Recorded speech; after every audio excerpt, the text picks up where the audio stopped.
Good morning and welcome to the Board of County Commissioners Land Use Meeting. Today is Thursday, July 24th. We do begin each of our meetings with an invocation. And this morning we have Susan Gillespie from the Road Church. I would invite you to stand and join us. Good morning. Shall we pray? Heavenly Father, thank you for the opportunity to come before your throne. We praise you, Yahweh, Lord of Lords, Holy Spirit. You created all things. You are above all things. May our pride, our praise, and our petitions be a sweet aroma to you. We invite you, Holy Spirit. You are welcome here. Thank you for entrusting us with the honor of governance in this beautiful state of Colorado. You have strengthened us with your word and your guidance, and you never leave us or forsake us. We lack for nothing.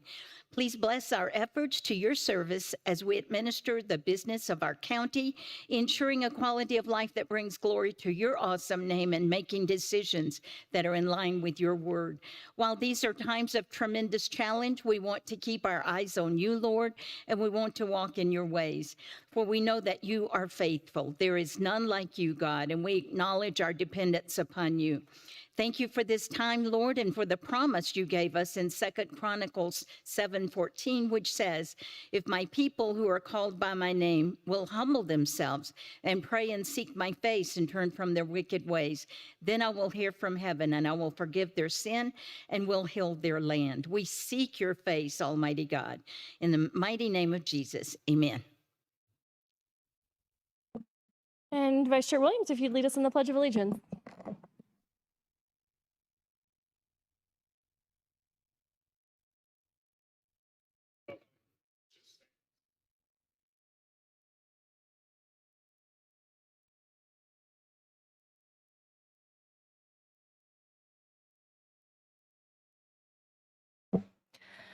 Item 3. Item number 3 is staff emergency items, and I'm unaware of any staff emergency items today. Item 4. Item number 4 is changes, postponements, and notice of the next meeting. I'm unaware of any changes or postponements to today's agenda, and the next meeting will be Tuesday, August 5th at 9:00 a.m. Item 5. Item number 5 is public comment on items not scheduled on the agenda, and Madam Chair, I'm unaware of anyone signing in to speak under public comment today. Okay, if there's anyone here who would like to speak on an item that is not on the agenda, now is your time to come forward. Of course, if you want to speak on an item on the agenda, we will get to that shortly. Don't see anyone coming forward in the room, and we have no one online. Item 6. Item number 6 is the land use consent calendar, including items 6A and 6B.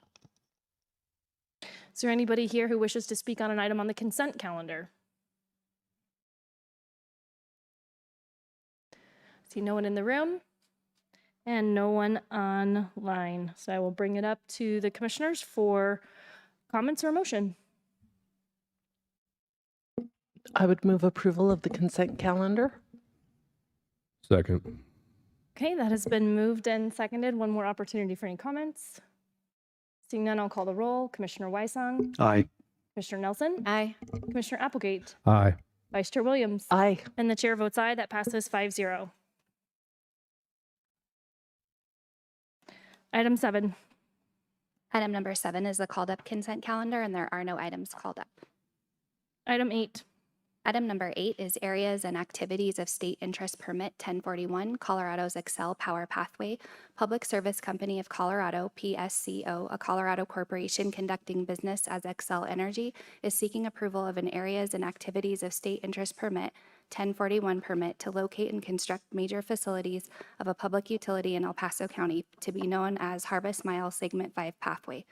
The facilities proposed in El Paso County include 45 miles of 345 kV transmission line and appurtenant facilities within Segment 5. The pathway is generally oriented in a north to south direction in the area south of Simla near the El Paso-Lincoln County line. Multiple parcel numbers, Commissioner District numbers 2 and 4, file AASI 23001, Carrie Parsons, Principal Planner, Planning and Community Development. Before you actually begin, Ms. Parsons, I want to just take a moment because we do have quite a few people here. I know that these processes for land use can be very confusing. So I just want to share a bit of information for everybody for general understanding of how this hearing works. This item is what is referred to as a 1041 permit. The criteria that the board considers is whether the permit is granted, is attached to today's agenda, and will be displayed on the screen at various times throughout the meeting or the hearing.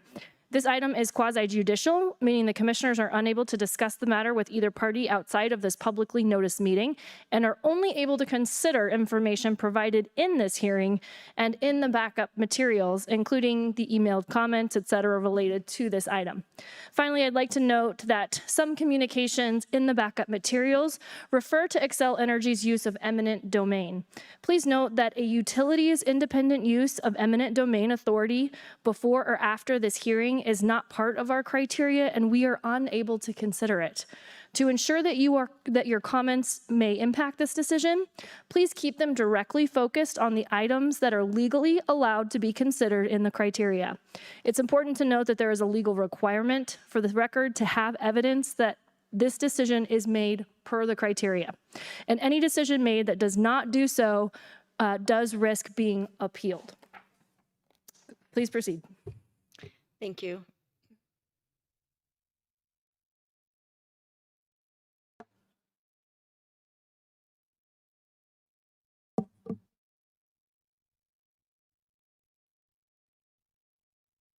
All right. Good morning, Commissioners. My name is Carrie Parsons with Planning and Community Development. Before you today is the request for a 1041 file number AASI 231 for segment 5 of the Power Pathways. This file does have a 2023 file prefix extension because staff first initiated discussions with the applicant in 2023, and I began putting in all those communications to keep track. So that is why it is a 2023 file, but it was officially submitted in 2024. Staff that reviewed this, myself and Mr. Diltz, who is in the audience and will be presenting the engineering slides and answering questions. If there's anybody that is watching this and would like to participate, please email Jessica and she will get you into the queue. And I am aware that we have at least one party that signed up last night that is in the queue, and so I would anticipate a little bit more today. In terms of the hearing procedure, really quickly, Chairman, I believe you've already gone over this, so I will do my quick presentation, then the applicant, rebuttal, questions, and then to the dais. More specifically, this is a request to install 45 miles of overhead 345 kV double circuit transmission line associated with steel poles and guy wires from south to north in eastern El Paso County. This will include all of the approval of the temporary construction and laydown areas associated with the project, in addition to the hauling routes. A development agreement is also requested and is attached to your packet, and is requested by staff that that is also approved if the 1041 is approved. The applicants have signed that agreement, and so we would ask the clerk that that development agreement be signed in conjunction with the resolution if this item were approved. I should also note that staff received a document requesting changes to staff conditions on Tuesday afternoon. That document was handed to the clerk and passed out to the commissioners. Staff has discussed the request with the county engineer and DPW engineering staff, as well as our director and the county attorney, Ms. Sego. And at this time, staff has no changes recommended to the recommended conditions in the staff report that you have been provided.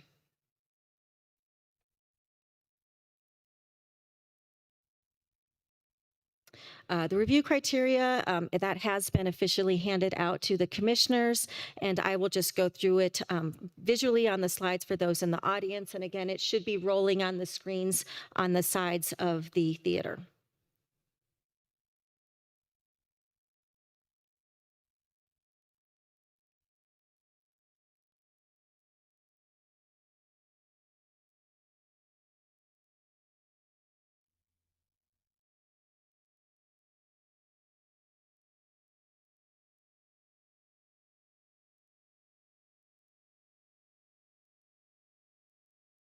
So those 16 criteria that just rolled through your screens and those in the audience are applicable to all 1041 applications. This specific criteria before you on this particular screen is applicable to Chapter 5 for the siting and site selection and construction of a major facility, which the transmission lines fall under. In terms of zoning, what I did is, this is running north to south here of the entire eastern El Paso County. For the most part, all of the land here is zoned agricultural with a few pockets of rural residential 5-acre zoning. So in this very northern portion by Highway 24, which is this inset here, you'll see some tan squares. Those are the RR5 properties. The remainder is, for the most part, agricultural, 35 acres.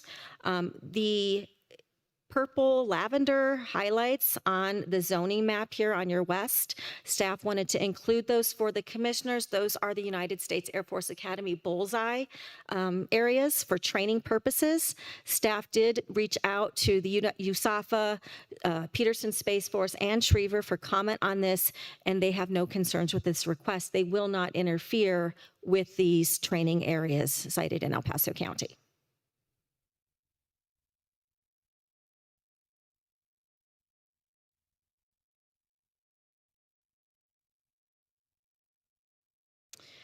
In terms of the background, the Board of County Commissioners did adopt 1041 regs in 2013. There was an amendment that occurred in 2015, which addressed specifically power line locations related to county roadways.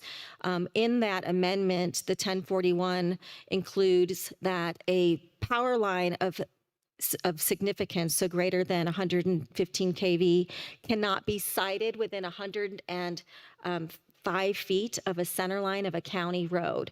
And so with the Power Pathway 1041, we don't have the exact alignment of that location. So we would anticipate getting the very site-specific alignments on individual properties at a latter stage with the site development plan and/or construction drawings. And again, we would then get those easements and documentation from individual landholders providing permission, if you will, to site on their property. It should be noted that as of June 17th, the applicant has stated that out of the 64 properties within unincorporated El Paso County, 58 have been in agreement and are agreeable to providing easements.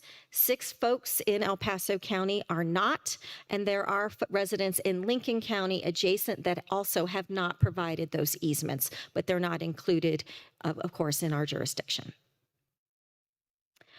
There has been a significant amount of opposition, which is attached to your packets for your review.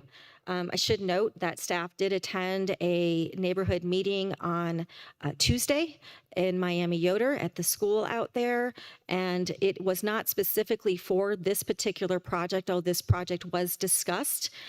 It was for a proposed potential solar project on about 4,500 acres that would connect to this project if it were to go through. So staff did have discussions with the neighbors about this item just to try to answer questions. Just wanted to publicly disclose that at the public hearing. In terms of the county's Your Master Plan, this area of the county is the rural place type. As anticipated, rural place type is going to comprise of ranch land, farms, and other agricultural uses. Typically is going to be greater than 35-acre parcels. The key point here is that the place type agricultural lands, that rural areas contain a valuable economic resource and a unique lifestyle that should be preserved. That's in our master plan. It does note, however, that as growth occurs, some rural areas may develop and transition into another place type. However, leapfrog development should be discouraged by proactively permitting changing areas contiguous to existing development to another place type. The reason I highlighted that for you is because part of the 1041 review criteria does talk about, will this cause urban growth nodes in areas that are not developed? And in this instance, because Power Pathways does not propose and currently does not serve any residents or business owners within unincorporated El Paso County, they will not be providing new power outlets to specific residents or future businesses. So staff has concluded that it would not cause undue growth, and wanted to make sure I qualified that. Another thing to talk about that the master plan specifically talks about providing modern infrastructure, utilities, and services to El Paso County residents to help ensure that they have a high quality of life. I do want to again state that Xcel Energy is not an electrical provider for the residents and business owners in unincorporated El Paso County. There are 5 independent power providers here in the county, and those are listed on your screen. The applicant is going to discuss in detail how this benefits the residents of El Paso County through bulk electric transmission capacity throughout eastern Colorado. The master plan also does acknowledge that the new utility siting should be done on a case-by-case basis to address those impacts. Are there any questions for me? If at this point, if there are not, I would like permission to have Mr. Diltz come up and discuss some of the engineering. Is that okay? Okay.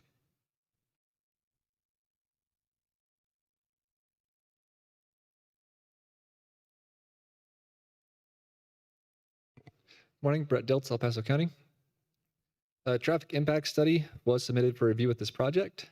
That traffic impact study indicated that construction traffic during the peak 3 months will be about 134 daily trips. That includes passenger vehicles and truck traffic. Among the roads listed here, Rama, Harrisville, Corona, Holtwood, Big Springs, Rush, Shear, and Whitmore Road. Those are all gravel roadways. Judge Orr Road is a paved roadway in El Paso County here. Road closures are not anticipated, but if that does change, they will be required to get the appropriate work and right-of-way permits, and that would be at their expense for any additional signage and things like that. This project will fall under the County Road Impact Fee Program. Fees likely minimal. That would be based on the footprint of any transmission poles. So don't anticipate a bunch of fees there, but it's part of the program. As part of this, a development agreement was also provided that has the haul route agreement. So the items in the development agreement are damage mitigation, pre, during, and post roadway assessments. Any paved roadway requires a pavement condition index, or PCI, consistent with El Paso County's data collection program. Any additional overweight permits are required through El Paso County. County staff, as part of that development agreement, may inspect the haul route at any time and report any damage within 2 days to the contractor. If any damage does occur, both parties are to meet within about 3 days to determine responsibility, if the contractor caused that damage or not. If they did cause that damage, then it will be determined who will repair that damage. If the county repairs that damage, it will be pulled from the collateral that the contractor will be putting up for the project. Regular maintenance on gravel roads will be required. That's dust abatement, grading, and things like that. Any other questions on transportation? I don't see any. Thank you. For this slide, I included the proposed haul route identified in pink.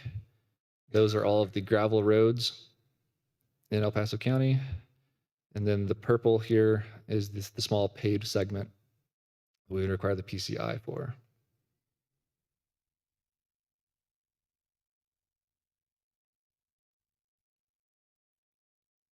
Drainage and surface water. The 150-foot corridor generally consists of undeveloped agricultural land. There are some major drainage ways that cross the project area. Those include the West Branch, Steels Fork, Little Horse Creek, North Fork, Horse Creek, and Mustang Creek. There are some floodplains in those drainage basins. Any floodplain development that would need to come from the Floodplain Management Office. Drainage basin patterns are not anticipated to be modified with this electric line. Site disturbance will be minor, and grading, potential access roads. All temporarily disturbed areas will be restored to existing conditions after construction is complete. And the design does not adversely affect any health, safety, welfare, and not have any adverse effects on public right-of-way. I've included the FEMA maps from left to right. It goes north to south through the county. The dark areas are the floodplain areas that they will be crossing.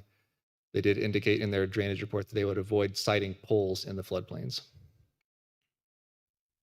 Any questions on drainage or surface water? Thank you.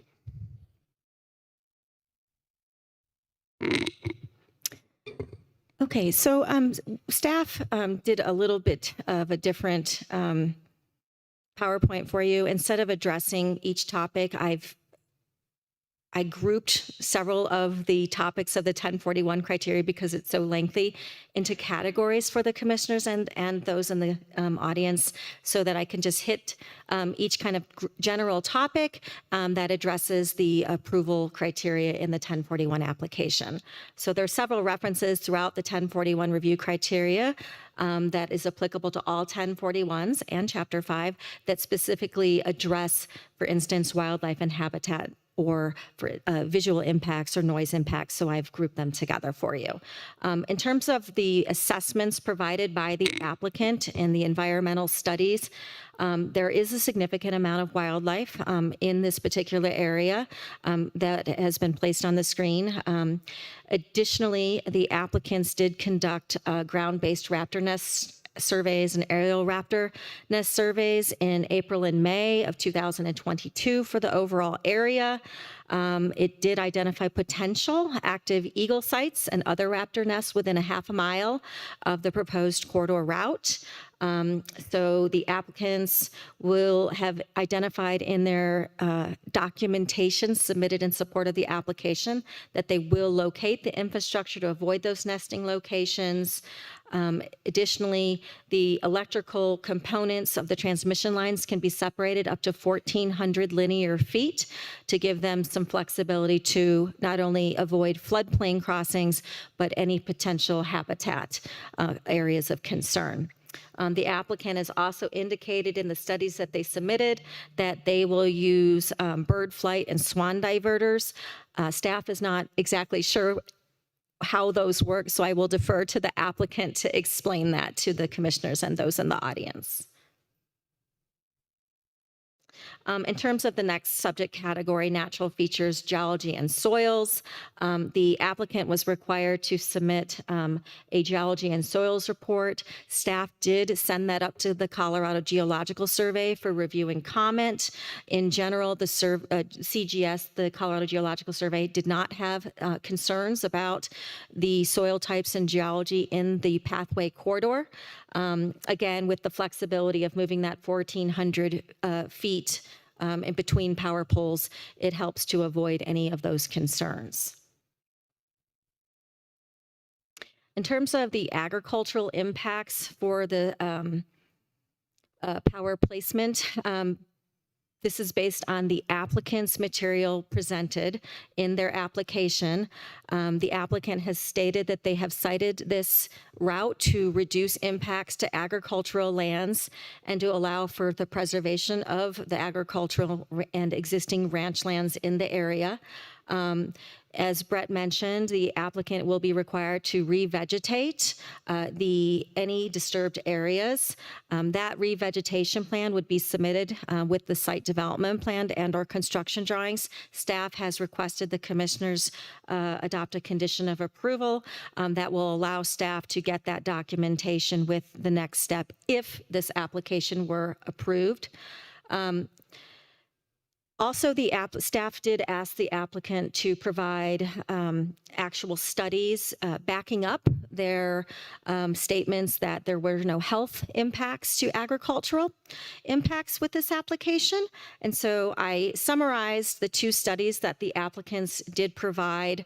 They provided a study that occurred in Central Oregon with a higher transmission line that was done on cattle and crops. And the study concluded that there wasn't significant evidence that continuous exposure impacted the livestock.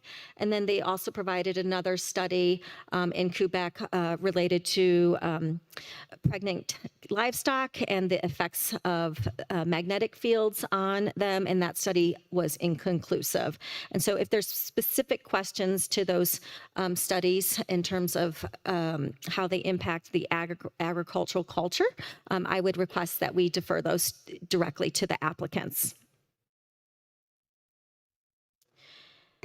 In terms of fire protection and emergency response plan, they did submit a very general plan in EDARP, and we are very fortunate to have Mr. Peterson, our Fire Safety and Wildfire Mitigation Program Manager, with us now. And he did review what they did submit, and he has requested that we get more details with the site development plan that's more site-specific and relevant to our particular rural culture, our voluntary fire departments in that area. And so again, that condition that staff has requested stands. Additionally, Mr. Peterson is here in the audience if there are site-specific questions that he can answer related to fire safety and fire trends with wildfire spreading and electrical transmission lines. So that's a great point to ask. Should I sit down, and did you have any questions for Mr. Peterson as it relates to the potential risks for wildland fire here? I think we do have, is that your question for Mr. Peterson then? Okay, so Okay, yes. thank you.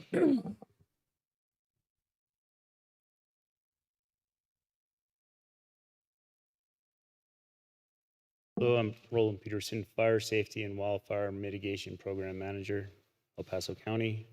Madam Chair. Good morning. Commissioner Weissong, if you'd like to proceed with your question. Yes, Mr. Peterson, thank you. I've got a number of questions. Some of it I'll probably have to defer through the presentation. But could you just give a general overview of, the conditions out on the Eastern Plains, winds, susceptibility to fire, and those kinds of general issues surrounding the eastern part of El Paso County? Yes, sir.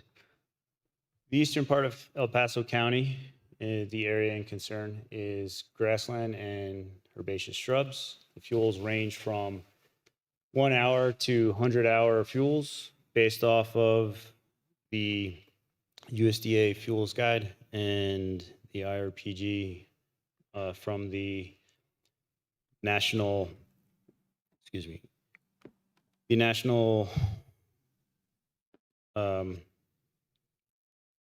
Wildland Coordination Group. These fuels are subject to wind-driven fires, and with the 1 hour fuels, that means that they may be wet and lose all their content moisture within 1 hour.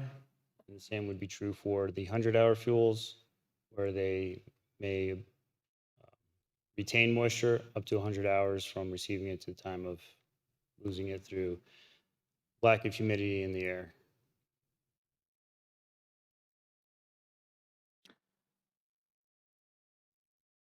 Elsewhere in the presentation, they talk that the towers are designed for 95-mile-an-hour winds, or whatever the number is. What are the typical winds on the plains? Typical winds can range up to 40 miles an hour for typical winds, as we've experienced here, I believe, on county buildings several years ago, where we had 100-mile-an-hour gusts that took off the roof of, I believe, the courthouse. So while the winds at 40 miles an hour may be typical, we have experienced winds in this county of 100 measured at the ground level, while winds at a higher level have been measured at much higher, in excess of 100 miles an hour. Even 40-mile-an-hour winds to 100-mile-an-hour winds, what would that do to a grassland fire? As we saw in the 117 fire in Hanover, which consequently was the 14th largest fire in the state's history, a wind-driven fire with fast, high-speed winds such as 70 miles an hour, which are not uncommon, can cause the fire to grow rapidly and increase in size and double in size within a matter of hours. Okay, no further questions. Commissioner Nelson. Good morning. I noted your request that we get more of a fire mitigation plan, and I appreciate that, and am also concerned that the response was that that would be handled at the state level. And so I don't know if this would come later in the presentation when Xcel Energy comes up to present, that we get a little bit more understanding of what the mitigation would be around these utility poles. And I'm thinking even in the future, these are going to be here for years and years. So 10, 20 years down the road, how are we going to ensure that that fire mitigation is maintained? And since this is something that would impact us locally and our county, and given, I believe it said in the report that there are 3 volunteer fire departments that would be held responsible for maintaining or responding if there were a fire, I think it's very relevant for us to be able to receive that information. And I think this handout might have something to do with it. That's a couple of pages long. So maybe the plan is to give us this information today. So not so much a question for you specifically, but on this topic, I would like to receive more information. And because it is concerning that we're talking about electricity out in grasslands and relying on volunteer fire departments to be able to respond. So want to understand the risk there.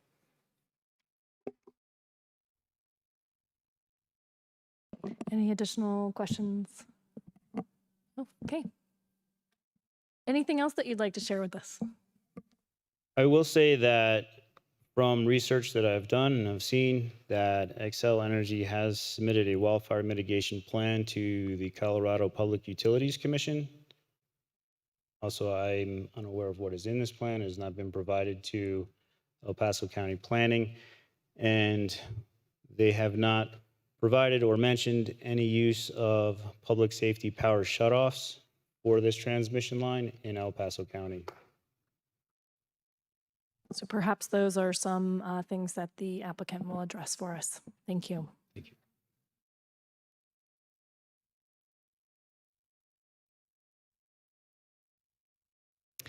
Okay, this category, noise, visual, and air quality impacts, again, this is a summary of what the applicant has submitted in their application.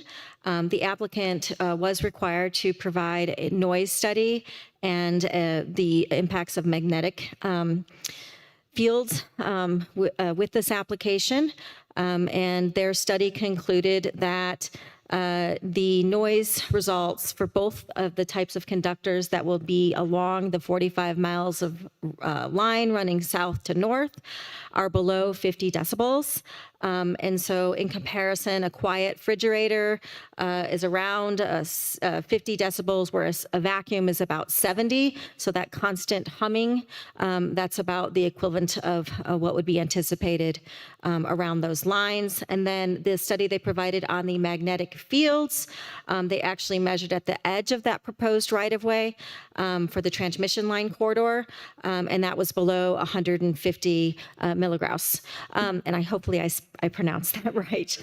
I would like to defer to the applicant's professional staff for specific questions to the technological impacts of that, as I am not the leading expert in that field, but they have those here with you today. See here, and there was one thing I did need to just remind those in the audience and the commissioners, when we're talking about proposed right-of-way in this case, we're not talking about county road right-of-way. We're physically talking about the actual transmission corridor right-of-way, just for clarification for those watching. And that concludes staff's presentation. And if there's no questions for staff, I'm happy to present the applicant. Okay, just a quick check to see here if there are any additional questions for staff at this time. Commissioner Nelson. In the staff report, it's on page 19 of 315. It has a quote, and I believe the quote is actually from a separate organization. Perhaps it's the solar panel business that you mentioned previously. And in the quote, they spoke about jobs creation, and I just want to understand who that quote was specifically from, and the jobs creation, is that in respect to just the building of the infrastructure, or is there future job development that would be maintained over the years? Great question.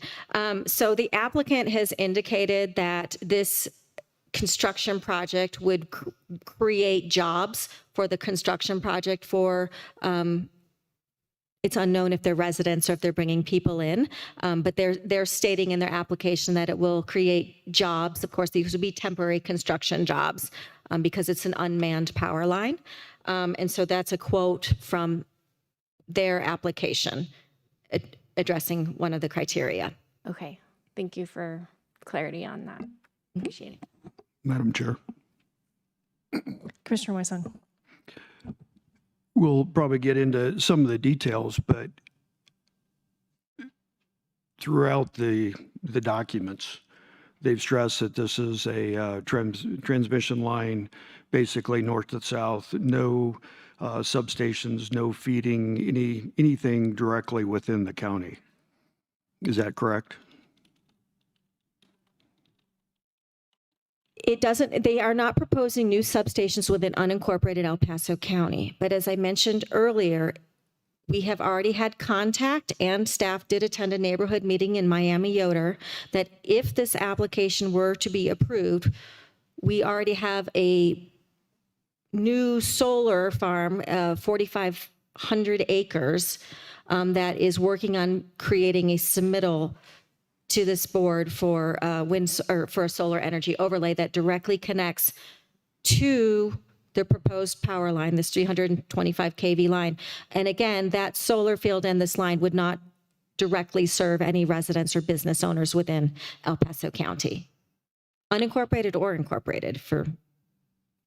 And so again, I would like to remind the applicant to talk about that bulk transmission electric line for the state of Colorado and how they're getting there, that it actually does serve the residents as they've indicated in their application.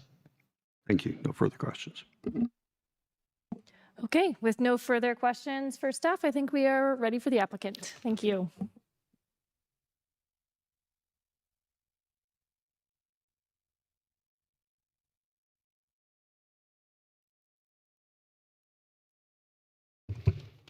Just the microphone here real quick. Well, good morning, everyone. My name's Andrew Holder. I'm the Director of Community Relations here at Xcel Energy Colorado, and I'm very happy to introduce to the El Paso County Commissioners the Colorado Pathway Project. So we'll kind of move along here. I'm gonna scroll here. So I want to just go through what we'll cover here in our presentation here this morning. I want to touch on kind of who Xcel Energy is. I want to kind of get into the Colorado Pathway specific questions and more of the project specifics. Then we're going to go into the more county specific project information. I'm going to hand this over to my co-presenter, and then we will offer it up to any questions that you guys potentially have for us. Again, my name is Andrew Holder. I'm the Director of Community Relations here at Xcel Colorado, and I'm joined here this morning by a number of our subject matter experts, but my co-presenter here this morning is Jennifer Chester. She's our Senior Manager over Siting and Land Rights here in Colorado. So let's kind of just jump into this, and I want to give you guys an overview of who Xcel Energy is.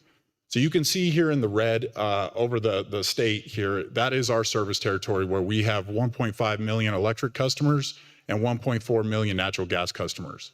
And you'll see in that third column that I really want to highlight is we have a 99.9% electric reliability rating. And there's a reason why I want to highlight that this morning. And we're going to get through that into the next slide. But just to kind of set the table here, because I know it's been mentioned a number of different times that we do not have any residential customers here in El Paso County or in unincorporated El Paso County. The energy grid here in Colorado and in the United States is intricately connected. We have a number of different interconnections with other wholesale transmission providers here in the state, and we are able to not only buy energy from each other, but we're also to be able to move electrons to serve our customers and our residents to ensure that everybody has reliable electricity here in Colorado. So that's kind of just frames the conversation, but we'll kind of get into that here a little bit more as we get into the project specifically. We have a question. Yes, Commissioner ma'am. Williams, go ahead. Do you ever provide power to Colorado Springs Utilities? Have they ever bought? I don't know of a specific example of us providing for that, but I'll give one anecdotal example that happened here within the last week. I was talking to our commercial operations team, and it was last week when it was 97 degrees. It's very hot. Everybody's running their air conditioning. And we were able to buy close to 600 megawatts on the energy market that day. And that's a conglomerate of, utilities like you mentioned, or our partners over at Tri-State or other utilities, to where we can make sure that we have energy for not only our customers, but it goes both ways. So that's an anecdotal answer. So I don't have one specific for you, Commissioner, but there is a lot of collaborative effort to ensure that we have electric reliability here in the state of Colorado.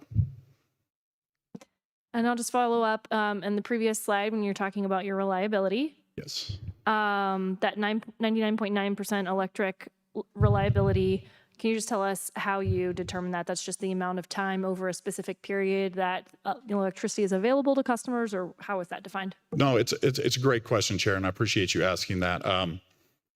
It really goes down to like customer minutes. So we kind of divide out how many minutes are in a day, year, how many customers that we have, and we take anecdotally like how many outages that we have, minutes that customers are out, and that's how we get to that percentage number. Thank you. You're welcome.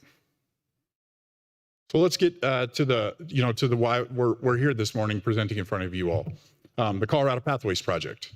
As you can see on your map on the right, this project is a new 345 kilovolt electric transmission line. It spans 550 miles, and it's divided by 5 different segments. You can kind of see it color coded here. I'm a little colorblind, so I know that segment 5 and segment 4 look a little similar, but we are here today talking to you in El Paso County about segment 5 in particular.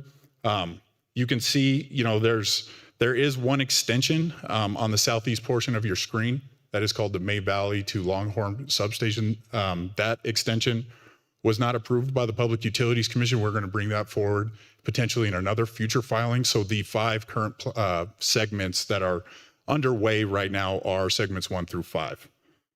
Just to highlight kind of how we've gone about this process. This is a significant investment in Eastern Colorado and into the state of Colorado's overall energy transmission system. It's a $1.7 billion investment. Like I mentioned, it is broken out into 5 different segments, transversing 550 miles. That includes 10 different jurisdictions. We have permits. We have 14 total permits. 10 different jurisdictions are permitted currently, and we are actually finalized with construction in both segments 2 and 3. We are in active construction in segment 1, so progress is being made on this overall line. We started working on this project, which I'll get on into the next slide, back in, March of 2021. So how this process works, just to kind of give you guys, as we're looking in the rearview mirror here, Pathways requires a Colorado Public Utilities Commission approval of a Certificate of Public Convenience and Necessity, or CPCN. We love our acronyms here at Xcel Energy.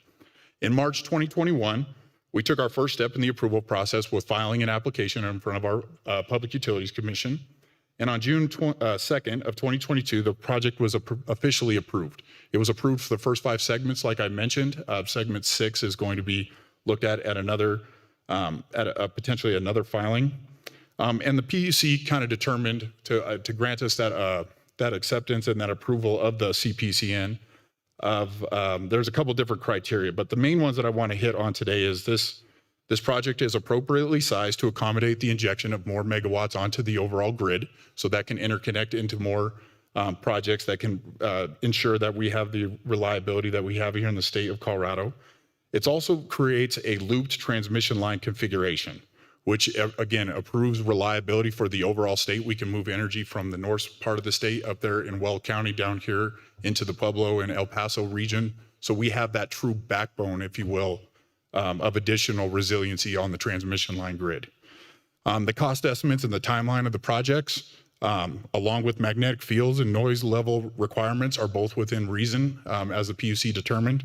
And the last thing I just wanted to highlight is the PUC also looked at that undergrounding was not in the public interest, and this was driven by two main factors, but it was mostly due to cost and engineering feasibility.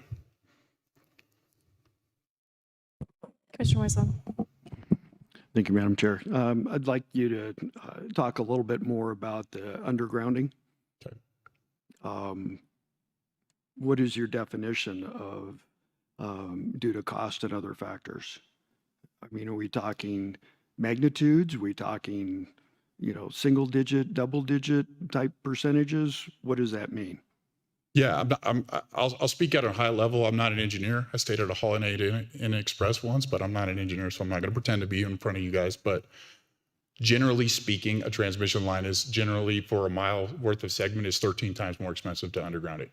It is something that we use intermittently on our system. We do have underground facilities, but it's in dense urban corridors where we just do not have the ability to build it overhead. So that is one of the primary drivers.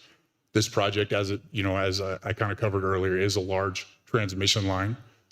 There's a large investment that is going into this. So the PUC really looked at that under consideration from those determining factors. Okay, thank you. You bet.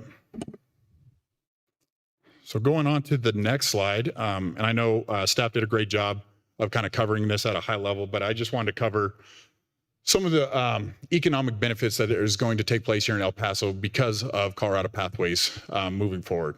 Obviously, the positive impact is short-term. There's tax revenue, property tax revenue that's going to be coming in to the county. There's revenues to local businesses during construction. Think about your gas stations. Think about your grocery stores, your hotels. Our crews are going to be needing places to reside while the project is being constructed. There's long-term, benefits as well. There's potential for new energy generation projects to be granted approval through your guys' process and interconnected in the Pathways project will obviously bring more tax revenue and opportunities for jobs. But the last thing, and it's the last bullet point on this that I just really want to highlight is, and I can't stress this enough, I guess, is that it improves the state's electric reliability. It's therefore benefiting all customers and all residents here in the state of Colorado. So this is a slide. Going back, I kind of walked you through our PUC process, but we have done a very robust outreach effort to ensure that we are hearing from the communities that we are going to partner with for this project. You can see a number of different indications on this slide, how many mailers we've done, newsletters that we've emailed out. But I do want to highlight that we've had 8 different public meetings here in El Paso County. We did 5 virtual town halls. We did 4-person open houses here in El Paso. We had over 259 attendees at those open houses.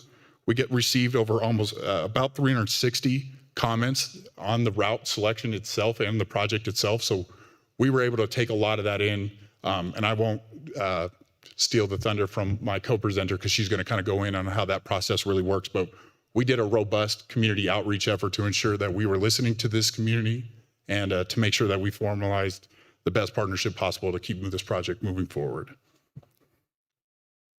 So with that, I am going to turn it over to our Senior Manager for Siting and Land Rights, Jen Chester, to cover some more of the routing and siting considerations of the Pathways project here in El Paso County.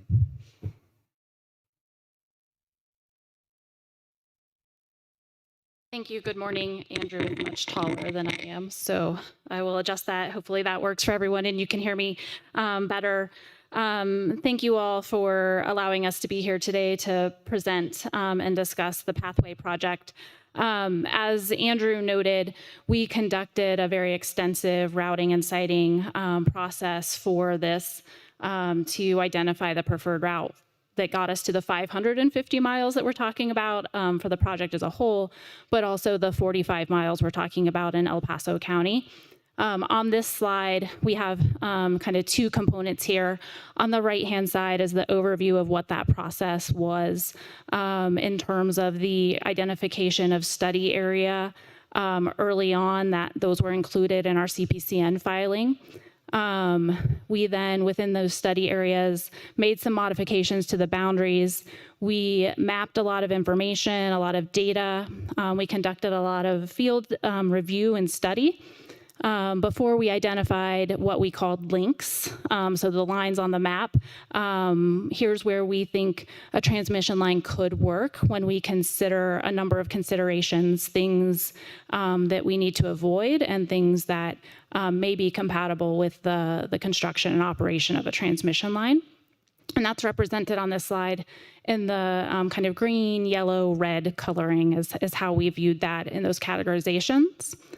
Once we identified those preliminary links, we narrowed the study areas to what we called a focus area. Within that, based on an iterative process that included the public meetings and community and stakeholder outreach that Andrew mentioned. Ultimately, through those rounds of public meetings, meetings with jurisdictions and stakeholders, we did identify the preferred route that is included in the application before the county. We look at and are required to look at a number of different things, factors in how we site the transmission line and ultimately select the route. Those are represented on the left hand of this slide in that graphic in terms of the ability to acquire land rights, information related to substation engineering, and we don't have any substations proposed in El Paso County, but the line does connect to substations at the north and south end, so we have to think about how we get to those. Transmission engineering, design criteria, what is the topography, where are the existing land uses, including homes and buildings? Can we co-locate or be adjacent to other linear infrastructure, roads, railroads, and other things? As mentioned in the staff presentation, military and other special use airspaces are certainly a consideration here in El Paso County, as well as other counties along Segment 5. We also have to look at system planning, economics, the environmental and cultural resources. We do a number of public involvement and outreach items. There's been discussion about renewable and other generation interconnections. That is part of the purpose of Pathway, and we'll talk about that in a moment. And then we have what's listed here is frankly a fraction of the regulatory things that we have to comply with at a state and local level. Oops, oh no, sorry. Apparently can't use the arrows. We'll scroll down here. So specifically to Segment 5, we have some unique things about how that routing study unfolded as we moved along for those 2 years, and that's represented on this slide. As I mentioned, we started with a 20-mile wide study area in our CPCN filing, and that's represented in the left-hand graphic or column. And over time, we moved through a shift of that study area to look at areas further east. In that second graphic, we then, during that graphic, had an ask from members of the public to look at a route to the west of that area. So we added some area back in and look at that route further to the west that you see in that graphic, as well as to look further east in areas primarily east of Elbert County. Moving from left to right here, we eliminated some of our review area. We continued to add to our review area, looking even further east, as depicted in that fifth graphic, the second from the right, where we looked at the possibility of putting segment 5 even further east than contemplated, something around 40 miles to the east from the original western boundary of the study area. We analyzed, as part of our work here, thousands of square miles across the entirety of Pathway, and thousands of miles of transmission route alternatives. Specifically in El Paso County, we evaluated nearly 400 miles of route alternatives before selecting the 45-mile route we're talking about today.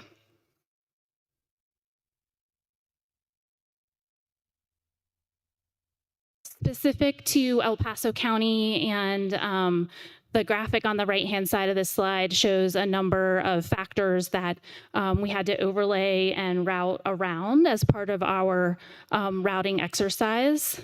Staff in their presentation depicted the Air Force Academy training areas. Those are shown as the kind of peach-colored polygons here on the western half of the map.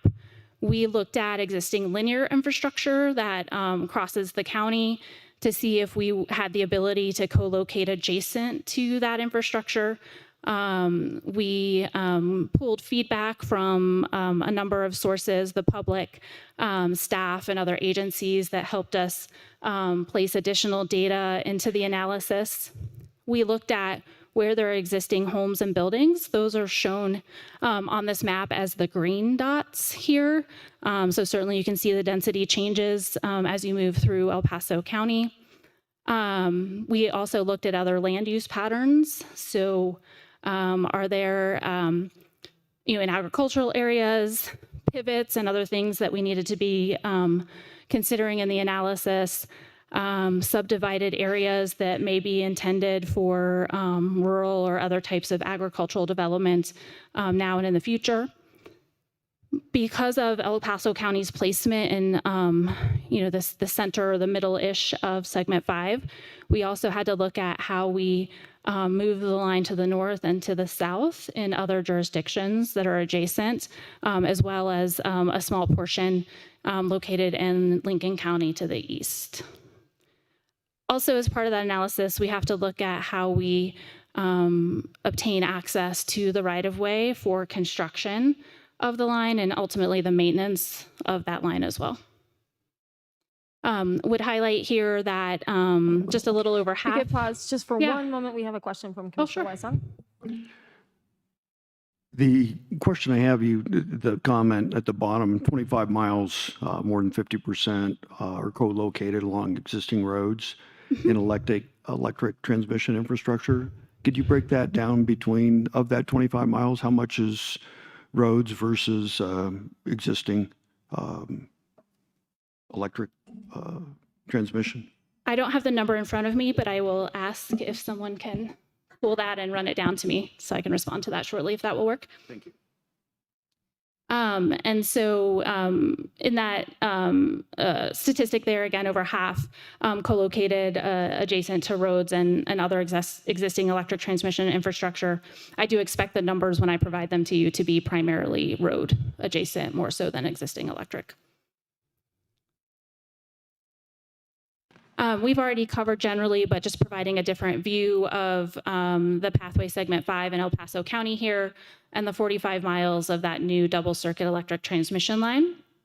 As mentioned in the staff presentation, we also have some temporary construction areas that are needed for certain activities that require additional area outside of our right-of-way.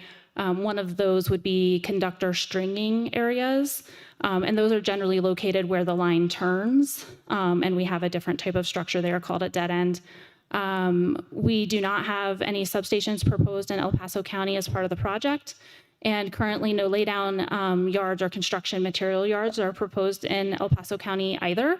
The orange rectangle that you see here, that is the construction yard that will service El Paso County for the construction, is actually located in Lincoln County to the east. And our application for that laydown yard in Lincoln County was recently approved, and the project in Lincoln County has also been approved.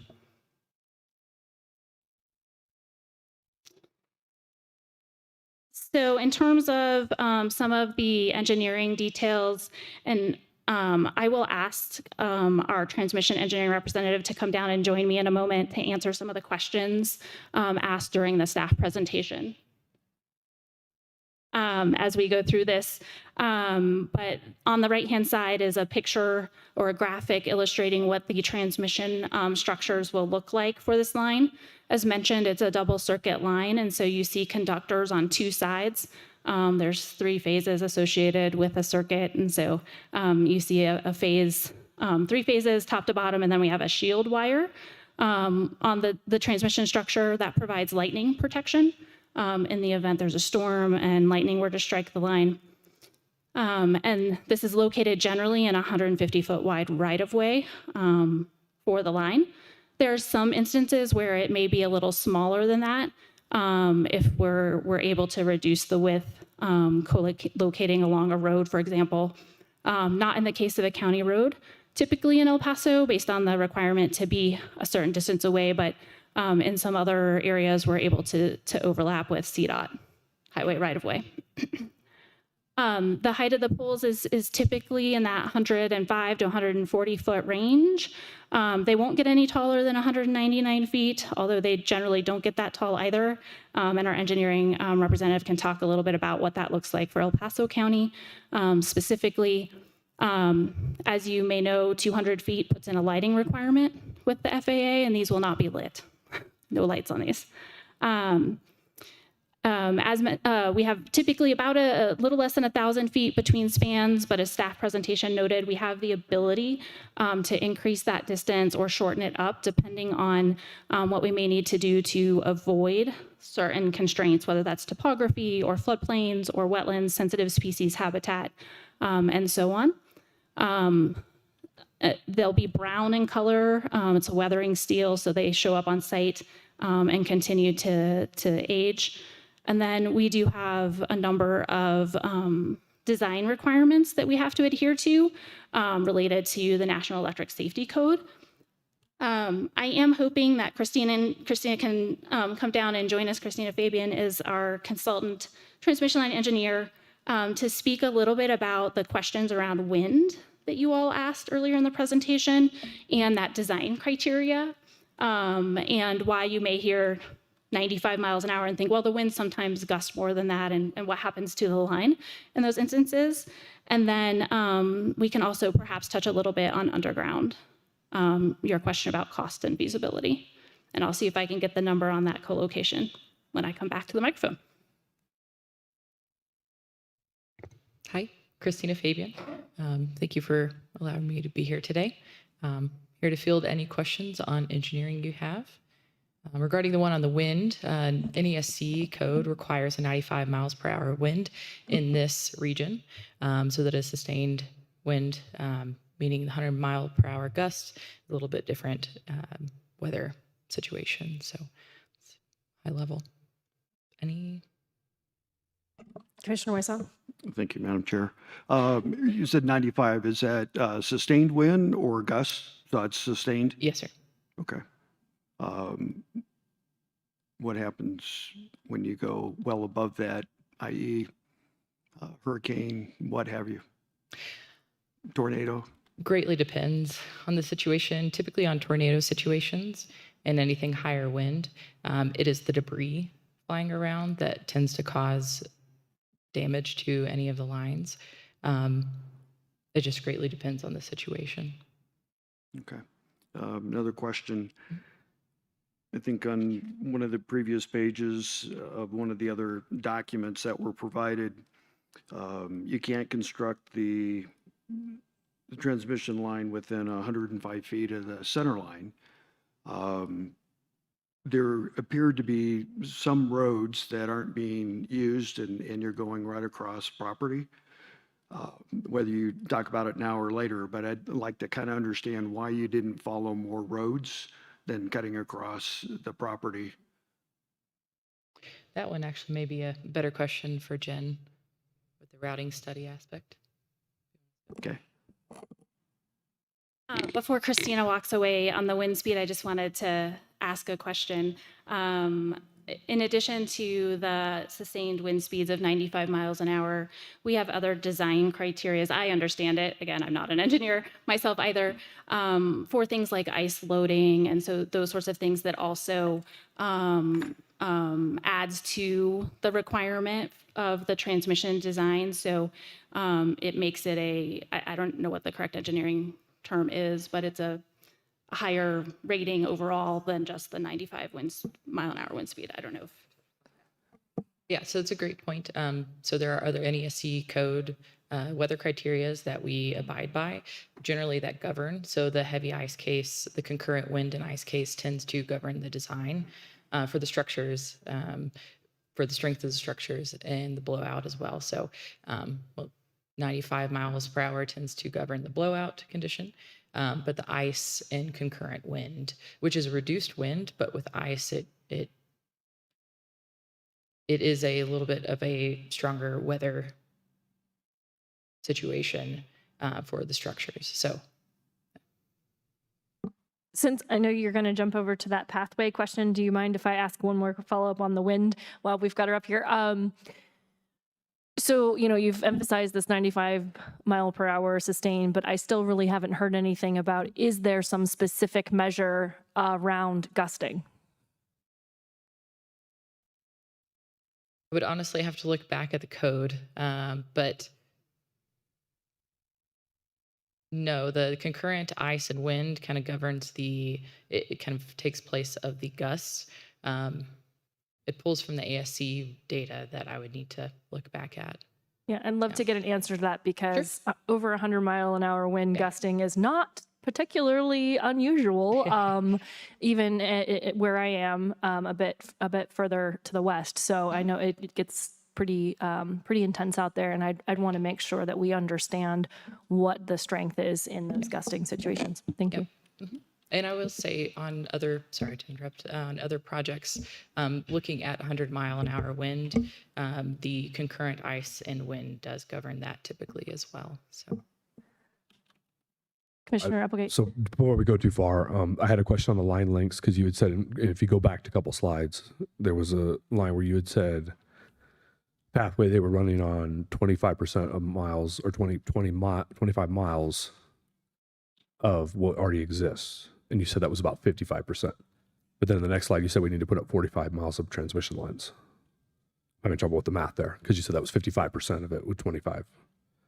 So what? I'm not understanding that. I'm not like what do you need to put up, and then what are your percentages of existing? Because you said that earlier. Yeah. So you can go back a couple slides even too if you can. Yep. Sorry. Absolutely. I want to make sure too, because I kind of jumped in on the wind question that we get Commissioner Weissong's Absolutely, yeah. original question. So maybe we could Right. field this one and then come back to Commissioner Applegate's question. It all kind of ties together, so go ahead. Okay. Right. I think I'm tracking in all the questions, but let me know if not, and I will be happy to answer them. I think I'm going to answer two of them maybe in two pieces. And so specifically the original question or the earlier question asked about what percentage of the 25 miles or what is the split on the 25 miles in co-location adjacent to what? About 5 miles is adjacent to existing other transmission electrical infrastructure, and 20 miles are adjacent to roadways. So that's that split. And then, yes, 20 miles in round numbers along existing transportation roadways, and 5 miles, again, very round numbers, along existing electrical infrastructure. But then in the next slide you said 40. It was the number that you had come up with. We need to put up 45 miles. Is that total? Was that my understanding that right? Is that total, or are you saying that there's 45 miles of new lines that needs to get put up? There will be 45 miles in El Paso County of pathway In line. El Paso County. Yeah. total. Okay. Yep. Thank you. Did that answer the questions kind of on this one? And then this slide, I'll go back to the other one on transmission. Is that okay? On this one, when you say three-phase, all those conductors are going to be filled. Is that correct? In terms of capacity filled, Yes. I don't know if we know that. Heather, do you? You can shout it and I can repeat it, or if you can get through.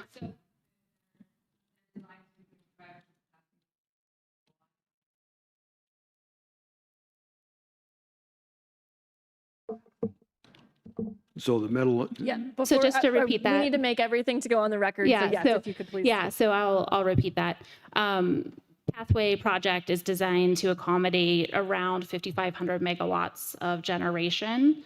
And that capacity or that megawatts is not completely filled at this point in time, although the purpose of Pathway is to fill it. And so we do anticipate it will be filled at some point.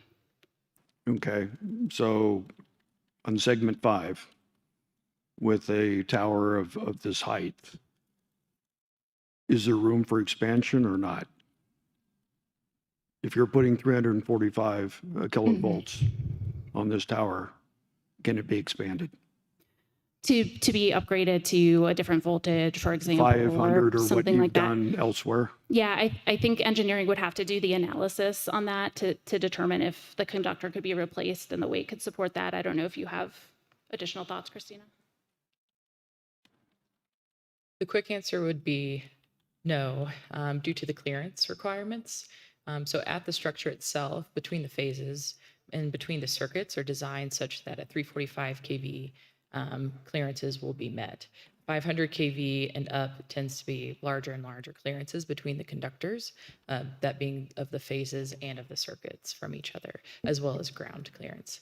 There are alternative conductors that can lower sag, higher temperatures that you can potentially push more current through, but they have not been analyzed on these structures yet. So potentially you could be coming back and asking for another line somewhere because this does not have capacity. Yeah, if you want to fill that. Yeah, if it's determined that additional capacity is needed, we would have to put forth a proposal to the PUC to evaluate that. What is the need? What best serves that need? And what would that look like? There would be a lot of steps. I won't say never, but at this point, we put forward the project that the PUC approved, and they felt that it was sufficient to meet the needs, of the time now. But and based on the projections included in the analysis in that CPCN filing. We don't currently have a project to bring another line through here. Further west, you have another transmission line. I don't know if it's yours or not, but since this is kind of can't remember the term, open carry, so everyone utilizes the transmission line. I'm just concerned that, okay, you're putting in another transmission line X number of miles away, and you are only using 345 when there's been a number of other projects that are 550 or whatever it is. And I'm just concerned that, okay, you're going to all this effort, all this work, and then potentially someone else is going to have to property or what have you is going to have to be looked at. So I'm just trying to understand why. Yeah. Yep. One real quick thing. So that goes through a public utilities process, and I just kind of want to back through like what that kind of looks like.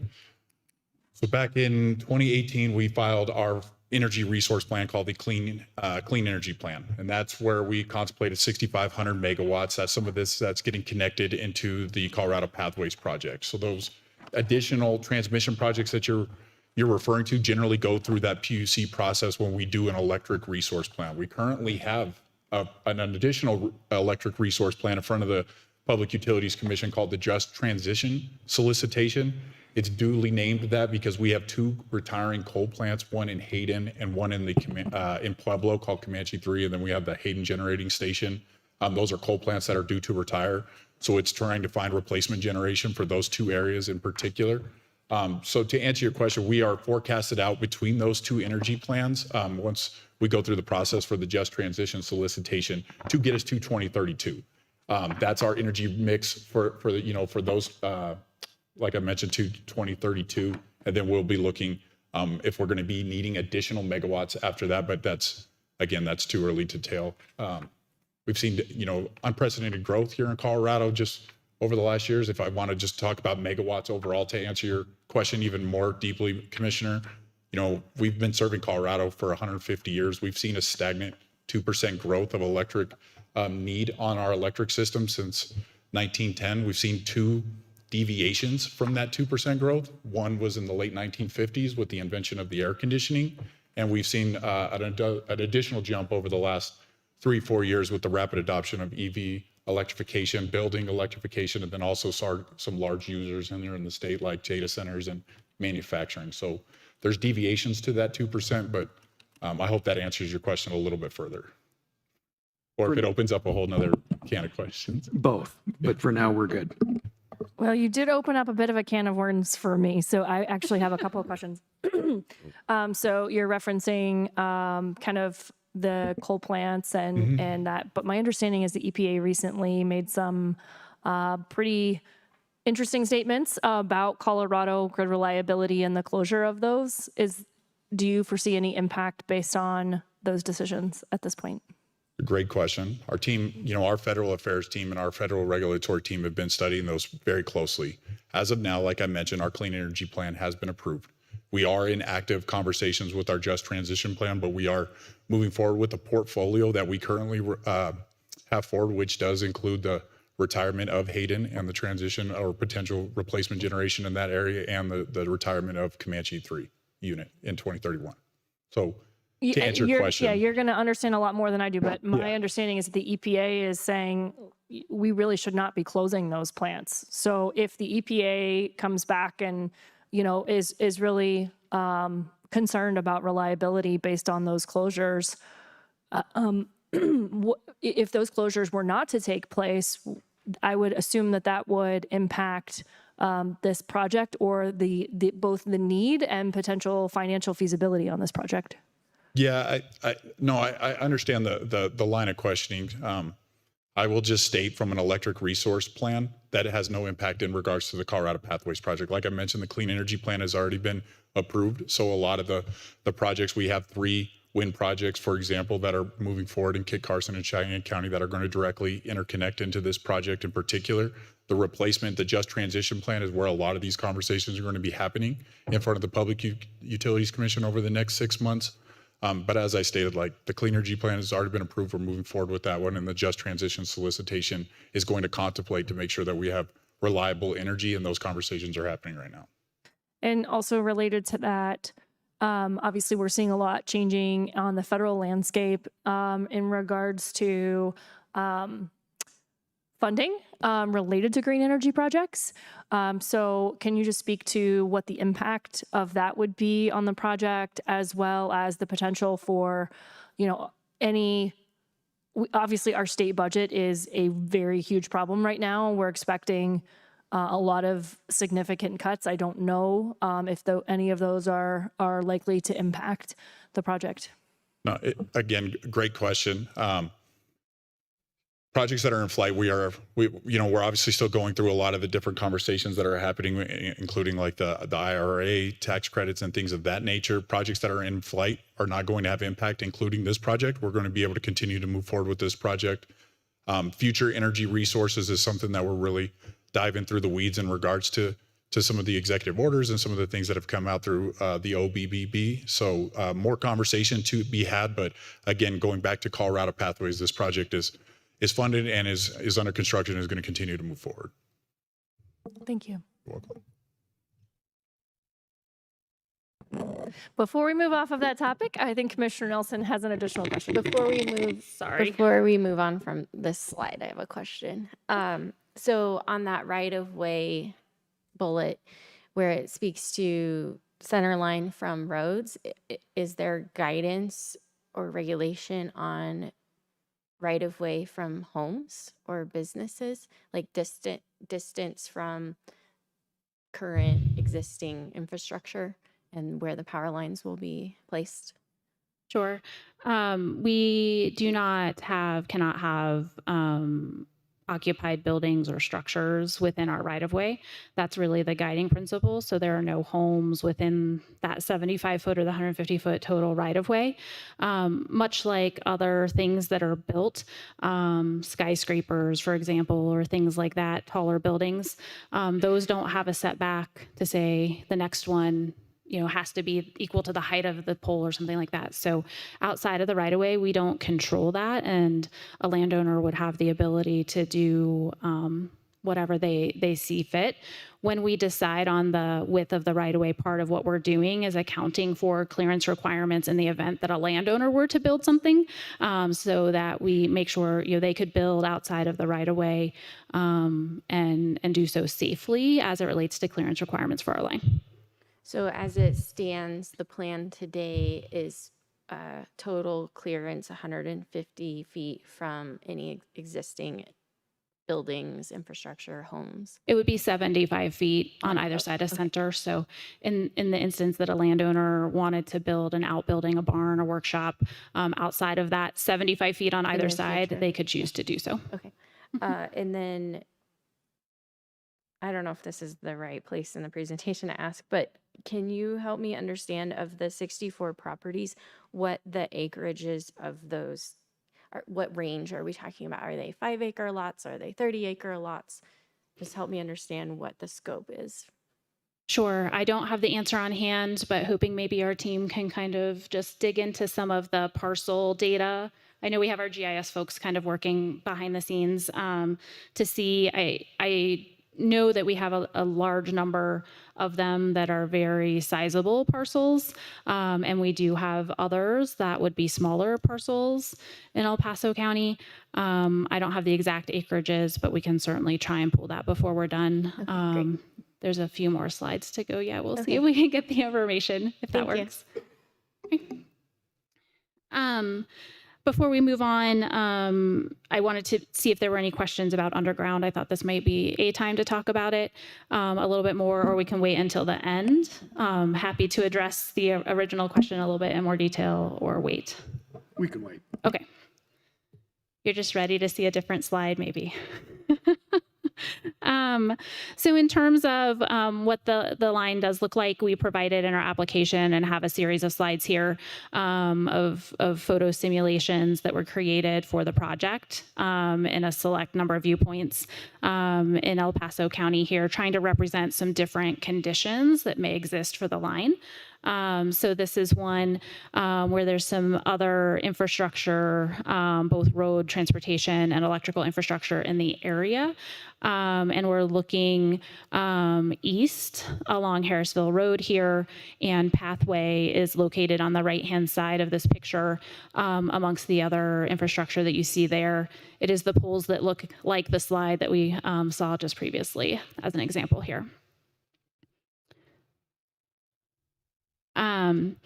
This is another example here, looking in a south direction. You can see an existing transmission line in this one as well. That H-frame structure is what we call that, with that X cross brace, where Pathway will cross that line.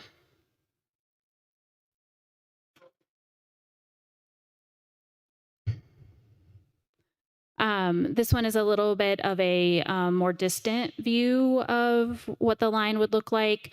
In this case, there's existing distribution infrastructure on the right-hand side. You can see the smaller poles, and then Pathway is in the distance, moving from left to right, and this is simulated in its location along the south side of Highway 94.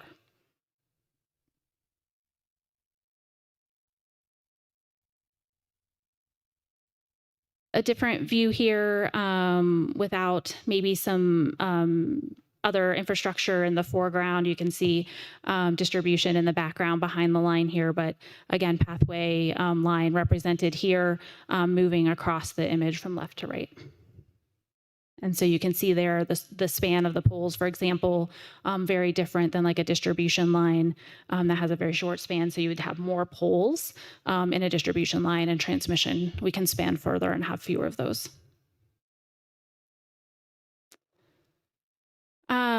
Just to talk a little bit about schedule, and then I still have a few more slides. We're going to touch on wildfire and some other topics of interest. So let me know if you need me to pause at any point. Anticipated schedule, we talked a little bit about this starting in 2021. Andrew mentioned in the presentation that we have 2 segments that were started in construction in 2023 and finished earlier this year. Those are segments 2 and 3, around 200 miles or so of the mileage. Segment 1 is under construction currently in Morgan and Weld counties. And segment 4 also is under construction. That crosses Kiowa, Crowley, and Pueblo counties, so to the south of here. We have this project as a big project constructed in a number of phases. So those first segments were 2023 to 2025. Segment 1 started in 2024 and will complete next year. And then the last group, which is segments 4 and 5, are anticipated and have started this year and will continue into 2027, as shown in the kind of bottom part of the graphic. We have maintained a number of outlets to share information with folks through our website about construction progress, or to ask questions and share feedback for the entirety of the years, and those exist today and are checked daily, for example, and we still get some communication through them. So have those up here for folks if interested.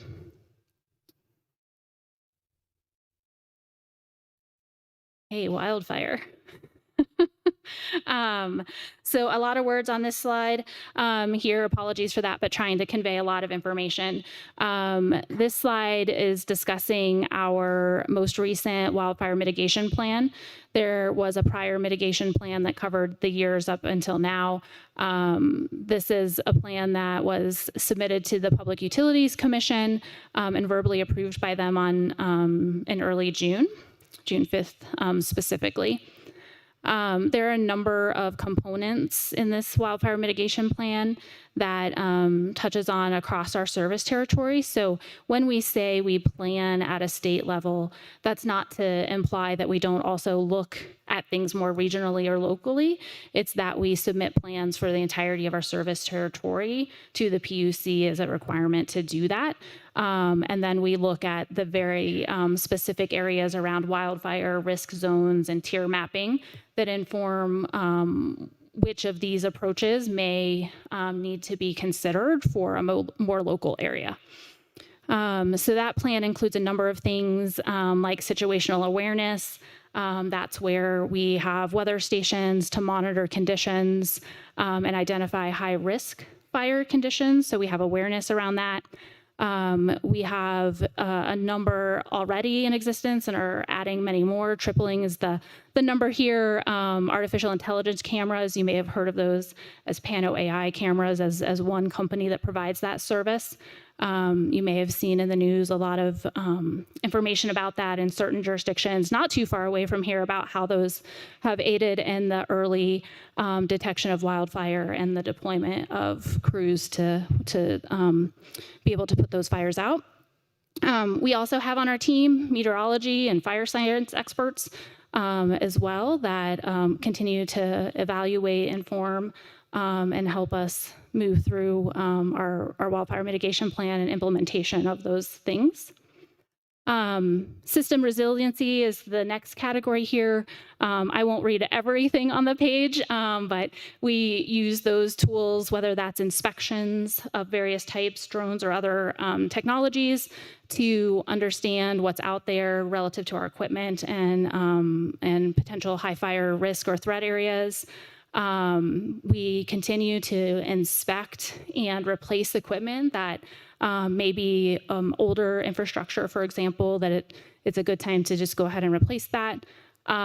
System hardening work. We're not proposing distribution here, but we have programs related to distribution. Those have different considerations than transmission as well, and we have both of those in much of our service territory.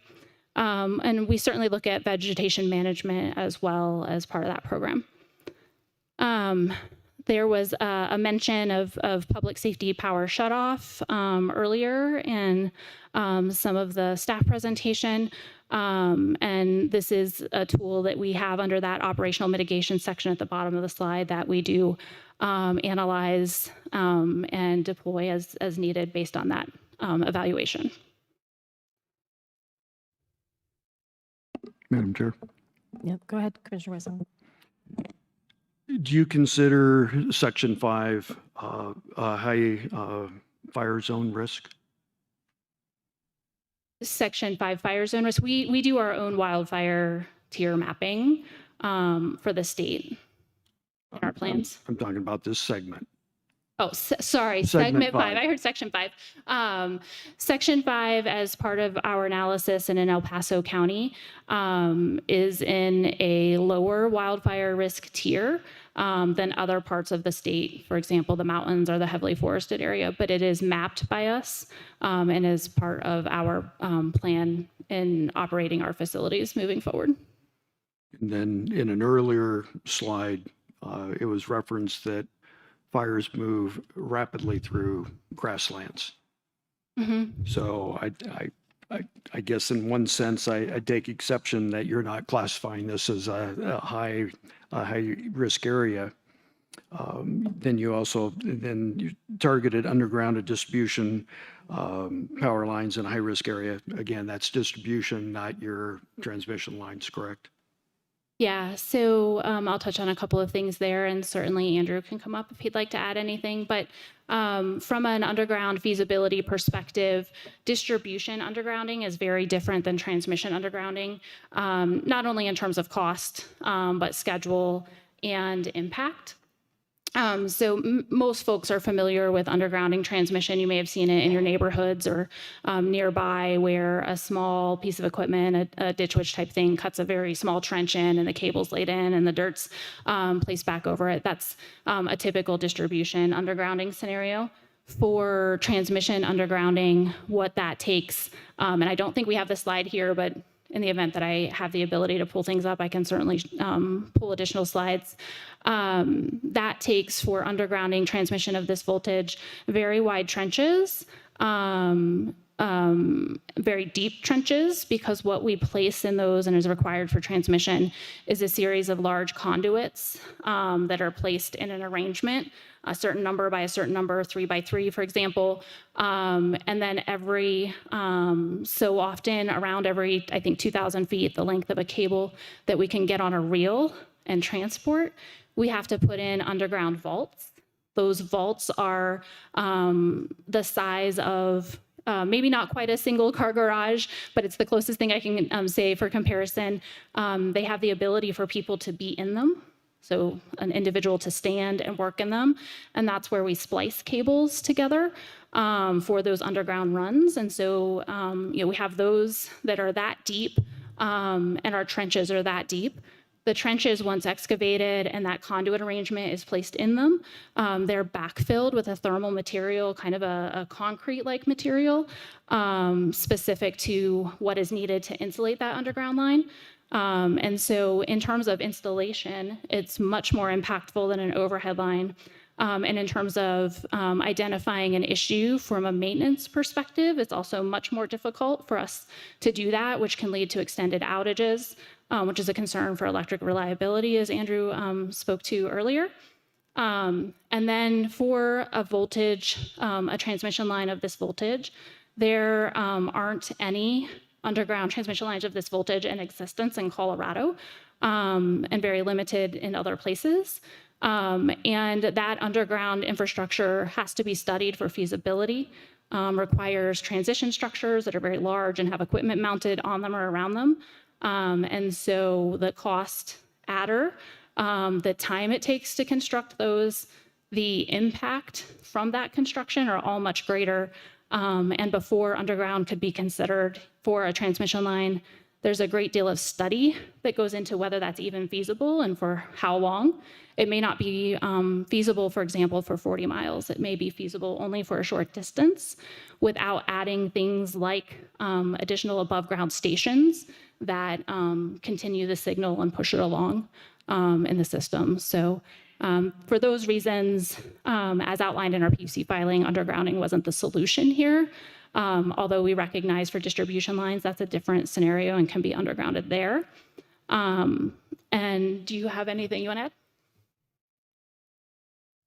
That was a much more thorough answer on the undergrounding earlier. I hope that answered your question, Commissioner. I did want to just touch on real briefly on our wildfire mitigation plan, and Jen, covered this really well in regards to the tiering map in particular. We want to make sure that we dispel the thought, or just the anecdotal thought, that tier 1 means that it's a lower risk or it's a non-risk. We fully understand that most of our state, and especially with changing climate change, the Midwest in particular is increasing the wildfire risk every day. So we've built our wildfire risk map with a number of outside partners. We've formulated almost 18 different data points on the national and the local level to create our risk maps. And those risk maps are the likelihood of an ignition caused by one of our assets to cause a catastrophic wildfire. So I want to make sure that that's clear, that there is significant mitigation efforts, and Jen's going to cover some of the mitigation efforts that pertain to El Paso County, particularly with this transmission line.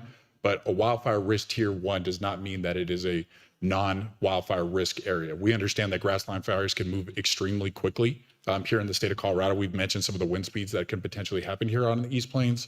So those are why we have contemplated a very robust wildfire mitigation plan in front of the PUC to mitigate the risk of an ignition from our assets to create a wildfire. So I hope that answers your question a little bit, but I want to make sure that it is just fully understood that risk tier 1 does not mean that there is no wildfire risk. That is something that we actively monitor. And you'll see in the next slide kind of the different steps that we've taken to make sure we can monitor it. And just at this point, one last question, but you are admitting that, okay, if you have a failure of a transmission line and which has happened, that there is a high fire risk. I mean, well, I'll answer in 2 different phases in particular.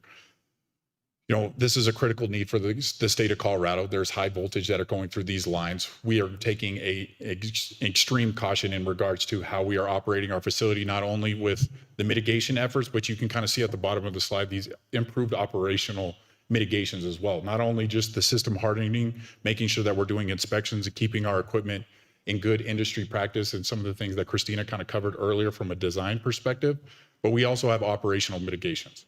There's the EPSS, which is enhanced power line safety settings. What that does is it turns our lines into more sensitive, so that if their lines are slapping in a higher risk day of the year, that they will automatically de-energize until a crew can physically go out there and inspect them and re-energize the lines.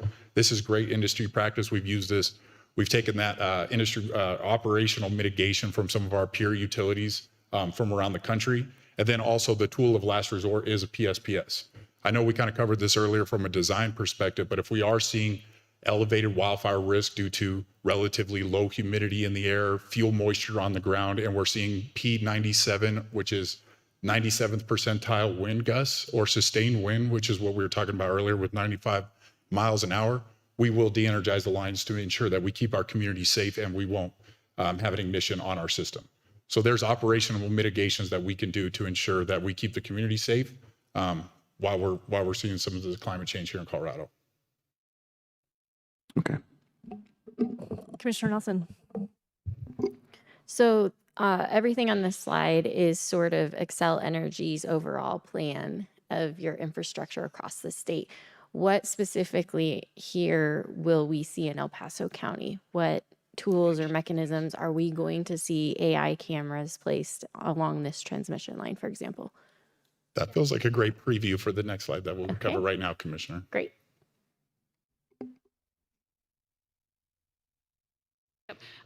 Oh gosh, I'm going to ask Andrew to bend down when he comes up to the microphone so you don't all have to hear that horrible creaking noise every time. So in terms of the El Paso County Wildfire Mitigation Plan, I will say it seems like there may have been some technical difficulties. We did submit this wildfire mitigation plan through the EDARP system in May as an attachment to a submittal. It's just maybe we didn't do that correctly in the system. All of that to say, as staff mentioned in their presentation, there's that condition of approval, and we believe that this wildfire mitigation plan addresses all the comments that we've received and is county specific.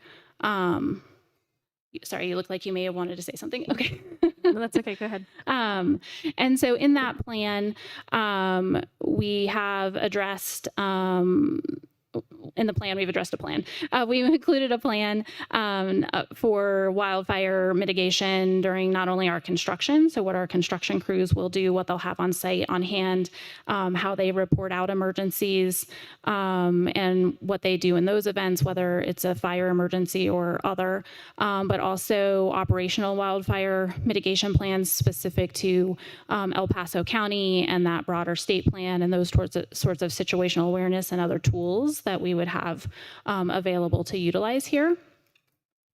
In addition, we do design, install, and operate our lines to meet all the necessary safety requirements consistent with industry and federal standards. So that includes vegetation management, designing for certain things, the systems that Andrew was discussing in terms of our ability to shut off the lines if we need them remotely. It doesn't require us to have someone on site. The lines are operated, and we have 24-hour-a-day visibility on them at our control center through all the communications that those lines contain. In addition, the Pathway transmission line is a new facility, so it's using very new technology. It's built with fire-hardened infrastructure, so things like steel poles that are not subject to burning, they don't burn. In the same way, perhaps other types of poles may have that were installed 100 years ago, and we inspect them regularly. So we do that through either visual inspection techniques, it can be on foot, it can be on drone, it can be by helicopter, it can be any and all of those depending on the need. And I've included on the slide some links to the plan that I had on the slide prior, and then we'll figure out how to make sure that this plan gets in the right hands if we didn't do it correctly in the first place. Other questions on this? Okay, Christopher Nelson. Okay, so can you go back a slide on like the idea of having additional cameras out in this region is appealing because then that's also helping the broader community of awareness. So I don't think I saw that as an example on this slide. You didn't, because it was my next slide. Oh, all right. I'll just let you go then. You I'm all are- actually, before we move Yeah. on this, and I hate to break up this particular topic, but I've had a request for a comfort break, and I don't think we're going to get all the way through the end of the presentation without that. So if we could just take, a brief 10, 15-minute recess here and let everyone take a comfort break, I would appreciate that. So we will just be in recess, as I said, 10, 15 minutes.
Okay, I'll call this meeting back to order. I will just note, because I think some commissioners are finding that there was information placed in front of them. So I believe that was placed by a member of the community who left that information that has been entered into the record from the clerk, just so that we don't have any confusion.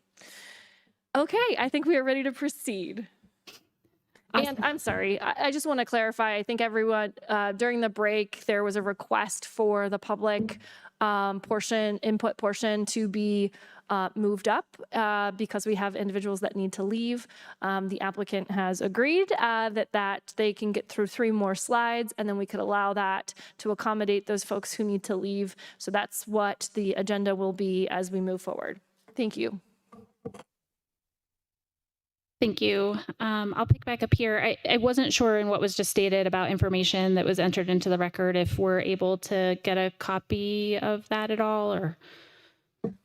Yes, so I think the clerk is going to bring that to you of what just landed in front of us. Thank you. Okay, thank you. To the extent we may need to respond to it later, just wanted to make sure we, thank you, I appreciate that. So as we headed into break, there was a question about weather stations and cameras. So that is the slide that's on screen now, shows mapping of those wildfire risk tiers, which is mapping we do. I would note that in our El Paso County specific plan, we also include information from the Colorado Forest Atlas around a number of things, including wildfire risk. So that's not mapping we do, that's mapping that the state does in coordination with other agencies. So giving 2 pieces of information, they are available for review in that document.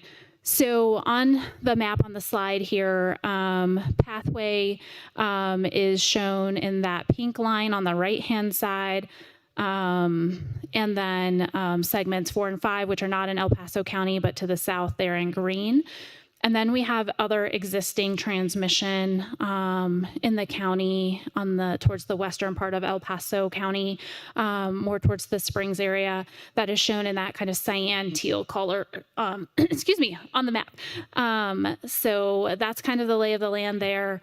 In terms of the wildfire risk tiers, in terms of Pano AI cameras, which is the system that we use and access, the camera sites that are currently installed are shown with the black dots. And in case this isn't coming through very well, I'll just try and motion around them. There are a number of them here.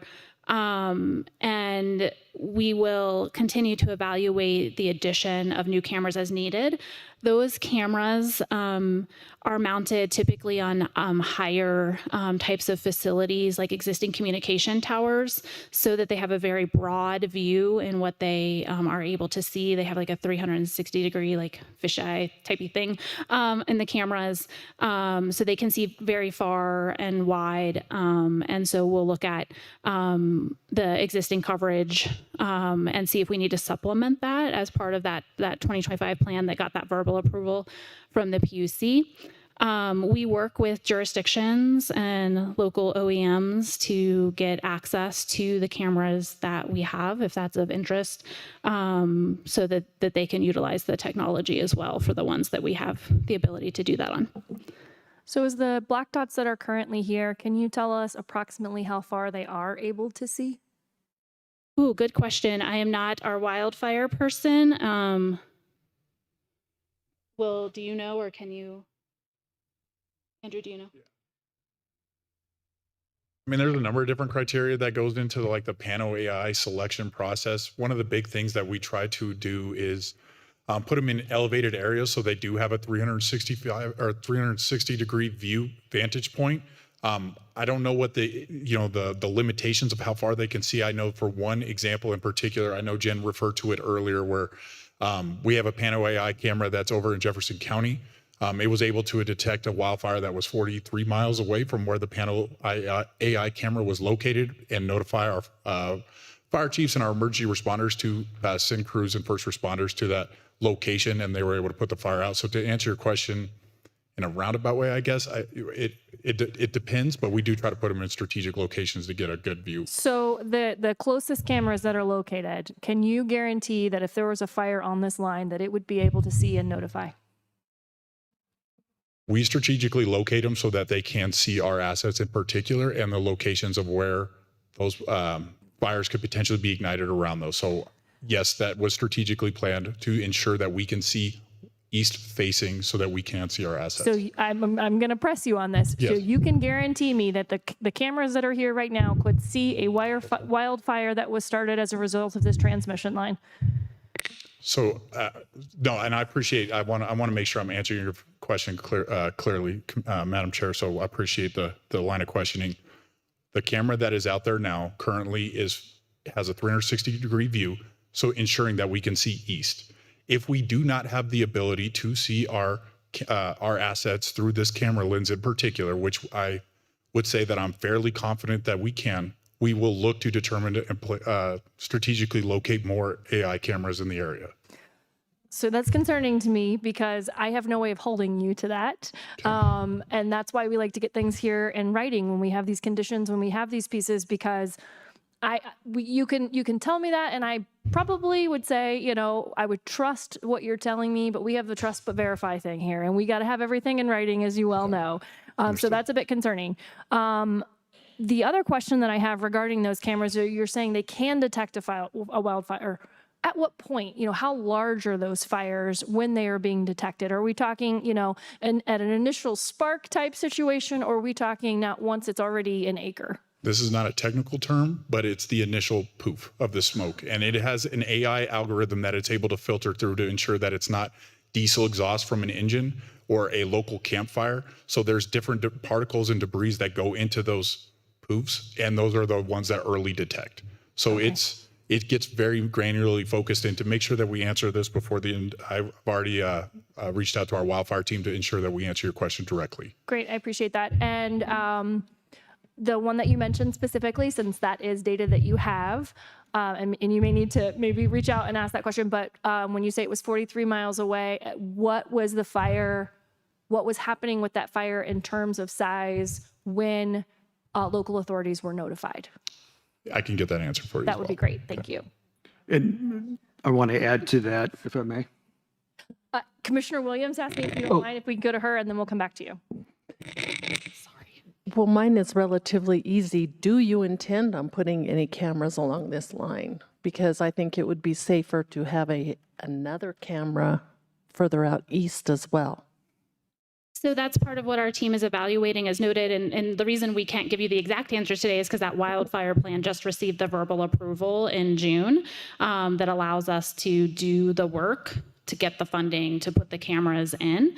Pathway in this area in segment 5, assuming approval and construction goes to plan, wouldn't be operating until 2027. And so we will continue to look at that in coordination with the wildfire plan to make sure we have the visibility on the assets that we need.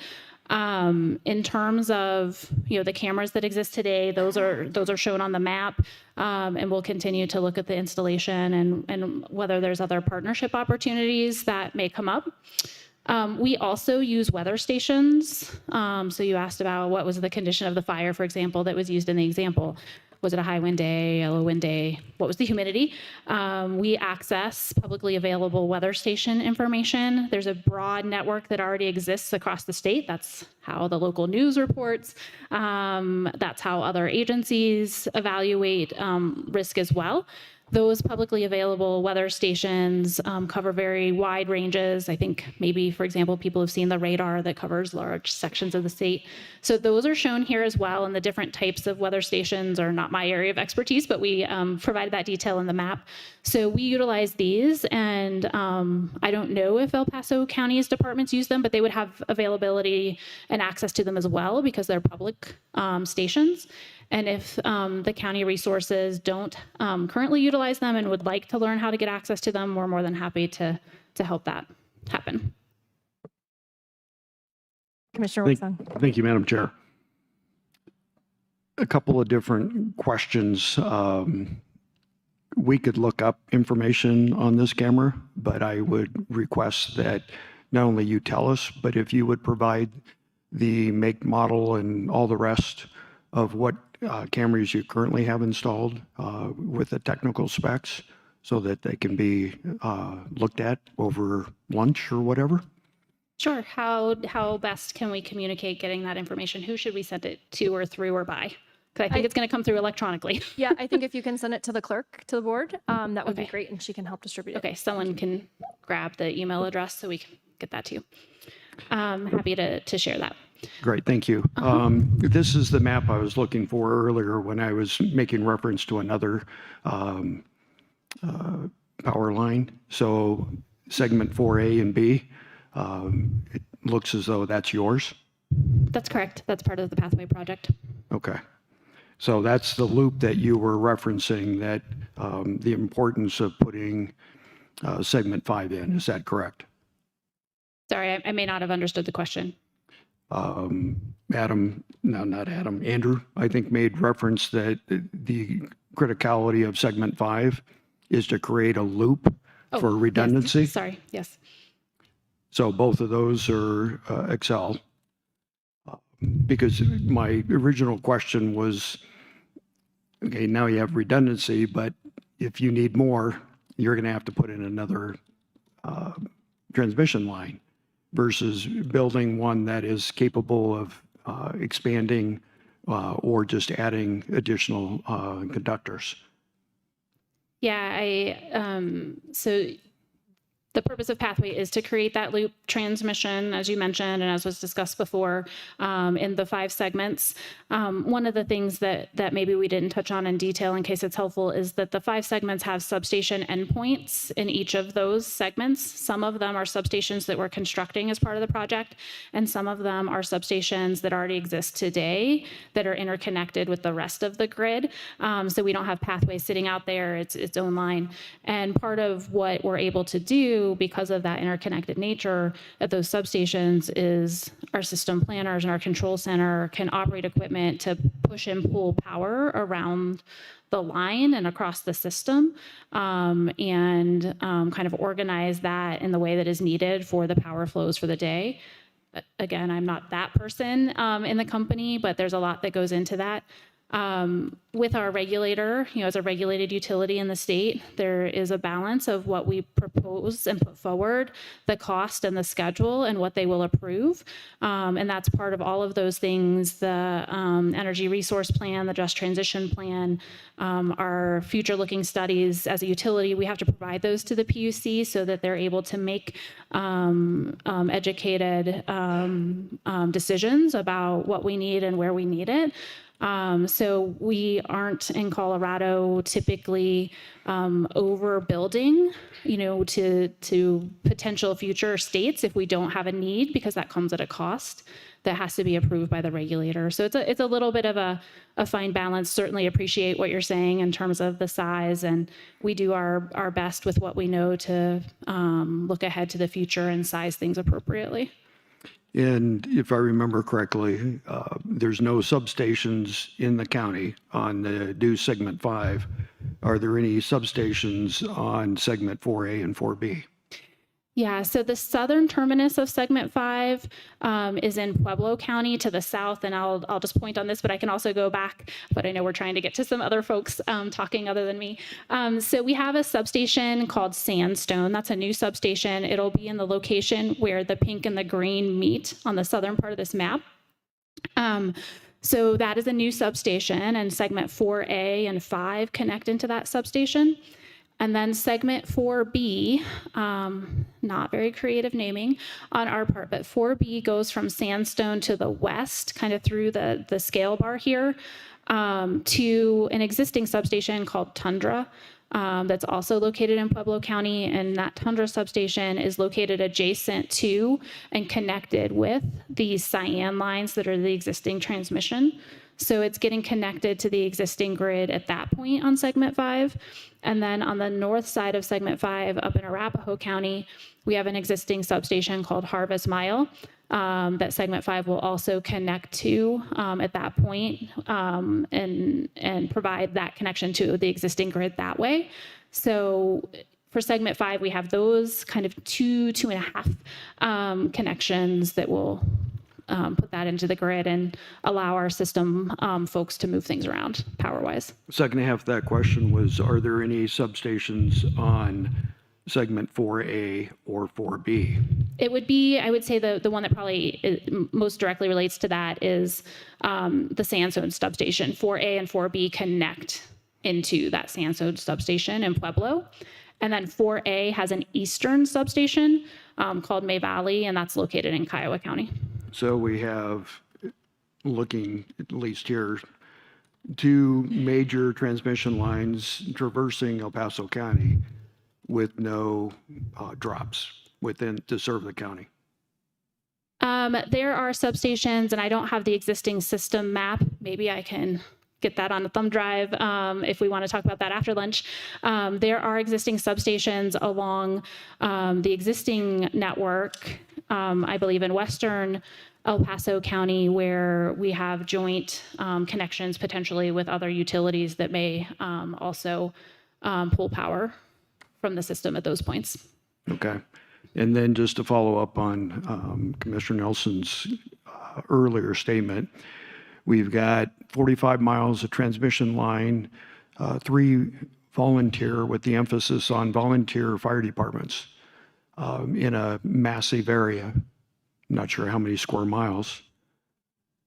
You might be able to detect a fire, but I'm very concerned about getting resources there because they are volunteer fire departments.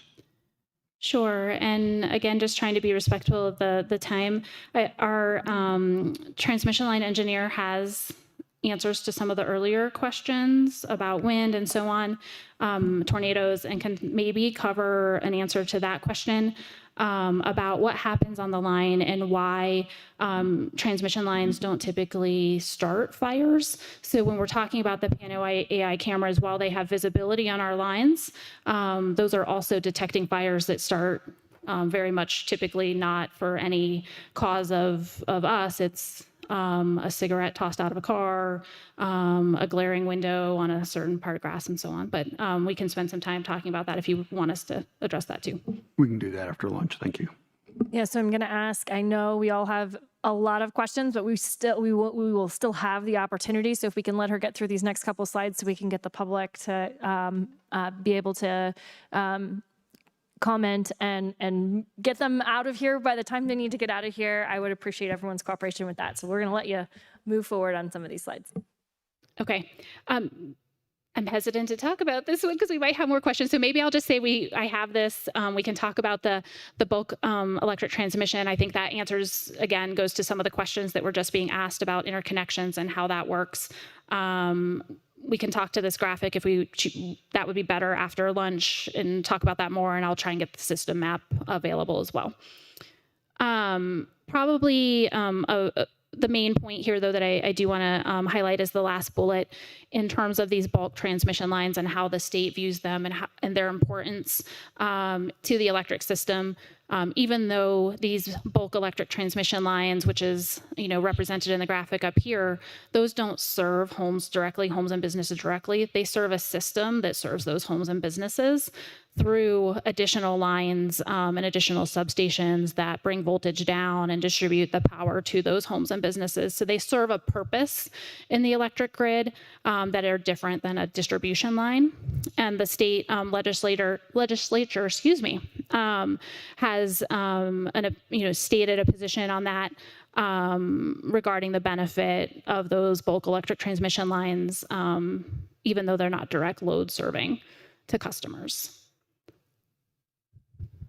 So the last slide that I think I'm talking about before we move on to others is just the benefits to El Paso County, and I imagine there may be some more discussion about this a little bit later. So we do pay taxes to El Paso County as part of how the state assesses those related to our infrastructure in the county. So even though we may not provide that distribution service to El Paso County residents, we pay, based on last year's assessment for our assets, that $873,000 noted at the end of the first bullet in taxes to the county here. We talked earlier about the creation of jobs during construction, for example, the benefit for local services and tax revenues during that construction. Our maintenance crews are also regionally based, locally based, and so they come through and use those same services, fuel up, eat food, get ice and beverages, whatever they need to. We talked a little bit about the broader benefit within the area and the region, and the determination about that benefit at a statewide level. Pathway certainly, we believe, and is documented in our CPCN filing, provides a broader benefit, including lower cost energy and the increased reliability that our customers demand. We've talked about the development agreement and the fact that we've signed that, and that covers any road damage or other things related to construction. That also includes a surety bond based on the estimated cost of what would be repaired that we'll post prior to starting construction in the event the county needs to draw upon that. Although our other segments under construction, we've had no draws on those in other jurisdictions because our crew does a great job of fixing anything that needs to be fixed. In some cases, we've left the roads in much better condition than they were found when we started construction because we needed to do improvements to make them workable for construction purposes. I don't know here in El Paso County, I imagine, but I don't get access to that information. We also have investors in Xcel Energy. Those can be El Paso County residents. And so to the extent that they're investors or hold stock, they benefit from us being a successful utility company as well in a financial way. And the last bullet here, we talked about the open transmission system in Colorado, allowing other utilities, including distribution cooperatives, other generation and transmission companies to utilize the infrastructure to move power around, purchase power in the event that you need it. It also requires us to consider applications to interconnect with the transmission line. So there was a discussion earlier this morning about a solar project that's perhaps interested in El Paso County that would like to connect to and utilize and move power across Pathway. I think that's where I will pause. Okay, with that, and I really appreciate everyone's cooperation trying to get, make sure that folks are able to participate in this hearing. So at this time, we will pause that applicant presentation and we will move to the public input. And so we will begin with those who are in support of this application. Is there anyone in the room who is here to speak in support of this application? Sir, if you'd like to come on down.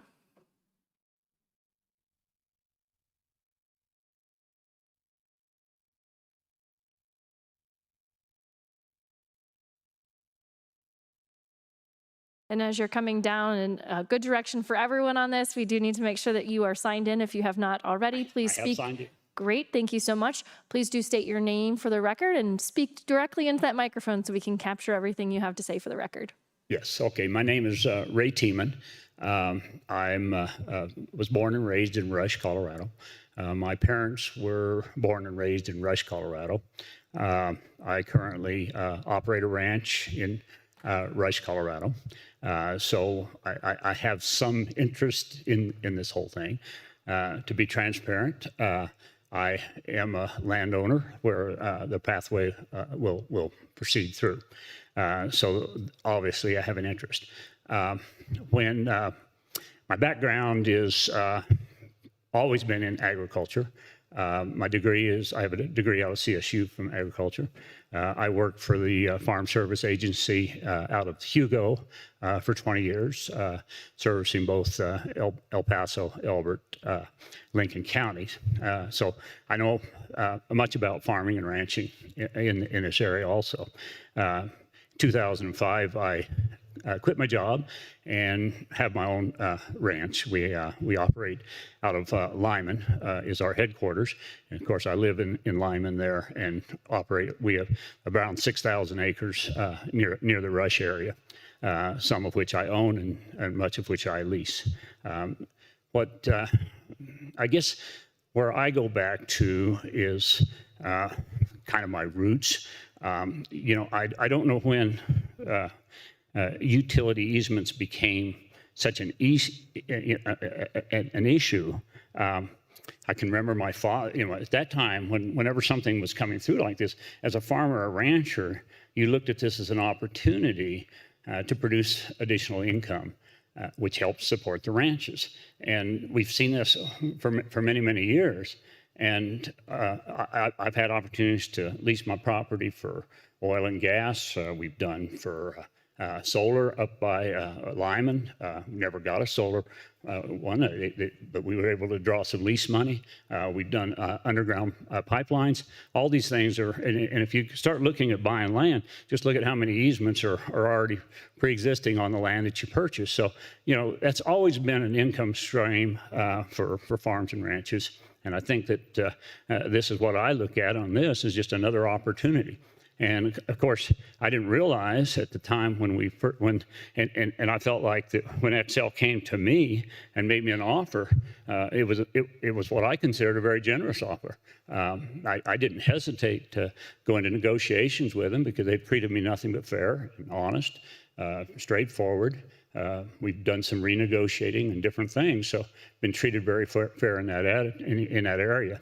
And then, so I think that I'm encouraged that we can actually help my ranch by getting the income off of that, which will produce an opportunity for us down the road if we want to get into like the solar opportunities, some of those kinds of things. These are just opportunities that help create some income out in eastern Colorado that's not there existing.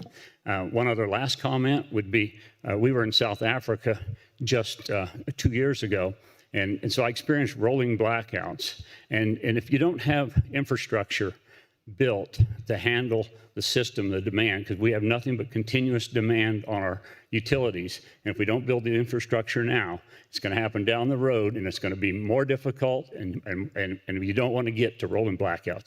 That's my own comments. Thank you, sir. Okay, is there anyone else who would like to speak in support? And do we have anyone online? Okay.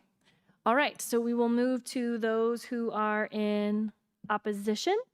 And I'll ask the clerk, do you have a list of those folks that we can call?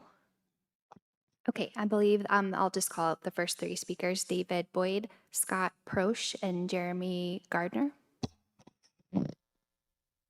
So if you'll come down, and if you're one of those three, if we can kind of start a queue down here, maybe in these front seats, and we'll call kind of three at a time, but to make your way down so we can get through all of the comments as quickly as possible so that you all can get on with your day. Thank you. My name is David Boyd, and I apologize. I'm the one that handed out. Sir, could you just make sure you're speaking directly into that microphone so we can capture you hear on me the now? record? Yes, thank you. Thank you. Would you state your name again for the Yes, record? my name is David Boyd, B-O-Y-D, and I handed out that flyer to you guys, even though this particular Excel is not making any loans to the federal government. It goes to show exactly what the Trump administration is doing about cutting back on solar and the green scam as well, and how much money that they're investigating right now that has actually been handed out that was actually slammed through the last 2 days of the Biden administration. If you read the last portion of that particular handout, it'll tell you exactly what it is. I just ran that off last night for you folks. Basically, what I want to do is my background. I'm retired law enforcement. I spent 33 years in law enforcement, 14 with Colorado Springs PD, 18 with the state. The last 8 years I was with state. I was an emergency management coordinator. And I've been retired 12 years. So my interest is actually exactly what you folks have been talking about with the wildfires. And I wanted to address that. And yes, you can guarantee that by having these people allowing you to have access to those cameras so that they can be observed by the fire districts and whoever's on duty at the same time. And as for the benefits are not going to outweigh the problems that you're going to have with this particular project that's going on. If they really want to help the county with wildfires, they can build some more stations. They can add some more trucks. They got billions of dollars going into this project, and they can go ahead and flip out some of that money, because I don't care about their bottom line. What I care about are the lives of the people in this county. And speaking of, they want to go ahead and pat themselves on the back about how nice they are. Let me tell you about how nasty they are. December 30th, 2021, Marshall Fire, Boulder, Colorado, 2 dead. More than 1,000 homes and commercial properties destroyed, $2 billion in property damage, most destructive fire in Colorado history. Investigation blames the fire, loose wires, owned by Excel. February 26, 2024, Smokehouse Creek Fire in Texas Panhandle. Excel acknowledged its facilities played a role igniting of the fire. Largest wildfire in Texas history, burned more than 1 million acres, 2 dead, loss of property and livestock. Yes, those fires can get sparked very easily out there. I live also in an area not out there where these people live. I don't know any of these people that are in opposition.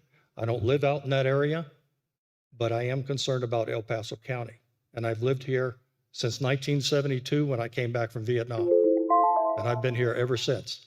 Bottom line is, yes, they can provide guarantees, but their bottom line is the almighty dollar, and we will lose lives out there with that fire hazard, those winds out there, because I experienced those winds as well on my property. Thank you, sir. Thank you, ma'am.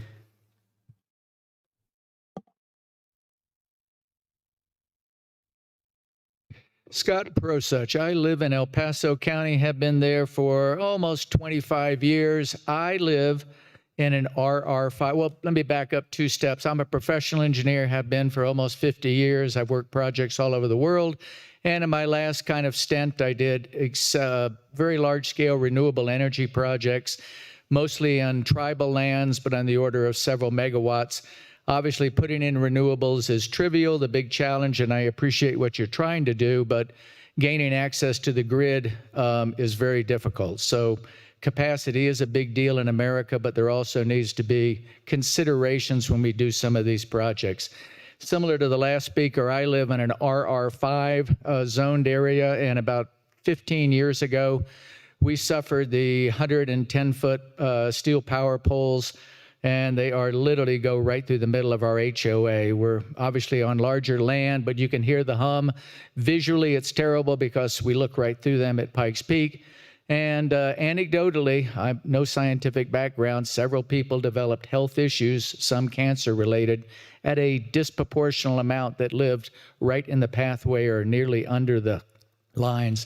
The big question I ask, though, is what's the benefit to El Paso County? If El Paso needs the lines, do we get anything out of it? Obviously, Bill's brought up several times that there's no drops, for our county. I get my power from Mountain View. I think unlike what you get, I'm on the order of 18 cents a kilowatt hour. So if you told me you were doing this project and you could drop my power rates, wonderful thing. I think it's going to go the other way, in that overall, across Colorado, people are going to pay more for their power because this $1.7 billion project has to be funded somewhere. So I think you'll see it in increased rates. So there's a lot of concerns along those lines. The other big one, again, I brought up the visibility issues and the environmental issues, the 1041s that came out earlier this morning. The reliability came up, and they touted their great performance at 99.9%. But yet the reason they have to do this line is for reliability. So I'm having a hard time kind of making that jump. If already we have an exceptional system that produces, why do we need another $1 billion to go through El Paso County? And in terms of other benefits to El Paso County, I really didn't see anything at all long term. All the jobs, all the employment issues are all transitory in terms of length of time it'll take them to build. So please consider those things in your judgment. Thank you very much.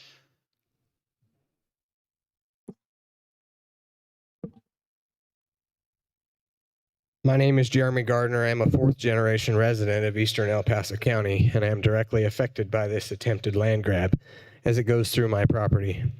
I spoke to you a couple weeks ago about my more personal relationships to this land and this project and why we oppose it. Today, I will address 3 main reasons we oppose this project. The first is since the beginning of this project, we have been lied to by Xcel. At both Simla meetings, we were assured as landowners that when land acquisition began, we would be meeting directly with representatives from Xcel. That never happened.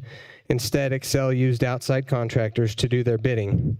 In our case, the gentleman they assigned to us, Kenny, refused to communicate our wishes as landowners to Xcel. As a result, there were no real negotiations, just mailed letters with threats of eminent domain and offers that only decreased in price. Xcel threatened eminent domain immediately when we said we wouldn't sign until the 1041 was obtained. The cart in front of the horse. Playing pin the tail on the donkey was a horrible way to put neighbors against each other and pick a route. That happened at the Simla meeting. In talking to neighbors and others, I also learned another tactic used was telling landowners their neighbors have already signed, another threatening tactic. Xcel might say they have the signatures of 62 of 68 owners, but they certainly can't say they have their support. Two entirely different things. The second reason is damage to the roads, which has kind of already been covered. In the last year, I've submitted 50 service requests at least on 3 miles of Judge Orr. This project will ensure Judge Orr is completely demolished. The dust on all the other affected roads will become constant and hazardous, and all of the roads in the area will go from bad to worse. Finally, if this line is approved, it will ultimately ruin all of eastern El Paso, southern Elbert, and western Lincoln counties. The line itself may not be the end, it's just the means. It's what comes after the line that will ruin the land and our way of life out there. It will be a constant barrage of wind and solar farms anywhere within 20 miles of this line. Prairie Ridge Solar Farm will be the next attempt. That will totally ruin what we choose to live out here for. I don't give a damn about Denver or its power needs. They can build a nuclear power plant in front of the governor's mansion. We should not be required to use our land to power Denver. If approved, you are giving Xcel a monopoly on the power grid. Where will El Paso County go when they need the power? Xcel will control the county too. If you allow this, when will it stop? When the entire area is covered in wind and solar farms, totally ruining our way of life? The life my great-grandparents and grandparents built? The life I wish for our 5th generation, my daughter, to have? Please don't turn our area into green energy dumping grounds of Denver. Please vote to protect our land and not make those who settled it roll over in their graves. Vote this down. Thank you. Our next 3 speakers. Okay, and the last 2 speakers signed up are Sandra Wolf and Eric Potts. And then just as a reminder, we have 3 online. Good, thank you.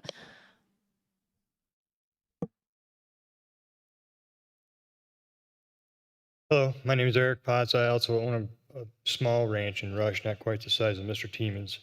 But eastern El Paso County is full of small ranching and farming communities. Many of these communities consist of multiple generation ranches and farms. Communities exist because of the people that run them, the families that run them, love that lifestyle, and that lifestyle consists of living in rural areas. Projects like this one disrupt the lifestyle of rural areas, the construction and the eyesore, the transmission lines, plus the danger of wildfires. This project also brings along proposed solar farms like the proposed Prairie Ridge Solar Farm, which would be the largest in the state. With solar farms come more traffic, more environmental impact, more wildlife impact, more runoff issues, and the heat island issues. Not all the farms out there are going to benefit, such as Mr. Tiemann, from being paid. That particular solar farm is only 2 private landowners. The rest of it is state ground. You know, if you just look at what happened in Arapahoe County on Airline Road, Xcel built a brand new big transmission line, and what's behind it? Solar farm after solar farm after solar farm. Infrastructure everywhere. The loss, the loss of the grazing and farming land, in this case, is over 4,000 acres with Prairie Ridge.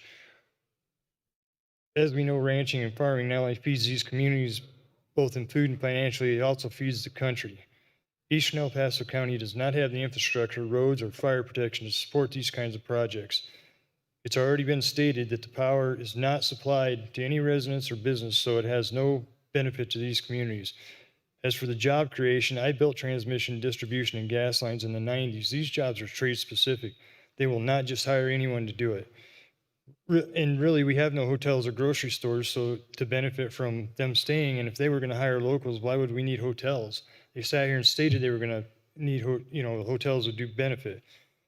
Transmission, if we have transmission lines already further west, why not run in these easements instead of creating a new easement out east?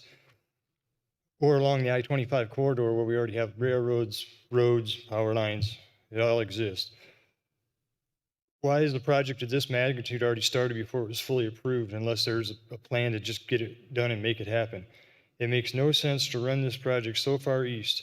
El Paso County should not be responsible to supply Denver with power, and I would ask and encourage the commission strongly to consider rejecting this land use to preserve the pristine environment landscape of eastern El Paso County and keeping a ranching and farming lifestyle and dreams alive, and leave ranching and farming land just that, ranching and farming land. Thank you.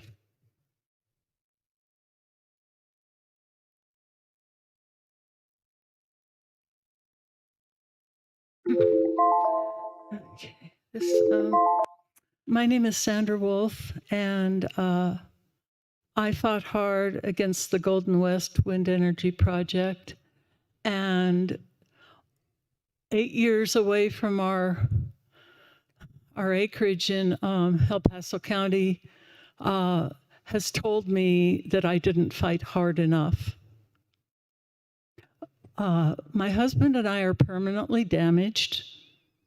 The reason studies are inconclusive is because when you put study after study out that piggybacks on a previous study, and none of those studies go back to research with any kind of scientific integrity, you can wash out one nice group who is top of the line for scientific integrity in their study. So Dr. Mariana Alves Pereira, I would recommend her to you. You should study her because she is worth 1 million of those inconclusive studies. And we can't trust AI. AI lies, but AI agrees with me.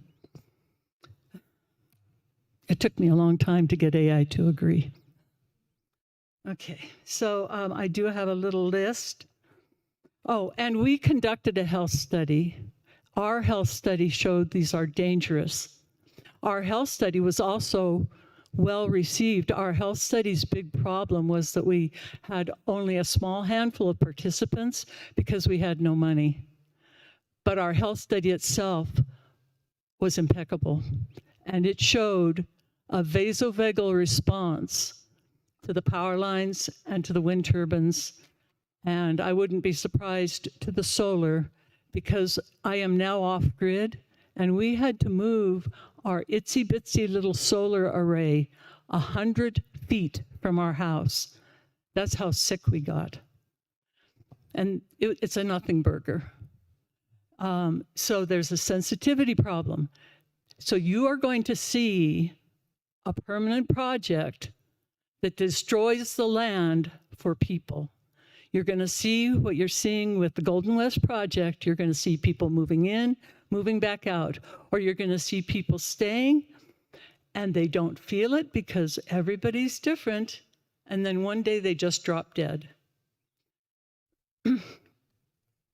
So, but that's on the health. So I promised a friend to encourage you to stand with Elbert County because I am sure they have a very nice stack of reasons. I liked the ones I saw. A very nice stack of reasons as to why not to do this. When you stand with them, you help the people. You help the land. The land is being poisoned out there. They admit, although these aren't directly connected. Oh, is my time up? It is. So if you'll wrap up your statement there, I would appreciate that. Thank you. It's just that you're not going to disconnect those power lines from renewables that shouldn't be there. And it's a diffuse source. Solar and wind are diffuse energy sources in which thousands of acres could be replaced with a 5-acre generator. Thank you so much for your testimony. Okay, so I think we are finished with everyone in the room. I'm just going to call one more time. Is there anyone else in the room that would like to speak in opposition to this item? Okay, I think that we have a few folks online, so we'll begin with the first one. State your name for the record, okay? Okay, my name is Lee Korn. I am from Eastern Colorado. I'm actually in Elbert County, but my property borders with El Paso County. As it pertains to the power pathways, I've already talked to Xcel Energy, and they have an engineer off record basically stated this is all about Denver, Colorado. On the surveys, as they wanted these lines on my eastern side over in the Elbert County side, I wrote them a letter and I basically said, if Denver, Colorado needs power, they can go build their own power plants. If these individuals do not want to build power plants up there, then they can starve and freeze in the dark. And that's as simple as it is. None of us out here need to take on the infrastructure to keep the lights on up in Denver, Colorado. They need to simply go take care of their own business. The counties out here, Elbert County has already denied them. I would hope that El Paso County is, as most of my tax money goes into El Paso County because of the work that I do. Please, by all means, look at the land use, respect the landowners out here, and this power line needs to be up in Denver, not out here. That's all I have to say on it. I appreciate your time. Thank you very much.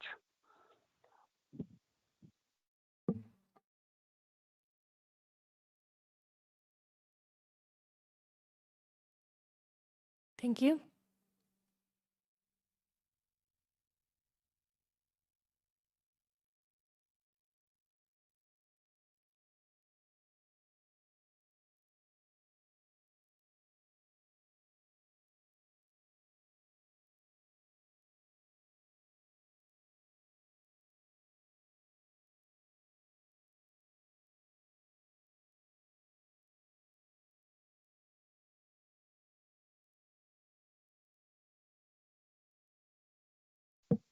Right now?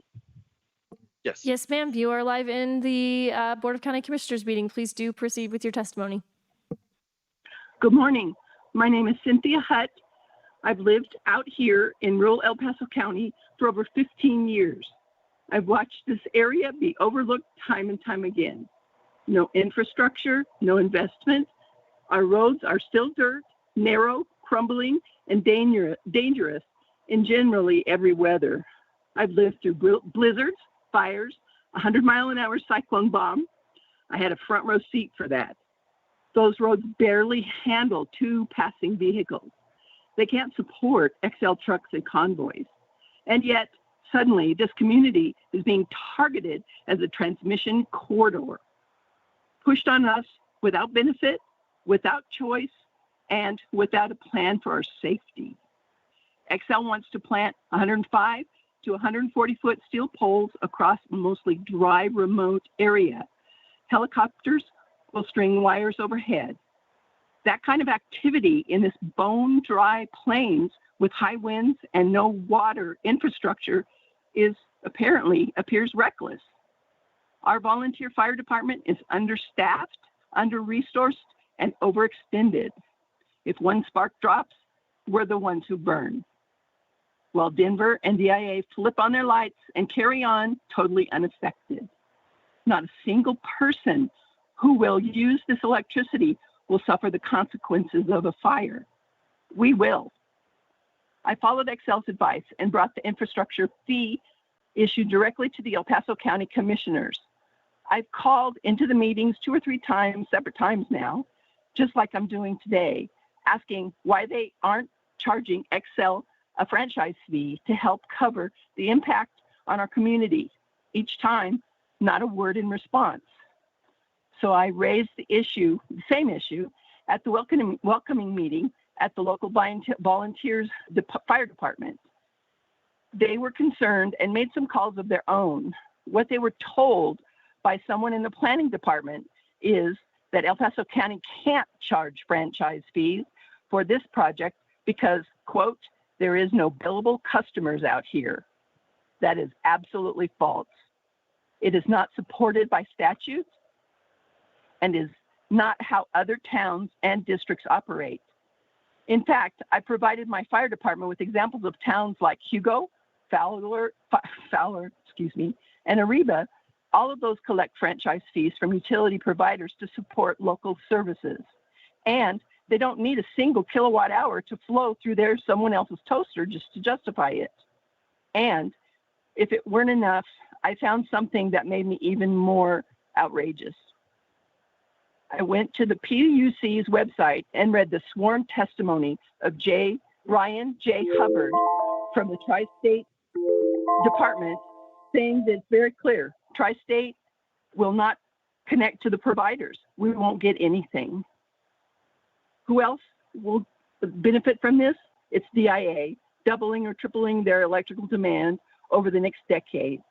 And they've added concourses, runways, EV chargers, and massive infrastructures that will be needed more power than ever. So I ask you directly, is this project really about renewable energy, or is it about funneling more power to DIA and Denver's developmental machine at our expense? I ask you to stand with the citizens of. You may wrap up your comments briefly, but your time has expired, so please do that briefly. Okay. Stand with Elbert County. They demanded answers. They protected their land, and I'm asking you to do the same. It isn't shared infrastructure. It is an impossible burden, and it is our homes, our land, and our lives at risk. Please stop this project before the damage is irreversible. I thank you very much. Thank you.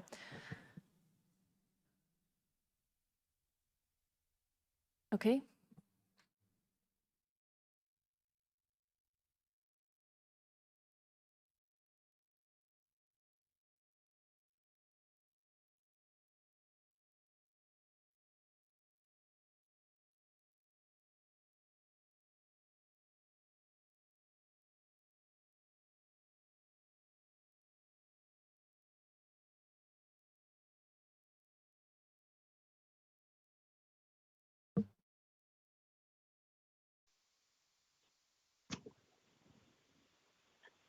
Good morning, Commissioners.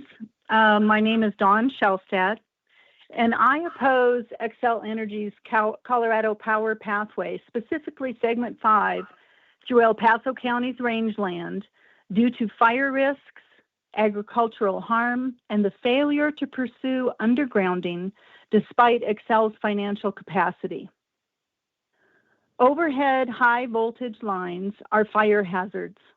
The 2021 Marshall Fire, costing $2 billion, was linked to Xcel's power lines. The 2024 Smokehouse Creek Fire in Texas, allegedly sparked by Xcel equipment, caused $290 million in damages. El Paso County's dry rangeland is a tinderbox on the best of days. These lines threaten our safety and our economy. Xcel claims undergrounding costs too much, up to 10 times more than the $2.44 million per mile for overhead lines. Yet, with $14.2 billion in annual revenue and $67.2 billion in assets, Xcel has the financial muscle to fund the $6.7 to $13.4 billion needed for undergrounding. Pacific Gas and Electric is burying 10,000 miles of lines to curb fire risks. Xcel could do the same, prioritizing safety over profits. Underground lines reduce fire risks and preserve our rangeland's integrity. Where are the studies from trusted sources? Xcel's self-conducted environmental assessments lack credibility. Elbert County's 2025 permit denial flagged inadequate wildlife protection details. No third-party studies on fire risk or agricultural wildlife impacts are public, despite demands from Elbert County's Environmental Alliance. This lack of transparency undermines trust. Why push overhead lines when Excel can afford safer alternatives? I urge you to halt segment 5, mandate undergrounding, or require studies from trusted sources on fire and agricultural impacts. Protect our county's safety, integrity, and livelihoods. Thank you.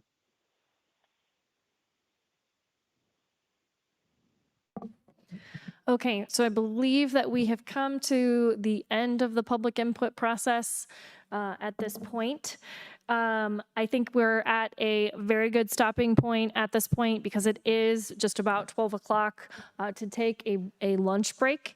And so I am going to ask the applicant, I think 30 minutes is sufficient for the board unless you need more time than that.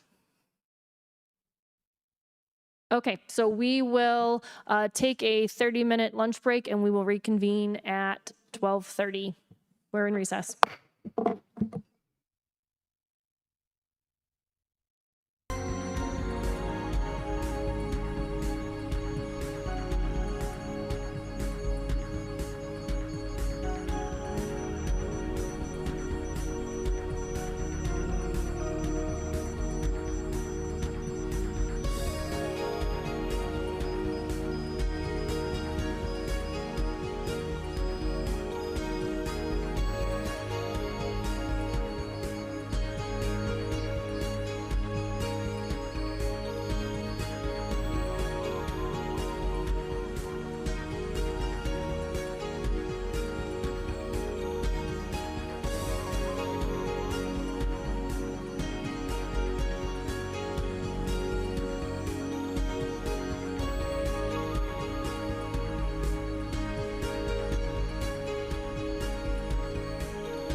I'll call this meeting back to order, and I'm sorry we came in just a bit later than we anticipated, but we did want to give time for some printing of the maps and things. So thank you to our clerk for making sure that we had all those materials. And so I think we are ready to proceed with the presentation.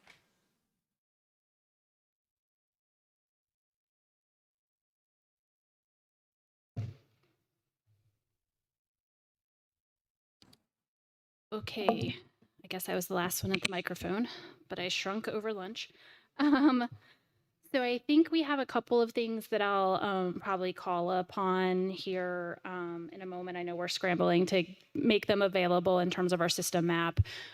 We are also sending some additional information on the Pano AI camera, like really detailed specs in the moment as well. So apologies that we didn't get that over the lunchtime, but we're working to get that sent in the moment. I thought we would start just in terms of the items that I captured during our presentation that I said we would go back to, or have additional experts come up if that works for you all instead of progressing with the slides. Is that acceptable to the board if we just answer some of those outstanding questions and then talk about that? So I'll start with asking Christina to come up to the microphone to talk about engineering details again, to answer some questions that we had around wind speeds, sustained wind, tornadoes, and also touch on transmission line safety and what happens in the rare event that there's a line issue. But let her cover that and we'll go from there. Hello again. So I want to make sure I'm answering the question that was brought up earlier about specifically 100-mile-an-hour wind gust concerns. So first, and then kind of move into the tornado concerns as well. So the go ahead.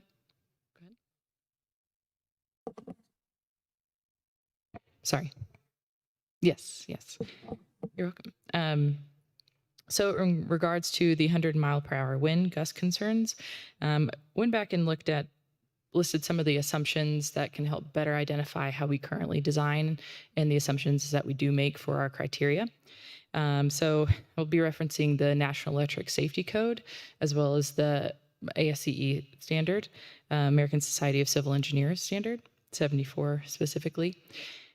So in how we approach the design, so there's something called the mean reoccurrence index, interval, in which that is essentially just the probability in which certain weather cases will happen. So we currently design for a 50-year MRI as the mean reoccurrence interval, which with that 95 mile per hour wind, what that means is 2% chance of that specific case happening. The other assumptions rolled into that is that the wind is laminar. It's on the longest span on the entirety of the line. It's fully perpendicular to the longest span on the line. And then there are also strength reduction factors in it. So even though we say we design for 95 mile per hour wind, there is a level of conservatism in there that there's always risk, but there's a level of conservative that it could suffice under 100 mile per hour wind. The risk in that is perfect scenario. It is perfectly perpendicular to the longest span and for longer than 3 to 5 second gusts. So wanted to clarify on the 100 mile. Does that answer questions? Okay. In regards to tornadoes, so the way that the structures are designed is it's actually not, the ASCE 74 assumes a F2 tornado, which is about 150 mile per hour wind, and it applies it to only parts of the line. And so those are referred to as span reduction factors. So the different sections of the line in which a tornado is hitting that. So because it's moving in such a specific direction, it is trying to mimic that specific kind of multi-direction wind. So are there any questions? Okay, see no additional ones at this time. Thank you. Okay. And yeah, so I think Jen also asked for me to speak on what happens if something does happen to the line, whether that's tornado or fire. So the way transmission lines work is if the phases get too close together, if there's any sort of fault on the line trips. So meaning, layman's terms, it turns off. And so from a wildfire perspective, when it turns off, there's little to no risk in wildfire. The other component of the wildfire mitigation aspect of a transmission line is the height. So with the NESC clearances that we have to abide by, that is at minimum 34 feet above ground at the lowest part of the SAG. And we do account for vegetation as well in clearances. So there is mitigation from that from an air clearance perspective. So we typically are not close to vegetation much at all. So, which is usually what is associated with wildfires. Good. Any other questions? Commissioner Wesson? Thank you, Madam Chair. What is the speed in which it would trip if there was some kind of a severance of the cable? I don't have the exact, but it's in milliseconds. So it's in like hundreds and hundreds of seconds, like milliseconds. Okay, thank you. Just to follow up on that a bit, I hear about all the safety measures, but in real life, it's clear we have seen fires that are started by these. So I guess my question is, there are clearly safeguards, which is great, but those safeguards do not always work, or there are faults. I guess my question is, can you guarantee that there will not be a fire started?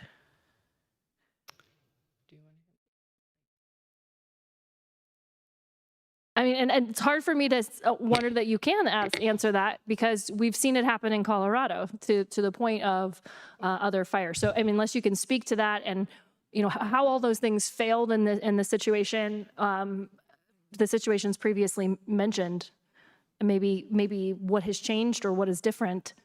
Yeah, no, I think it's a great question, Madam Chair, and I appreciate you bringing it up.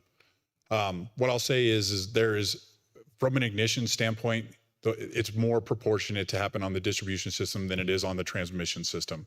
In regards to fires that have happened here in Colorado, we've taken a lot of mitigation steps. You've seen our wildfire mitigation plan that does create different operational contingencies to lower in mitigation risk for that. I do want to just state, I know it's kind of insinuated, we are working with the Boulder County Sheriff's Office. We've been, we have an upcoming hearing with those folks. Like we've said on public record, we did not start the Marshall Fire. We look forward to working through that process as it goes and unfolds.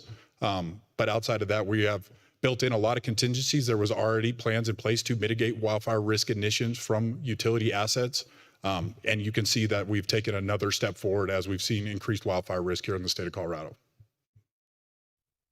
Okay, thank you.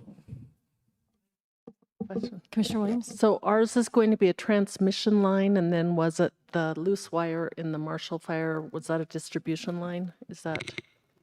Sorry to bring you back up. Bend over. Instead of just like bending your guys' ears. Yeah.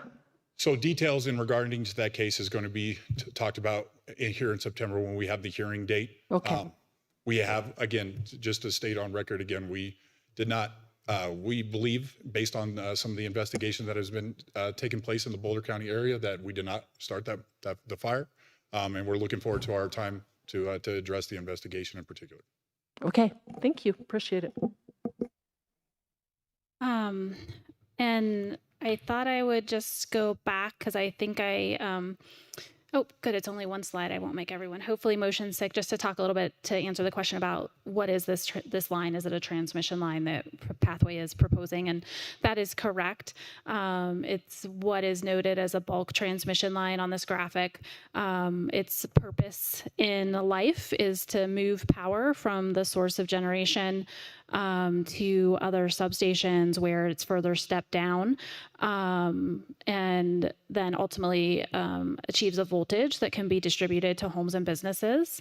So in that way, it would not interconnect directly to homes. That doesn't mean it doesn't serve a purpose in the system. It's like highways, as a comparison. Those move people around. This moves electrons around. In terms of some of the discussion about renewables and what that means, I would offer that the transmission line pathway is really electron agnostic. It isn't limited to only green electrons. It can carry any type of generation. And to that point, it interconnects in a number of areas around the state. So it's not just Denver.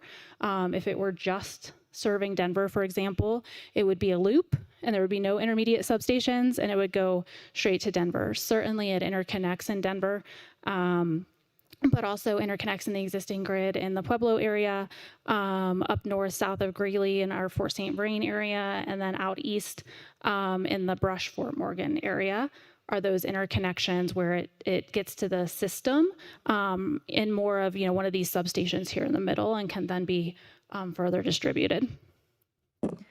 Okay, so since we're on that slide and that is talking about who this is going to serve, will anyone in El Paso County be served by these? Because it appears not, because there are no Xcel customers in the area, and the areas that you're talking about are, though not just Denver, have not included El Paso County.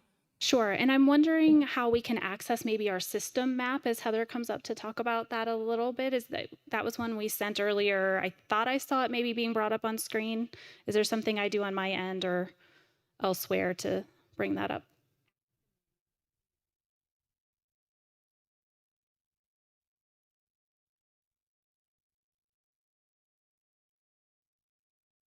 I think there are 2 files that were sent. So what was the one titled? So it would be the most recent file, I think, run up on a thumb drive or by email, thumb drive.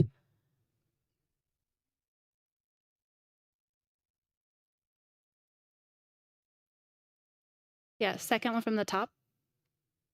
Thank you.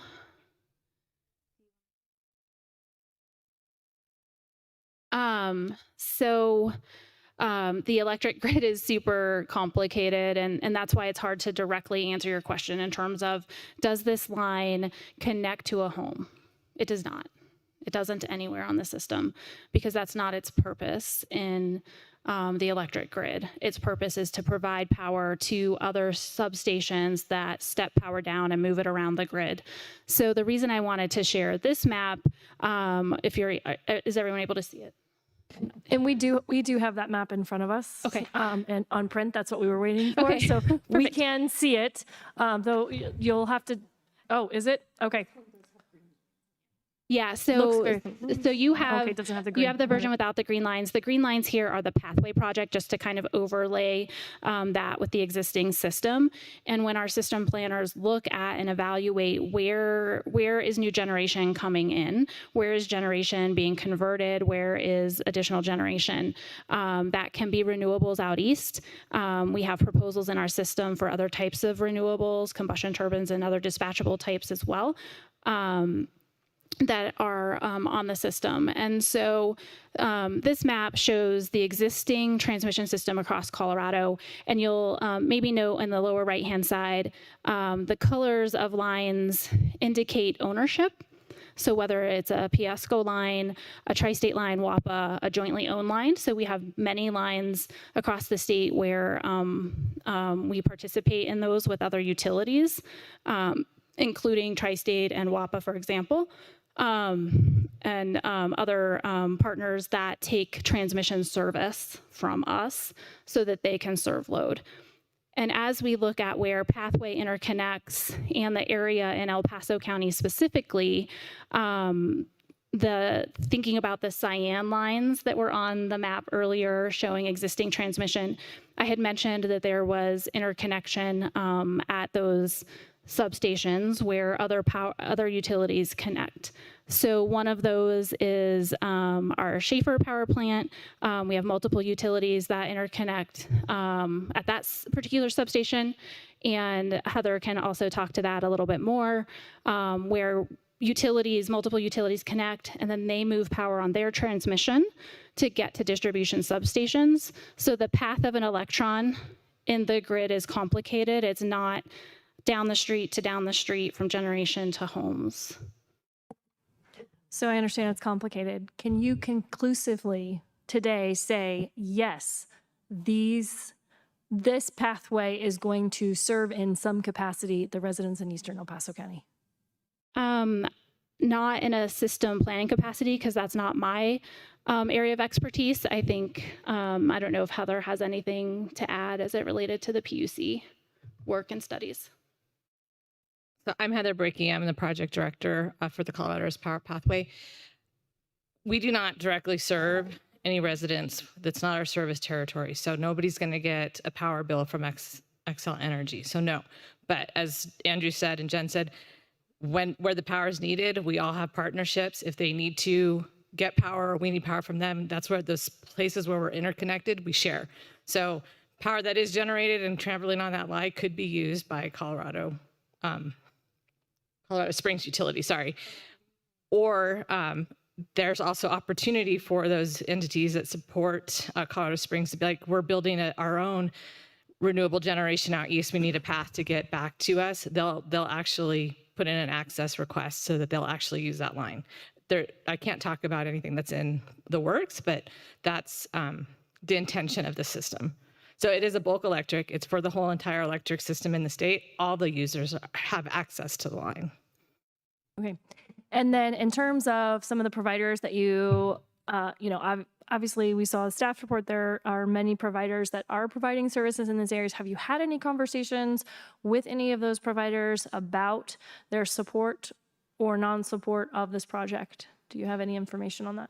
So when the project was originally planned and studied back in 2020, there was a Colorado Planning Commission that included representatives from all of the transmission operators, and they all worked on planning that system. At the time, they did not want to participate in the project, so it became an Xcel-only project. Thank you. Yep. Commissioner Nelson also has a question. Just kind of similar line of questioning. So the power lines, and there was a slide previously, you can stay on this image, but that showed a current transformer line that was light blue or cyan, and then the bright pink or magenta for the new line. The reason the additional line is needed is for the ability to access solar and wind resources to produce energy. I'm just still trying to understand why you weren't able to utilize current lines and infrastructure. Why are you having to add new? Sure. So it's a combination of those things. So other lines may not have capacity on them to move the power. We also have the state mandate and our company mandate about reducing greenhouse gas emissions. So, a state requirement and a company goal to do that, which means we need our generation portfolio to change in some ways. We talked about the coal plants. I mentioned we have non-renewable generation that we have and will also add to our system.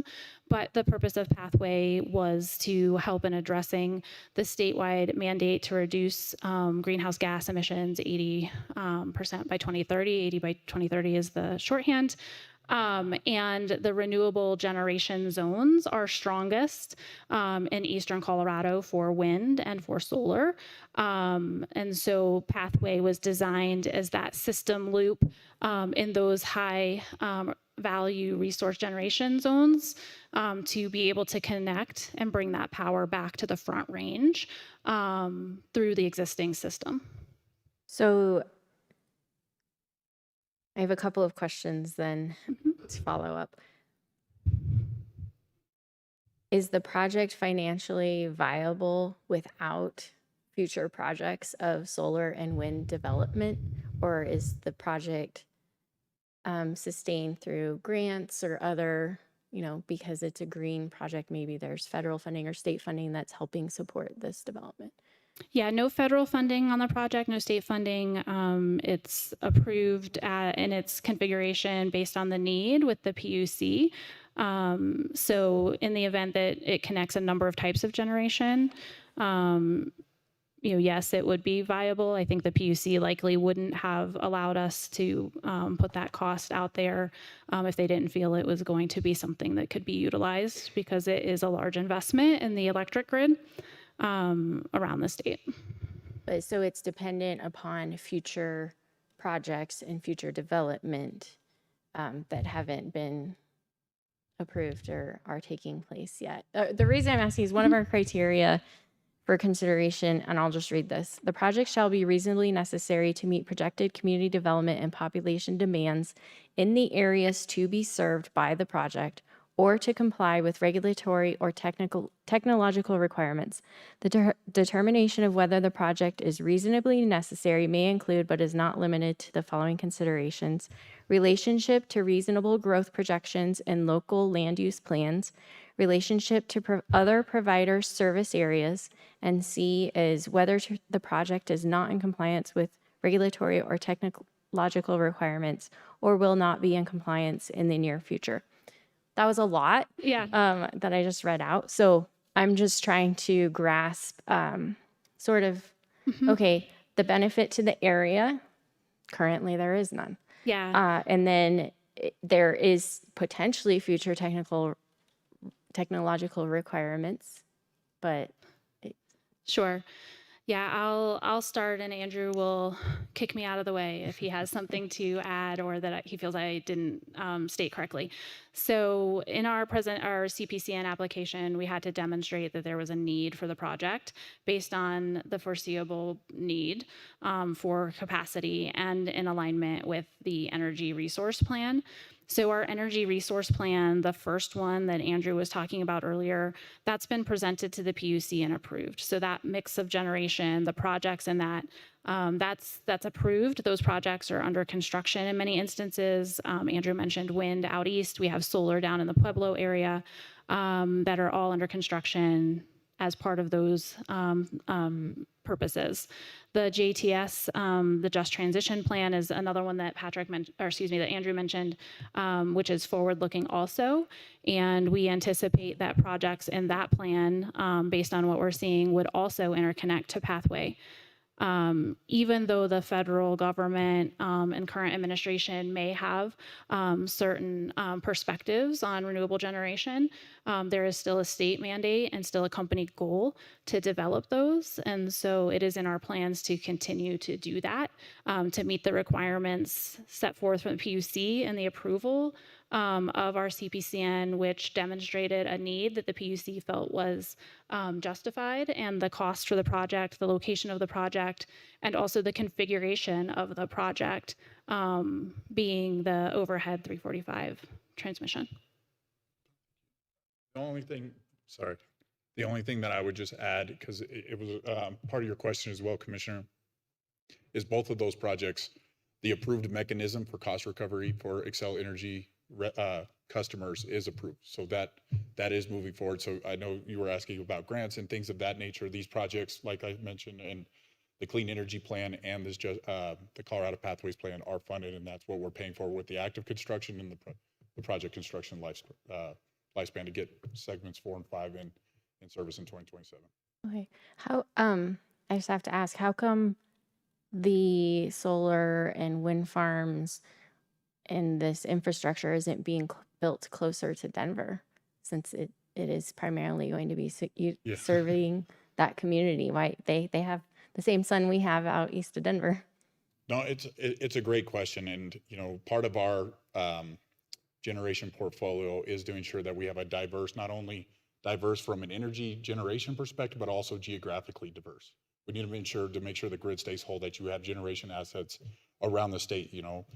Not to oversimplify, but you don't want a cloud covering all of your generation assets that it would cover from like a solar perspective. We do have a number of generation assets in the city and county of Denver. To answer your questions, I know there's been a lot of references into the city and county of Denver. We have 3 different generation stations that are in the city and county of Denver. Most of those are all gas producing units.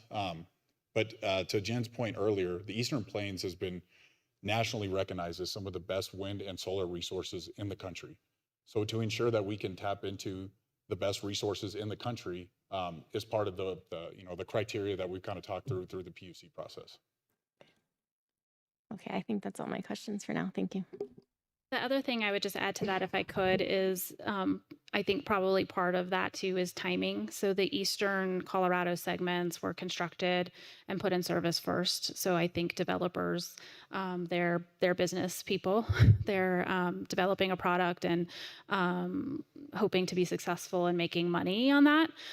So they're going to put their investment and timing and schedule into what's done first in the eastern Colorado section, further east here. And then, it's possible that other generation, if when they see this line under construction and in place, will choose to also approach El Paso County on projects here. It sounds like maybe there's one in consideration, but they're also likely trying to hedge some bets about when the transmission would be available versus development timing on the project. Commissioner Weisong. Thank you, Madam Chair. You mentioned financially feasible. It was brought up earlier about Elbert County. And I'm surmising from the comments that was not approved. What impact does that have on completing the line through El Paso County? No impact on El Paso County. That is correct that Elbert County did deny our land use permit applications. Officially stated that earlier this month. And we are in a place of evaluating our next steps through district court and PUC as to how we will address that. I believe that a line and segment 5 in particular will ultimately be built, and this whole project and the segment will move forward. So you believe it, but can you explain what, you don't have approval, and so you are pursuing litigation, it sounds like, and assuming that you will be successful, and that is hinging on the future of the project? I'll state it maybe a different way, is that the PUC provides us as a utility certain things that we have the ability to do, including appeal of a local land use decision, particularly because of projects like Pathway that are of statewide importance and statewide benefit in addition to local benefit. And we will work through that with Elbert County and those forums to ultimately see what that outcome is. But those particular avenues exist for a reason. To allow our projects that are of statewide benefit and PUC determined need to continue. Okay, but that's still built on an assumption. So if nothing changes and you cannot build in Elbert and that denial stands, what happens to this project? I think we would have to evaluate that at that time, but I don't expect that to be the scenario that plays out. But you don't know. You're making a lot of assumptions. So No. based on the information that we have today. I can't determine the outcome of a potential district court But appeal based- or a PUC process. Correct. But based on today, you cannot build in Elbert, and that jeopardizes the full ability of this to be built. If there was a scenario that played out where we were unable to connect Pathway in Elbert County, then we would evaluate what other options we have.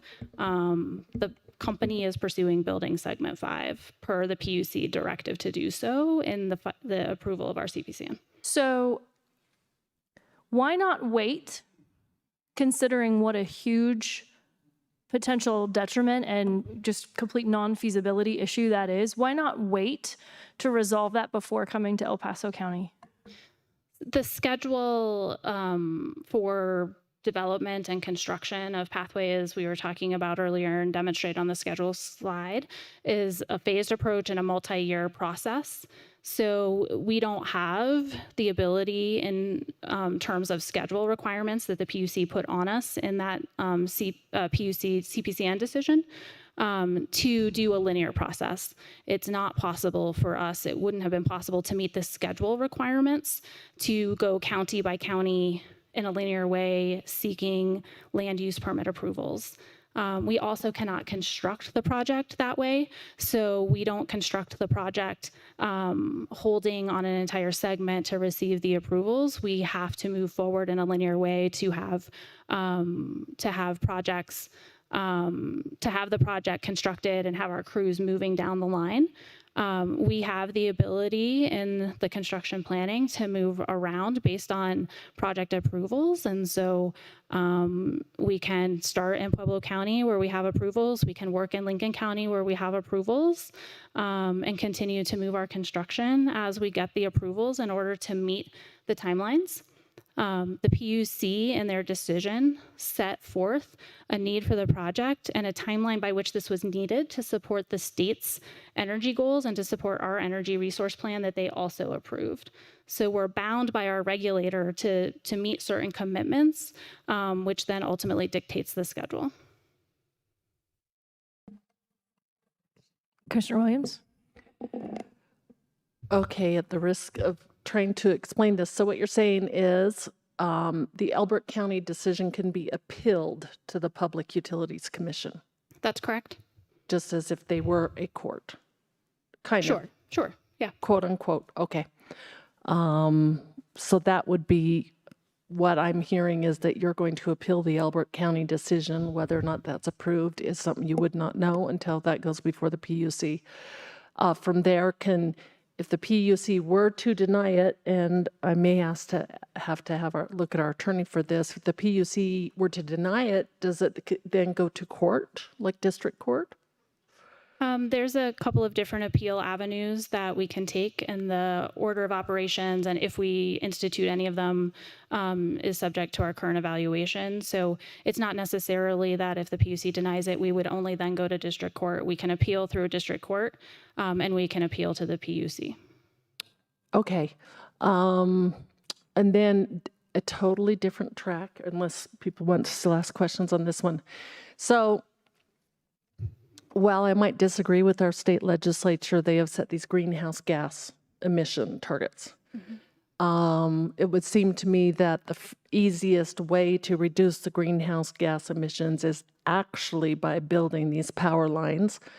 As I've said many times before, Coloradans love their cars, and so it's really hard to reduce it by taking people out of their cars, whereas to reduce the greenhouse gas levels by additional power lines would be helpful. And I think that would free up eventually, maybe not in the next 10 years, some transportation dollars for down here, because if they're having to use greenhouse gas dollars up in Denver to relieve transportation congestion, then those dollars might eventually come down here. This is just a theoretical question. You don't even have to answer it. I'm thinking out loud, which can be a scary thought. So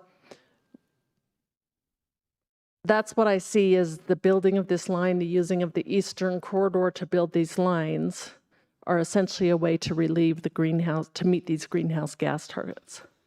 The greenhouse gas targets I was referencing are really, I think, around generation and electric infrastructure, and not necessarily tied to transportation. But understand your point, in the world of things we could all do differently to maybe change, perhaps that's one of them. But as it relates to us and our company goals and the state mandate, we're addressing the reduction in greenhouse gases from electric generation. Okay, thank you. Sure. Commissioner Applegate. Thank you, Madam Chair. So you don't get what you want with the appeal for Elbert County, and you have to go completely around Elbert County. Is this financially feasible, this segment 5? I would look to the project director, Heather, to see if she has any thoughts on that. So the question was if we had to go around Elbert County, would this project still be feasible? Right. That's something we would have to go back to the PUC to have that discussion on. And it's an evaluation of now the public benefit of the project going around that. We don't know the outcome of what that would be. Okay. So I think we've explored that topic pretty well here. It's a major concern, clearly, that it's difficult to find that a project is feasible when you don't have the permissions, and it's all based on, we just really think the PUC is going to override all these things. I don't have nearly as much confidence in our state government, perhaps, than you do. But one question that I also have is, well, really two things. We've talked about specific financial relationship on the pathway itself in terms of government funding or government loans, anything related to that. What about the peripheral projects that you're talking about, those solar and wind? Are those going to be reliant on government funding in any way?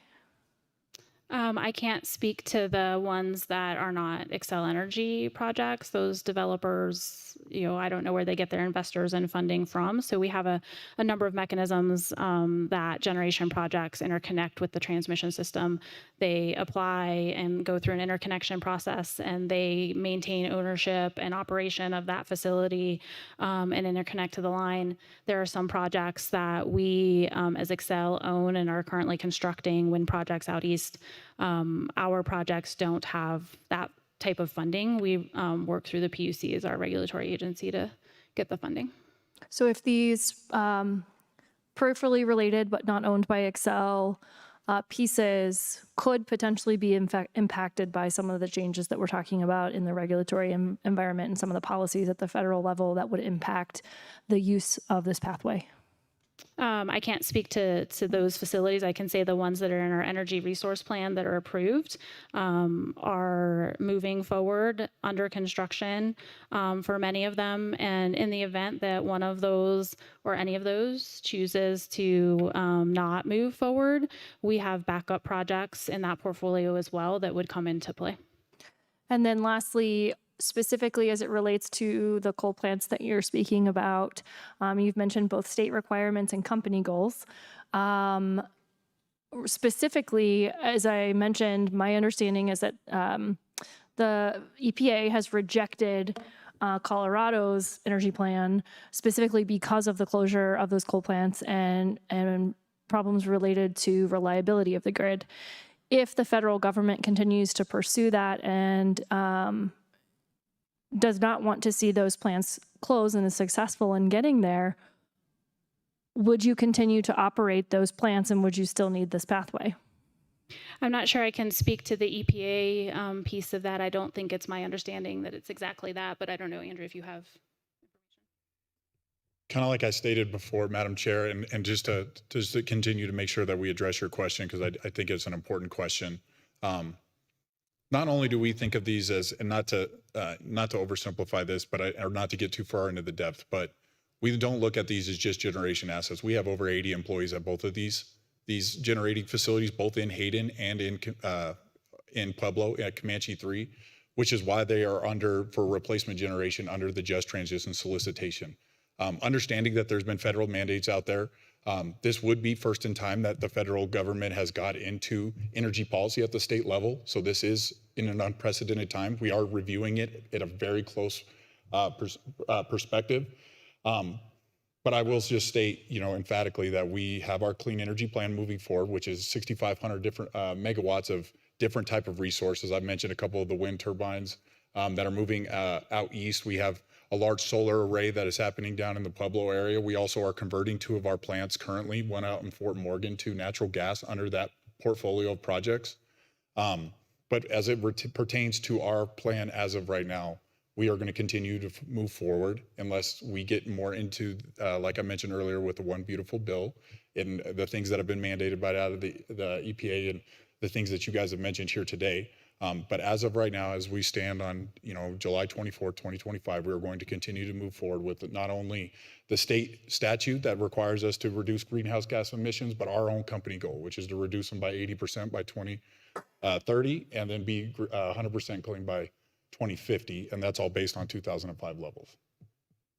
Okay, thank you. Yep, Commissioner Nelson. So I would like to better understand the scope, like the full scope. That's okay. The full scope that we're here today to approve transmission lines, but the reason they're being built, I would just like to better understand. You mentioned Excel having some projects and just the rest of the infrastructure or development that will be happening out in Southeast Colorado as to why these transmission lines are being built. And I get that there are separate companies that maybe then will partner and tap in, and you can't speak to that, but I imagine that is part of the financial viability of this for you. You're anticipating some of that to happen for this to be financially feasible. So as best you can you give me a bigger picture of what we're really talking about development-wise, not just the transmission lines? Sure. Do you want to start? You want me to start? Yeah, I can start. Just to make sure that we're very clear in regards to what the purpose of this application is for the Colorado Pathways project.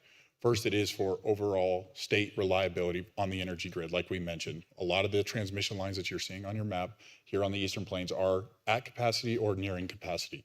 There needs to be additional capacity available on the bulk transmission system in the state of Colorado to ensure that we keep meeting the energy demand that we are seeing all across the state. So that's the primary focus of the Colorado Pathways project. The other benefit of the Colorado Pathways project is because of that increased energy demand and the need for more capacity on the transmission line is to bring on additional generation assets. It's to potentially, bring some of that natural gas generation energy from the Pawnee, which is the Pawnee Generating Station, which is out in Brush, Colorado. That can move around the state so that we can keep the grid reliability high. But we also have the ability to bring on green energy projects like wind turbines, solar projects, and things of that nature, again, to meet the energy demand here in the state of Colorado, which is ever increasing over the last 10 years. And I kind of talked about it earlier about kind of where we're at from for the last 150 years, what we've looked at from an energy demand perspective, but that's the sole purpose of the Colorado Pathways project is to resiliency and the ability to bring more generation assets, and some of that being clean to meet not only our goals, but the state statute's goals. Okay. I Cleared up. A little bit. I don't feel like I got a big picture sense of what else is going to be developed out there, because it has to be financially viable for you to invest. And the reason, so more like a step back of the why. No, it's a great question. I think I'll answer it for twofold. Generation assets and our transmission assets, we see those, they're all in different filings, first and foremost, in front of the Public Utilities Commission, and they're financed in different mechanisms through cost recovery through our customers. Like I mentioned, the Colorado Pathways project is approved by the the Public Utilities Commission based on our approval of the CPCN, which allows for us to create a mechanism for cost recovery from our customers. I mentioned that we have 1.6 million customers in the state of Colorado. They will all receive a portion of this to ensure that this gets funded and paid for. Again, we have I'll give you another example of like how this kind of works. We do reliability projects pretty consistently. Right now, we have the distribution system plan in front of the Public Utilities Commission right now, which is a substantial investment in our distribution system to ensure for reliability. It's not interconnected to generation assets. That's not necessarily how our revenue portfolio or things work or financing aspects work. So we do reliability projects, we do rebuild projects all the time, and we also do generation aspects, and all of those have to go to the PUC for CPCN approval. Okay. Yeah, I hear what you're saying. I'm just trying to reconcile, and I get that you're kind of being pulled in multiple directions where you have state statute mandating greenhouse emission reduction, but when you're saying our energy needs are increasing and we need to expand, but then we're closing power plants, it's just, I'm trying to reconcile that a little bit of now we're impacting citizens in our community that aren't going to benefit, and yet and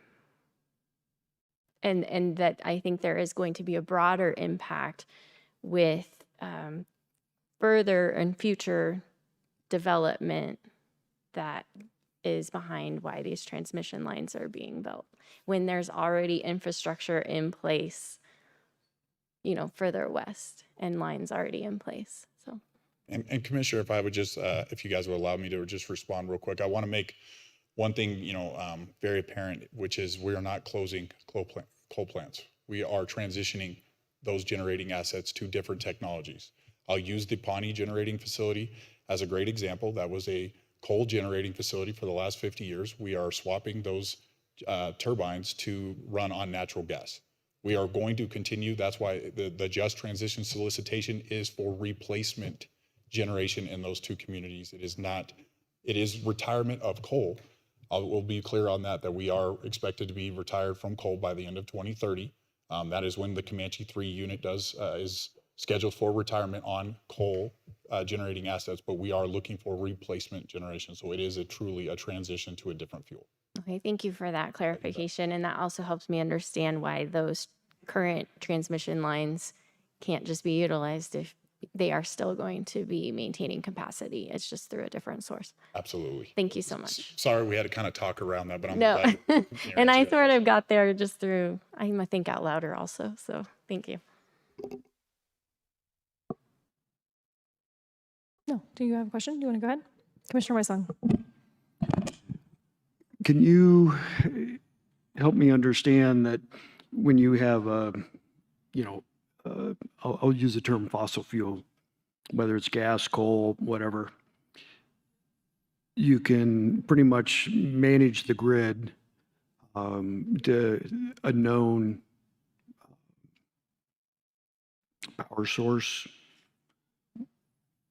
Can you help me understand what happens when you've got an intermittent source, whether it be solar, it gets cloudy, the wind stops blowing, those kinds of things? What is the impact on the grid there?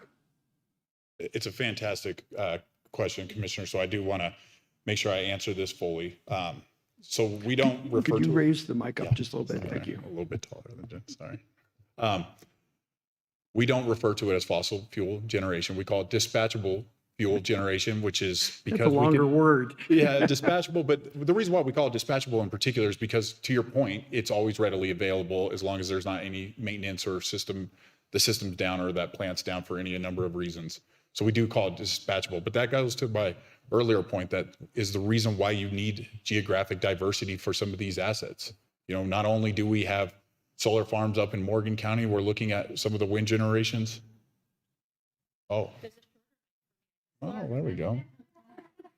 Not only do we have, solar farms over in Morgan County, we have some of the wind turbines, like we mentioned, over on the Eastern Plains. We have coal generating assets out on the Western Slope. We have hydro facilities along the Colorado River out in Glenwood Springs. We have a diverse portfolio. We are also the balancing authority for a lot of the territory that we serve here in Colorado. I know Jen touched on that previously, which means that we have the responsibility to ensure that our utilities that are in the adjacent area have the generation assets they need as well. So we bring a large portfolio of generation assets to the table. We also have the ability to buy on the market if there is some wind that we potentially forecasted and didn't come to fruition, so that we could buy it on the market on the day ahead. And that's where, again, goes back to the overall benefit of this project, is we would be able to purchase wind or solar or gas generating assets from our brethren utilities and be able to serve some of the load along the Front Range in our service territory. Okay, I'm going to change topics. Reliability. So you're looking at basically what we call would be a 3 nines, 99.9%. Why did you stop there? When other utilities or type of utility, I'll just leave it generic, work off of a 5 nines reliability? It's a great question. I will just say that, there's just great people that work here at Xcel Energy, not only from an asset perspective, but we have folks that work around the clock to ensure that we have reliable service. And that's not just generation assets, that's all the way down to the tap level to our homes and businesses and our communities. That's where that number comes from. We do live in Colorado. We have diverse weather here in the state of Colorado that has potentially at times impacted our system. 99.99% is above industry standard. I don't have the direct statistics in front of us, but it is on par with our peer utilities here in the United States. So that is a standard for electric transmission utility, is 3 nines. Yeah, absolutely. But that 99.99% is including all 3 of No, our. you just added a 9. Well, okay, 4 nines. Yeah, sorry. That statistic represents all 3 of our stools of our business, which is generation, transmission, and distribution system. So it's all encompassing of the 3 different things that we serve our communities with. Okay, thank you. Okay, I think we're ready to proceed. Thanks. I'm very excited that this is more my size, and we'll leave that one so you don't have to hear it creak if Andrew comes back to the microphone. Although, get a few things over here to move forward. How do I get back to? Are we done on the system map? Should I go back to the presentation? Okay.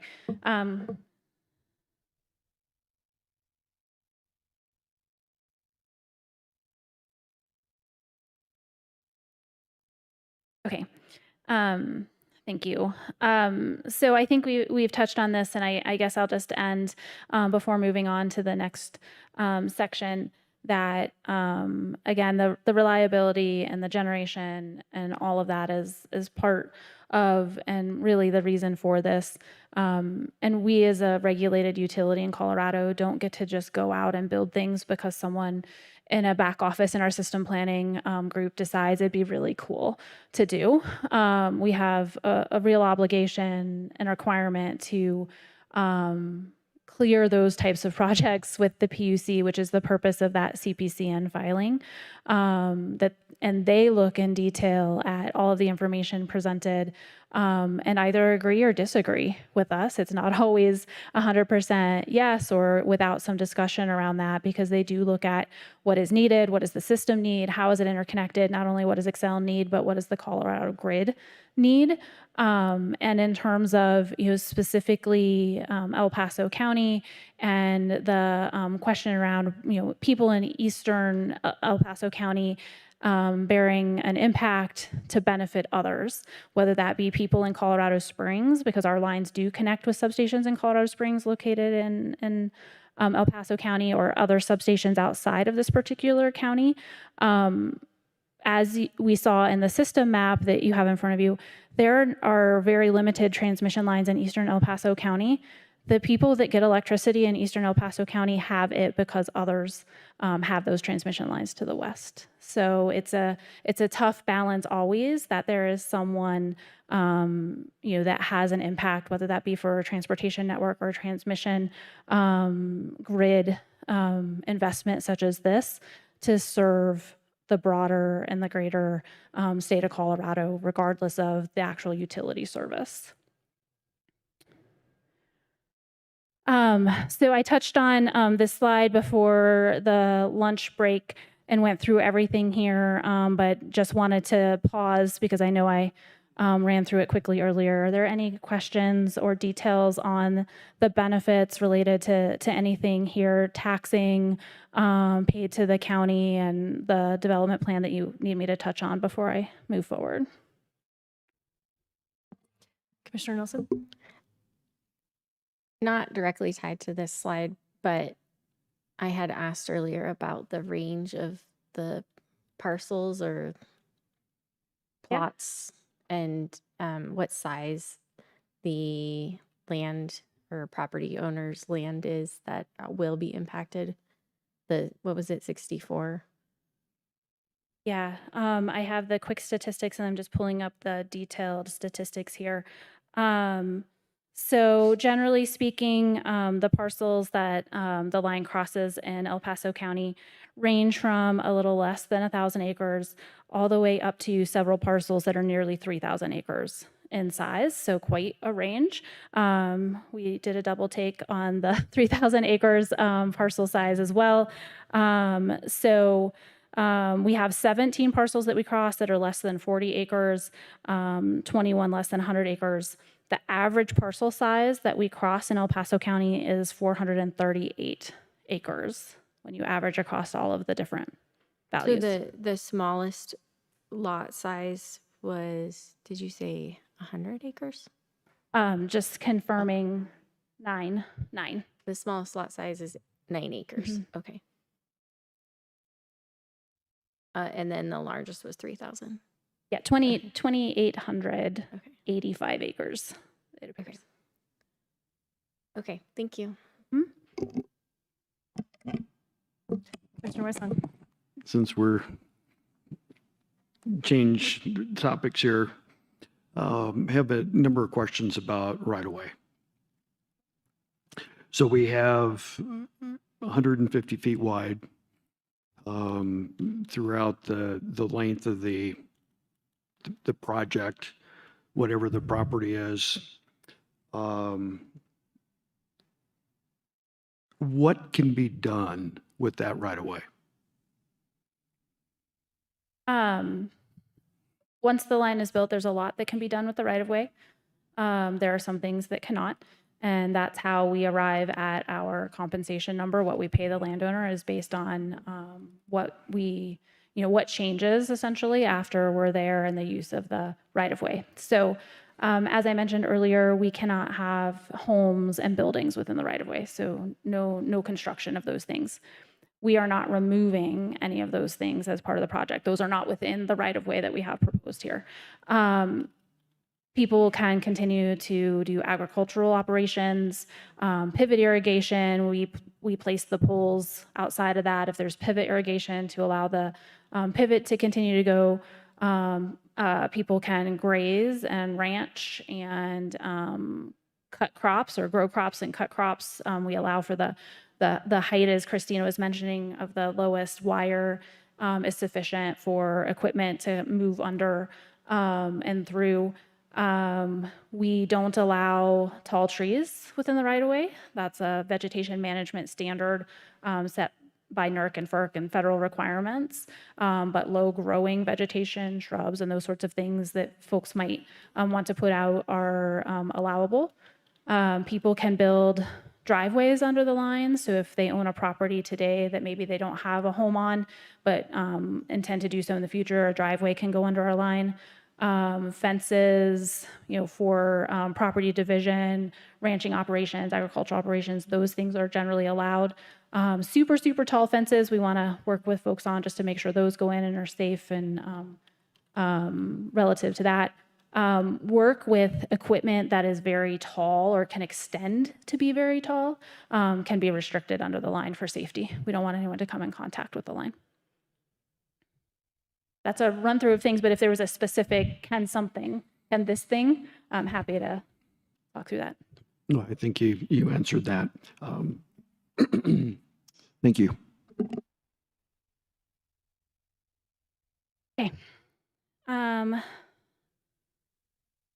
So the rest of our slides here are really very wordy and not a lot of graphics.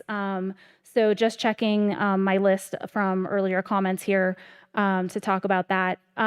There was mention of statistics in terms of our land acquisition earlier that were from mid-June. We continue to make progress with that and have 96% of the miles for the transmission line, those property rights acquired in El Paso County.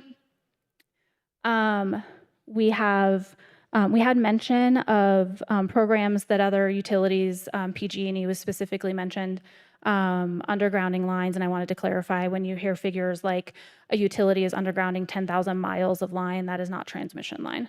That is distribution line, and easier to do, more cost effective to do, and less impactful when it's distribution. In addition, the safety of transmission lines that are above ground is different, or transmission lines in general are different in terms of their operations because of the remote control capability. So that figure of 10,000 miles being undergrounded was for distribution with PG&E. There was an ask before the break to provide detail on the Pano AI cameras, the specifications. I believe that's been sent. I just don't know if it's been distributed. So I just wanted to note that that was sent through for the specifications, and Andrew has some additional detail to share. Okay, before you proceed with that, I want to just ask if our clerk has received that information. It would have come from Taylor Michael. I have one email that includes a data sheet and okay. One. Perfect. So what's in that one in particular just kind of gives the true specifications of like what those cameras entail. It's kind of a cut sheet, if you will, or specification sheet on what the Pano AI cameras are. I did want to answer your question, Madam Chair, in regards to the example that I used earlier. There, I have a couple more details if you guys would like that. First of all, I did misspeak and state that it was in Jefferson County. This was in Douglas County, so my apologies for that misrepresentation. What I do want to just highlight from the June 16th event that happened in 2024, at approximately about 7:30 in the morning, the U.S. Forest Service and the Pano camera system simultaneously detected smoke caused by a lightning strike in the Bennett Mountain area above I can't pronounce this all that well, so bear with me if I butcher this. Strontia Springs Reservoir in Douglas County. The Pano system provided triangulated coordinates and a video of the smoke, confirming it was a wildfire. Given the conditions of the day, it was a red flag warning with high temperatures and low humidity. So emergency services in the local area determined that it was a high-risk fire day with a potential to spread quickly. I mentioned that they notified at 7:30. By 7:54, the local fire department launched a helicopter response with 5 TA helicopters when the fire was at less than 0.25 acres. And it was burning on a remote side of the Bennett Mountain near Bear Creek. So like I said, it was be able to respond to within 2.5 hours and was able to distinguish just because of the partnership with our emergency services and the Pano AI system. Those are more of the details. Happy to answer any more questions on that one. Excuse me. Thank you for that. I think that just reinforced the requirement to add more cameras. Yes, thank you for that information. I appreciate that. You're welcome. Okay. Can cross-check my checklists. Those were the items I had that you had asked us to bring back information on and topics that I believe we heard in public presentation. But before we move through the rest of the slides related to the approval criteria and our demonstration that we meet those, is there anything else you wanted me to talk through? I think we're ready to proceed. Thank you. You. So as noted here, and as I'm sure you all are familiar with, we have an obligation to demonstrate that we meet the approval criteria so that you all are hopefully able to approve our applications. So this is the list of those that, again, you all are likely familiar with. We provided information on the compliance and how we meet those particular requirements, the review criteria, as well as the approval criteria in our application and in a series of slides here. I'm going to assume you may not want me to read these word for word in the interest of time, but if there's anything in particular that would be helpful, I'll just kind of scroll through these to demonstrate that we provided a wealth of information in the applications and the subsequent submittals to address comments from the county and believe that we have met these in terms of, in this instance, health, welfare, and safety, conformance with the master plan and other appropriate documents, not contributing to urban sprawl. The next set here gets very specific in some of the technical criteria in terms of what it would not do, related, would not create significant changes in imperviousness of surfaces, again, relative to growth centers, we're not changing any unique landforms in the county through the construction of pathway. We don't grade the right of way for the entire length, for example, as one way that transmission lines are maybe different than some other types of development. We don't have adjacent designated open space, although recognizing Eastern Elbert County is a more open portion of the county and maybe viewed as open in that particular way. We are adjacent to other linear things like roads, also existing infrastructure that exists, whether that be distribution or transmission. We're not changing traffic patterns. We, as put forth in our application and here, have provided the information about the financial feasibility of the project. Again, as a regulated utility, it is the PUC that oversees and makes those determinations and what we put forward for that, and they have ruled on that. In terms of natural hazards, there was some discussion in the staff presentation about referral agencies and outreach on some of those. No significant natural hazards have been identified in the pathway area. When we design for our transmission structures, they're designed for the specific location that they go in. So I think it was in the staff report that we, for example, provided a geotech study. We conduct geotechnical investigations at every single pole location to understand what the conditions are relative to those particular pieces, and that informs the design of the foundation that structure sits on. So each pole is very specifically designed for that location. It's not a off-the-shelf, go to the transmission pole store and plunk them down. So it's very, very detailed in terms of that engineering. Is there a transmission line pole store? I wish. It takes a lot to design those and order those. Those are long lead time materials for us because they are designed to the specific location. We do have stores for repair and maintenance where, and stores used loosely, not like a grocery store, but we have on-hand materials to repair if needed. Yeah, thank you for answering the question. I just found that to be a bit funny, a little levity here in the process. Can you scroll back up really quick? I want to read something that, one more slide. Oh, yes, of course. Sorry. Okay, one more. There's a lot of slides and they look a lot the same. All right, one more, sorry. Yep. Really long one. I'll just take a picture and then I'll read it on my own. And you can continue. Sure. Let me know when we're good to go. Okay, Well, I got it. Then you can continue on. Actually, since we're back on this slide, I was going to address it on the one you were almost at. It says pathway will be designed to minimize. I would really like to see that as pathways shall. There's more of a legal determination there. I have a couple of attorneys. You have attorneys. I'm sure they all have thoughts on one word over another. Appreciate that. Especially due to the high winds, which will then bring another subject in. But I find it interesting. But if you go up just a little bit, that the noise and EMF study conducted for pathways determined the maximum projected noise level measured at 25 feet from the edge of the right-of-way, which is just 0.2% off of the 50 decibels that would require further evaluation. I understand that's a PUC ruling. However, some of the other characteristics are measured at the edge of the right-of-way. It just seems a little twisted to me. Not your issue, but if you measured it at the same right-of-way for noise, it would be probably over 50 decibels, which would require additional requirements.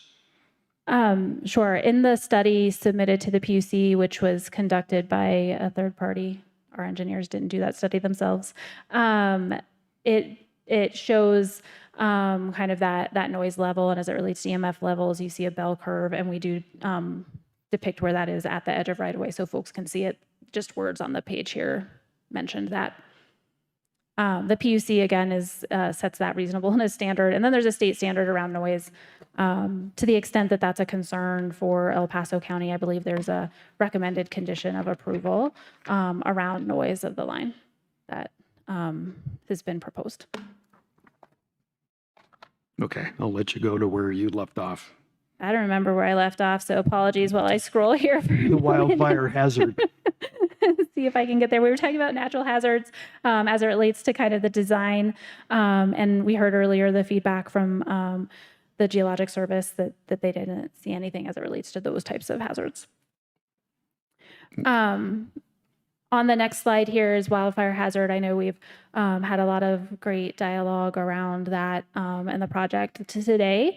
And noting here, certainly we are held to a number of obligations, as I mentioned earlier, around federal, state, and other requirements in the design and operation of our line, which includes,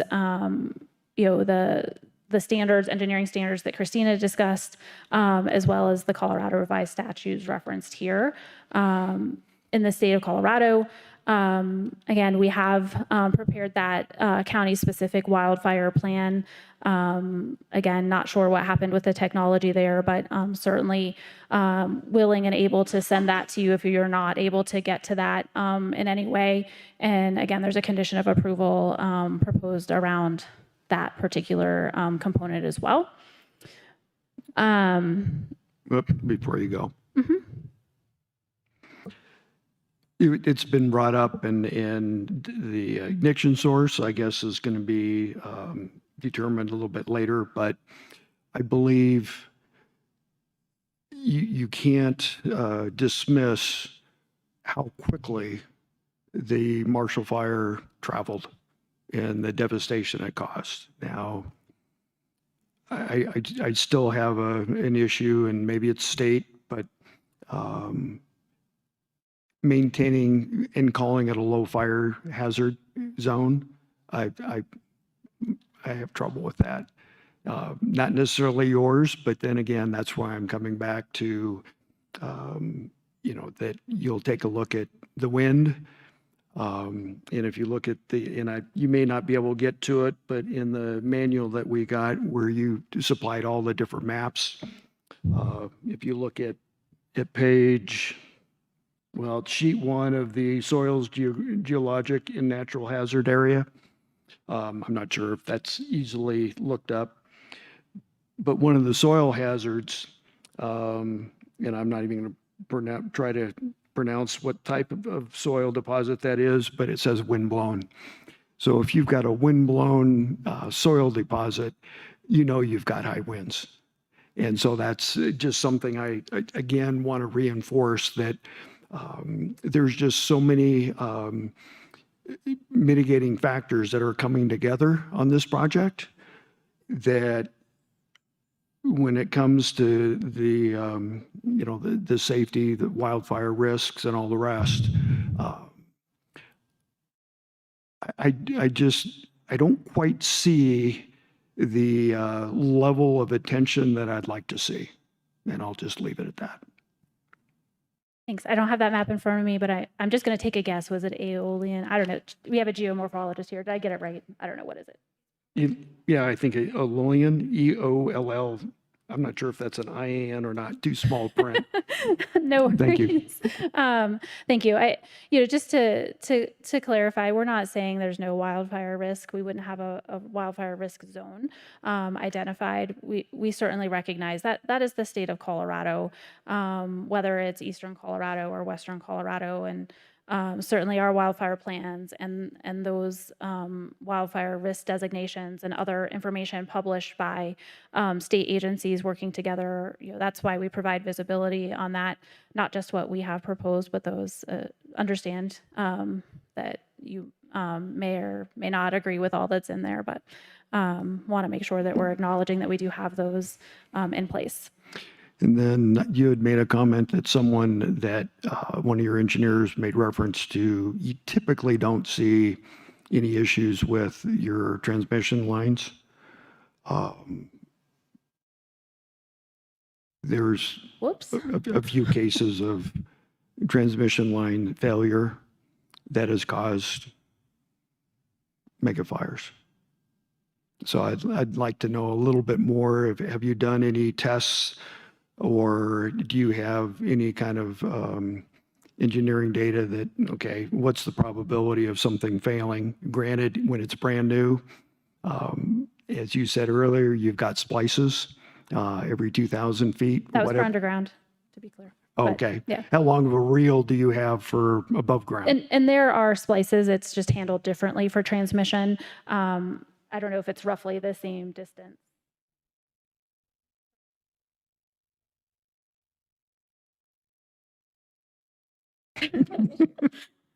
So for the overhead construction, the conductor comes on 16 to 20,000 foot reels. So we designed the job to try and have the sections of line end at a dead end tower. So there's not actually splices that are connected to the tower with certain equipment. If there is a case where we have to have a splice mid-span, it's rare, but we do sometimes have to, but it's not nearly as often. It might be a couple locations along the whole segment. So that's how the project's designed. Okay. 20,000 feet, we could do the math about how many miles that might be in El Paso County. And I recognize we all have the vision of TV shows and movies where things happen on lines and, they're cartoon style, waving in the air, sparks flying out of the end. That's not how modern transmission systems operate. That's not how this line operates. So in the event that something were to happen, something flies into the line, something fails for some reason, Christina was describing that millisecond reaction that the system has to de-energize. Faster than any of us could ever conceive of. And that's why the systems are in place for that to happen. So it's not human deciding to turn off the power. The system does that much more quickly.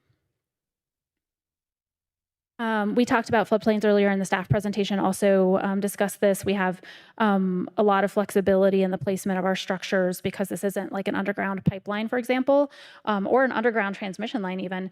Because this is overhead, we have the ability to span and avoid a lot of things, including floodplains. If it were an underground transmission line, for example, we would actually not have that ability without adding significant mileage, which decreases the feasibility. So floodplains, in terms of the feedback that we provided, including our application here on this particular criteria, the construction of pathway and operation of pathway doesn't require new or upgraded public services or facilities. I understand you all have talked about the fact that you have volunteer fire departments that exist in this area. That is common for the bulk of the pathway transmission project in eastern Colorado. They're not in large metropolitan areas, and it exists in many places that are in those volunteer fire departments. We work with those groups prior to, during construction, and after in a partnership program even to explain how to respond to emergencies on fires, to understand what their concerns will be, and to partner, as Andrew described, as in that Douglas County example, in the event that there is something noted by a piece of equipment that we have that fire was, as Andrew specified, a lightning strike. It had nothing to do with our line, but because we had the cameras and because the jurisdiction had them, they were able to respond. We have also, to talk here, we don't anticipate a lot of traffic control. We don't close roads for extended durations because we're constructing within our right-of-way. In some instances where we are pulling across the road, we may have and work with the local jurisdiction or CDOT if it's a highway to have a temporarily hold on traffic while we string across the line for some minutes. We also, because we're not closing roads for long durations, don't anticipate there's an issue with bus routes or other forms of transportation. We talked about the co-location along and adjacent to county roads, as well as existing electric infrastructure. One of the benefits to being co-located like that, especially along roadways, is in the event that there is a fire of any type, a wild fire unrelated to our line or other, first responders can get to that. It's not off in a field miles away from a road. In terms of recreation, we're not proposing any recreational resources. We did provide to the county information on Powerline trails, should that be of interest in how that works in Colorado. We don't fund those, but there's a Powerline trail bill that we shared information about. We are not aware of recreational resources out here that we're impacting as part of Pathway.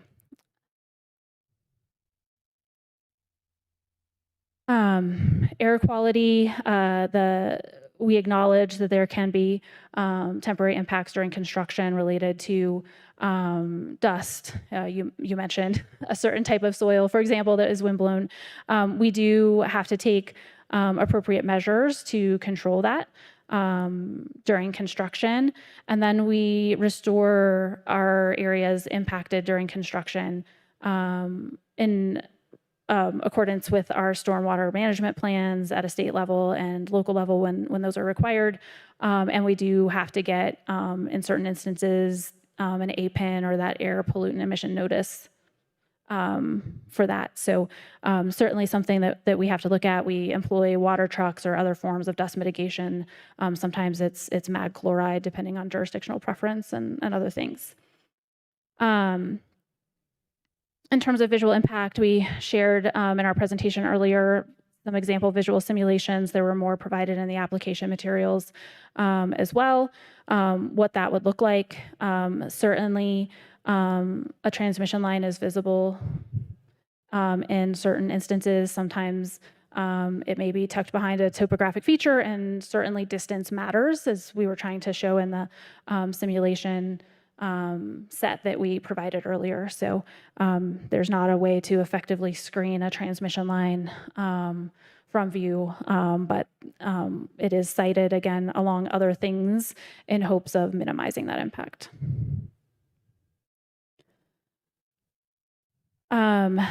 This is a lot on surface water quality, which we do not believe we are impacting in any negative way. We provided the necessary documentation in form of drainage analysis in our application materials demonstrating that fact. And I would point out, as it relates to our studies, not only in El Paso County and others, studies like that are not conducted by myself or my team or Excel. They are conducted by other companies that specialize in that type of work. So in that way, they are third party. They also work for businesses and do expect to get paid. So yes, we pay them to do the work, but they're not going to put their reputation on the line to say something that isn't correct. Wetlands, riparian, terrestrial, aquatic plant life. This was touched on in the staff report as well. No notable impacts there in terms of that. We regularly coordinate with Fish and Wildlife Service and CPW and have done so for this project. It's been under construction, as noted before, for a number of years, and we've spoken with local representatives and received feedback from local representatives about the project in Segment 5 in El Paso County as well. And I believe those were probably provided in the hundreds of pages of staff report mentioned in terms of comments received. We talked about natural hazards previously.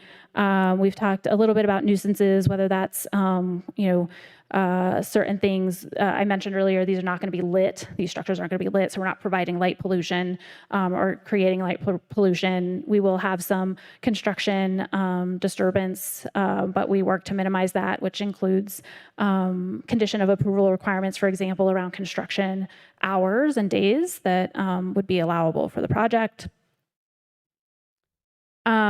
We do not store hazardous materials within our transmission right-of-ways. Once we install the transmission line, we don't leave things and store equipment or large storage tanks. We clean the right-of-way out and restore and move on. So there wouldn't be any expected hazardous materials to be stored here. We do not require permanent stormwater or sanitation systems within the right-of-way. We don't even require them in most substations either.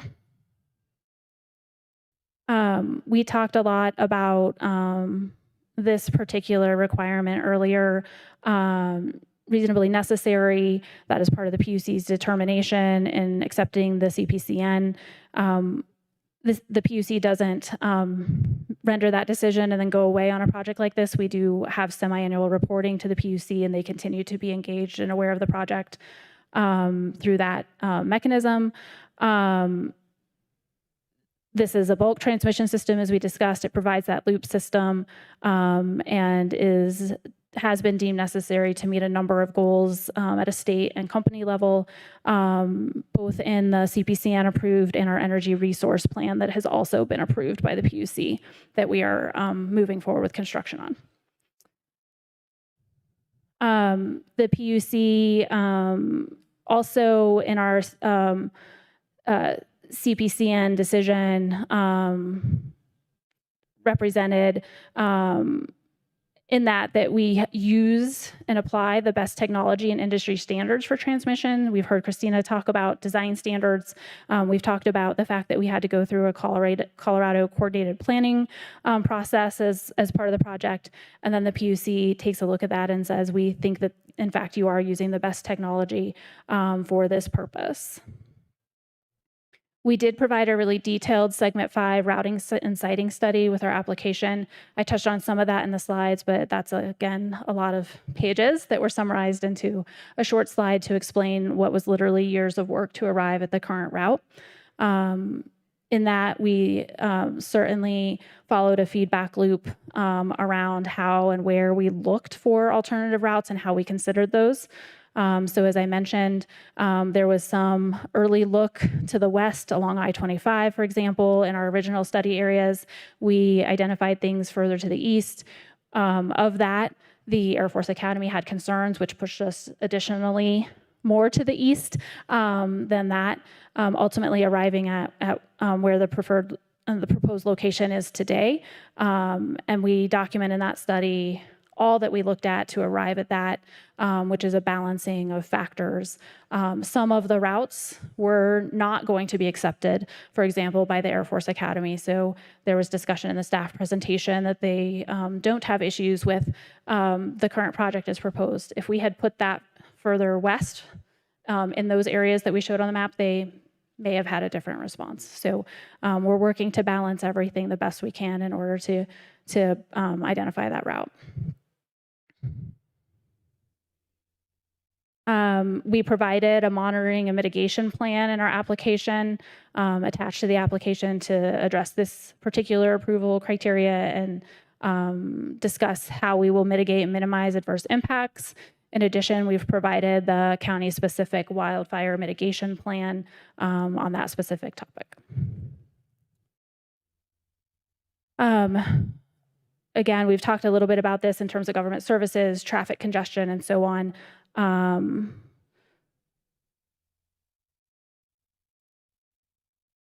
In this instance, for this particular criteria, Pathway does not impact electric service provided by the local utility because it's not that service to residences directly. We had a lot of questions early on from folks that were curious if their service provider was going to change. And I think we were able to answer those questions successfully in terms of, no, we're not changing those local service providers, but they're part of the interconnected grid that Pathway will support. We made it. Okay, thank you so much. I will ask if we have questions. Commissioner Williams. Yes, so all the way back on slide 20, the weather station and cameras. I think one of the things I would like to see is 2 additional cameras in El Paso County. And the reason why I say that is it's a long ways out there to the eastern edge of El Paso County. I usually, as far east as I go is Mark Shuffle. And so that's only about halfway through the county. And so I really think that the one panel camera you have in the center of the county, I just don't know as if it would do what we needed all the way out east.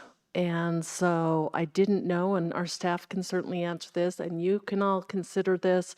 if you would take as a condition of approval a camera up in Callahan near our county fairgrounds, or even and a camera down in Rush or Pumpkin Center, in those areas, or near Schriever even, off of Highway 94, because one of the useful things of having a power line out this far east too is at some point Schriever might want to connect in and have a duplicate power source there. So those are just questions. You can just leave them right here, right now, and we'll get to them when we start talking as commissioners. Took note of that. I wasn't sure if you wanted me to answer anything. I think you were asking if we would consider a condition of approval that wasn't offered in the staff report, and I can't respond to it at the moment, but if we're going to be able to respond a little bit later, I'd like to do that. Commissioner Applegate? When you said you provide resources to the fire stations that are out east, what exactly are you doing for them? I'd have to play back the tape, so to speak, on exactly which statement that was, but I don't think I said specifically resources if you're asking, like trucks and things, but Andrew can talk about how we engage with OEMs and fire departments as a utility. Yeah, absolutely. We work with our Office of Emergency Managers around the state. We also do exercises that we can, put together, tabletop exercises. We've done that numerous times. We've had Elbert County and El Paso OEMs at the North Central Region tabletop discussions when we were talking about PSPS and another a couple of things. We also have public safety coordinators here at Xcel Energy, and we've done practices. We've also had them out with our operations team to just work on how we would collaboratively respond, or how we would just patrol or gain access to different places of the line. So there's a lot of different things, not necessarily to Jen's point, that we could do from a collaboration standpoint in particular, and we do that all over the state in our service territory. Okay, thank you. Yeah, you bet. Commissioner Nelson?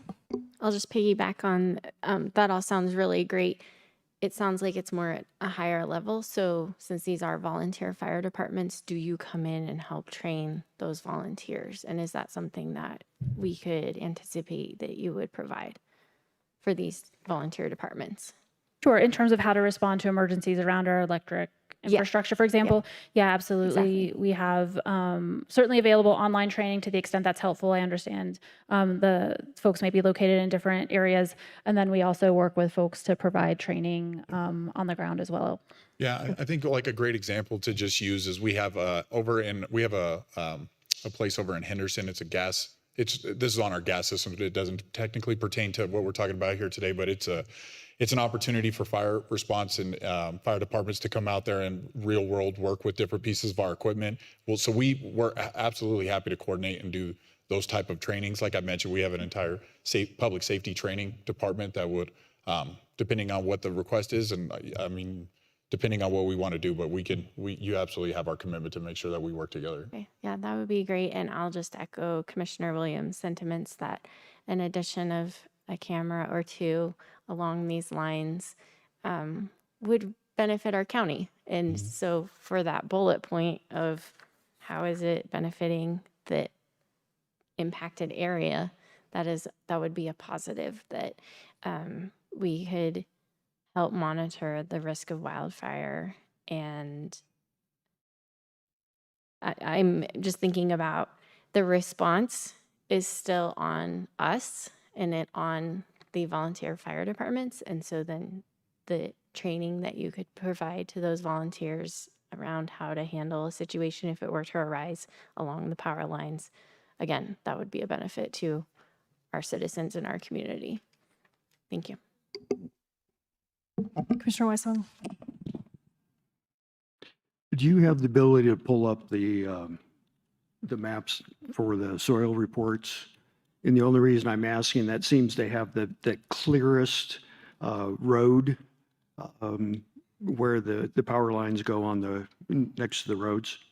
Sure. I guess I'm hoping that anyone can help me understand if that information is in the file system here. I don't know. If not, we can run a thumb drive up to the top.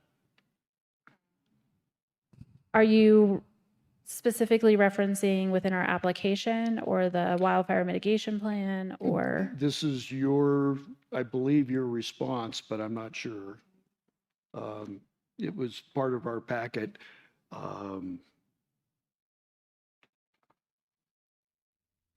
I think it's in the staff report, and want to say it's in the So like page 30 or something.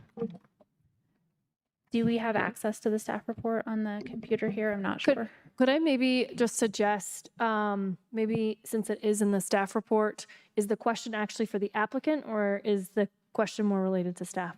it's the applicant because it's the clearest Okay. that I've seen for showing where the pathway or power pathway goes, utilizing roads. Okay, so we do need the staff report, but we will let the applicant answer. Not the staff presentation. Sure. The actual staff report. That's 500 pages. Yeah, I'm just not sure what may be available on the system here.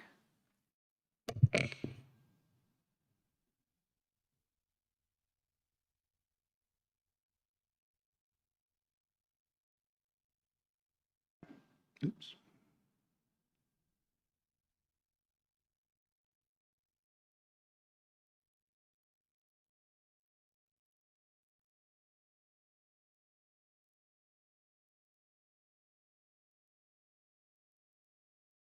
Look around page 69 of 572. It's not that many pages, so. You got the, Is okay. this not? Okay.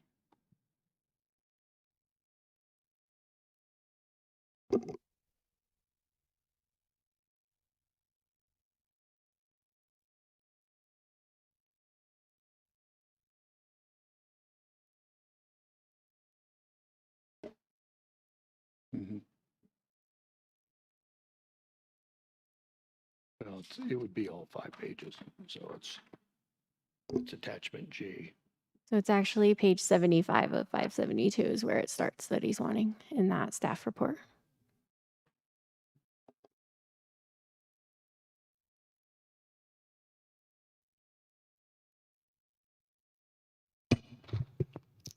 Excuse me, Commissioner, is this correct? It is. Oh, Just a little bit.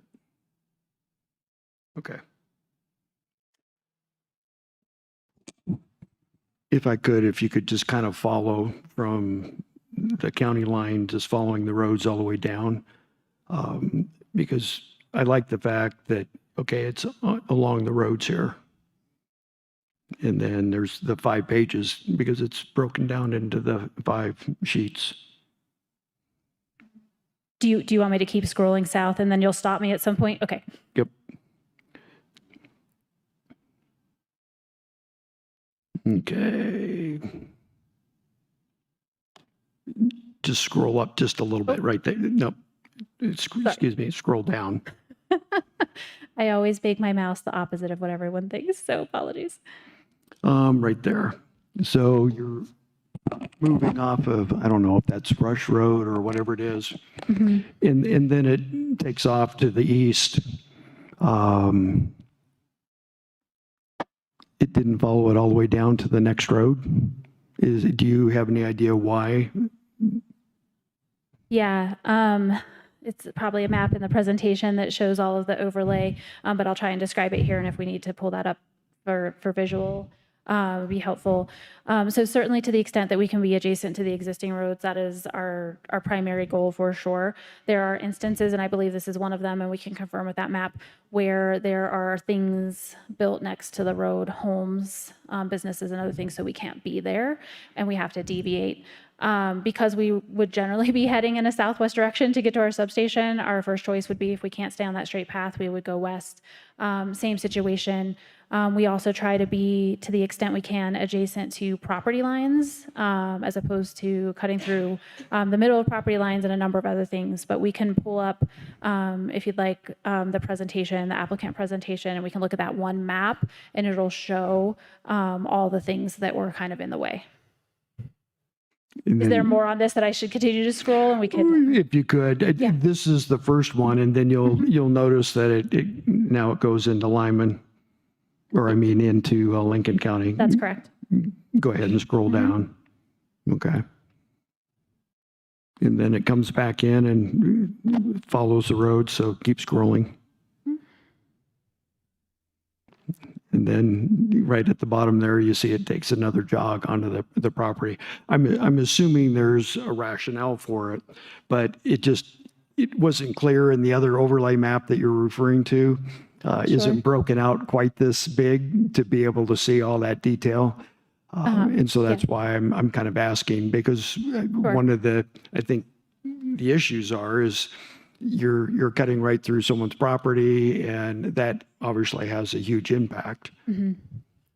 Yeah, I'll address this, and then perhaps we can go back to the applicant presentation, and I can scroll up to that slide again. If it were up to our engineers, if this were 1920 when transmission lines first started getting built or whatever, we would have diagonal lines. In fact, one of those exists in El Paso County, and I'm sure it was amazing for those engineers at the time that they don't have to turn. We don't look to add turns to the transmission line for a number of reasons. Those poles are different. It adds poles where we might not need to.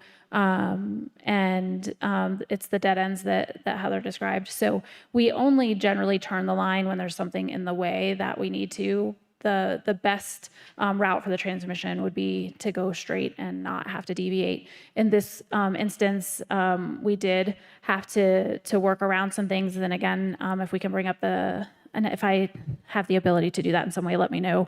But otherwise, maybe we can bring up the applicant presentation and I can look at some of those things. But primarily in this area, it was existing land uses. Thank you. That is the magic that happens. I appreciate that. And so to some degree here in El Paso County, in the area that you were referencing, we start to kind of get bounced to the east because of some training areas, the Air Force Academy training areas that we were asked to avoid that continue on this way. We frankly looked at trying to split the difference between these rings of training areas. Our engineers thought that would be great if we could do that and take that more diagonal approach. It involved a lot of stair stepping and a lot of bisection of the further west we went, the smaller the parcels were, and smaller parcels with homes on them even. So it wasn't practical for us to do that in between these. So that ultimately pushed us out west.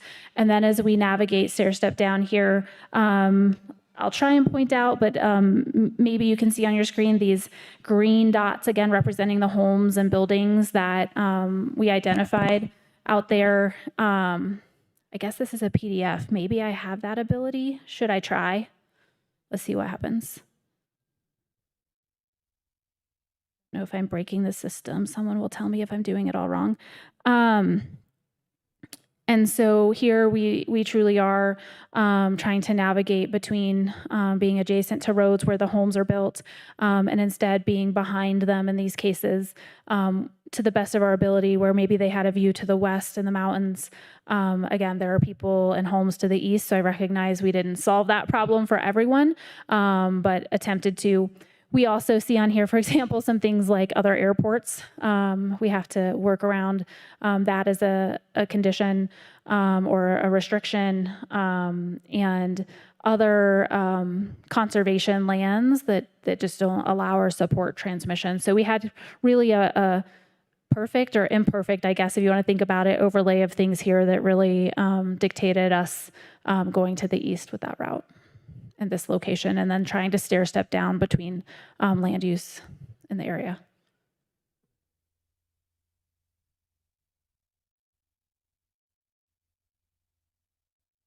Okay, thank you. Commissioner Applegate? Back to the fire aspect. So say if one of these transmission lines was to create a fire, have you talked with those fire stations out east, and do they have do you know the equipment they need to stop that, to mitigate that? And do they have that equipment? It's kind of a two-part question. Yeah, so to the extent, so volunteer fire departments have responded to the referral requests and our outreach as well.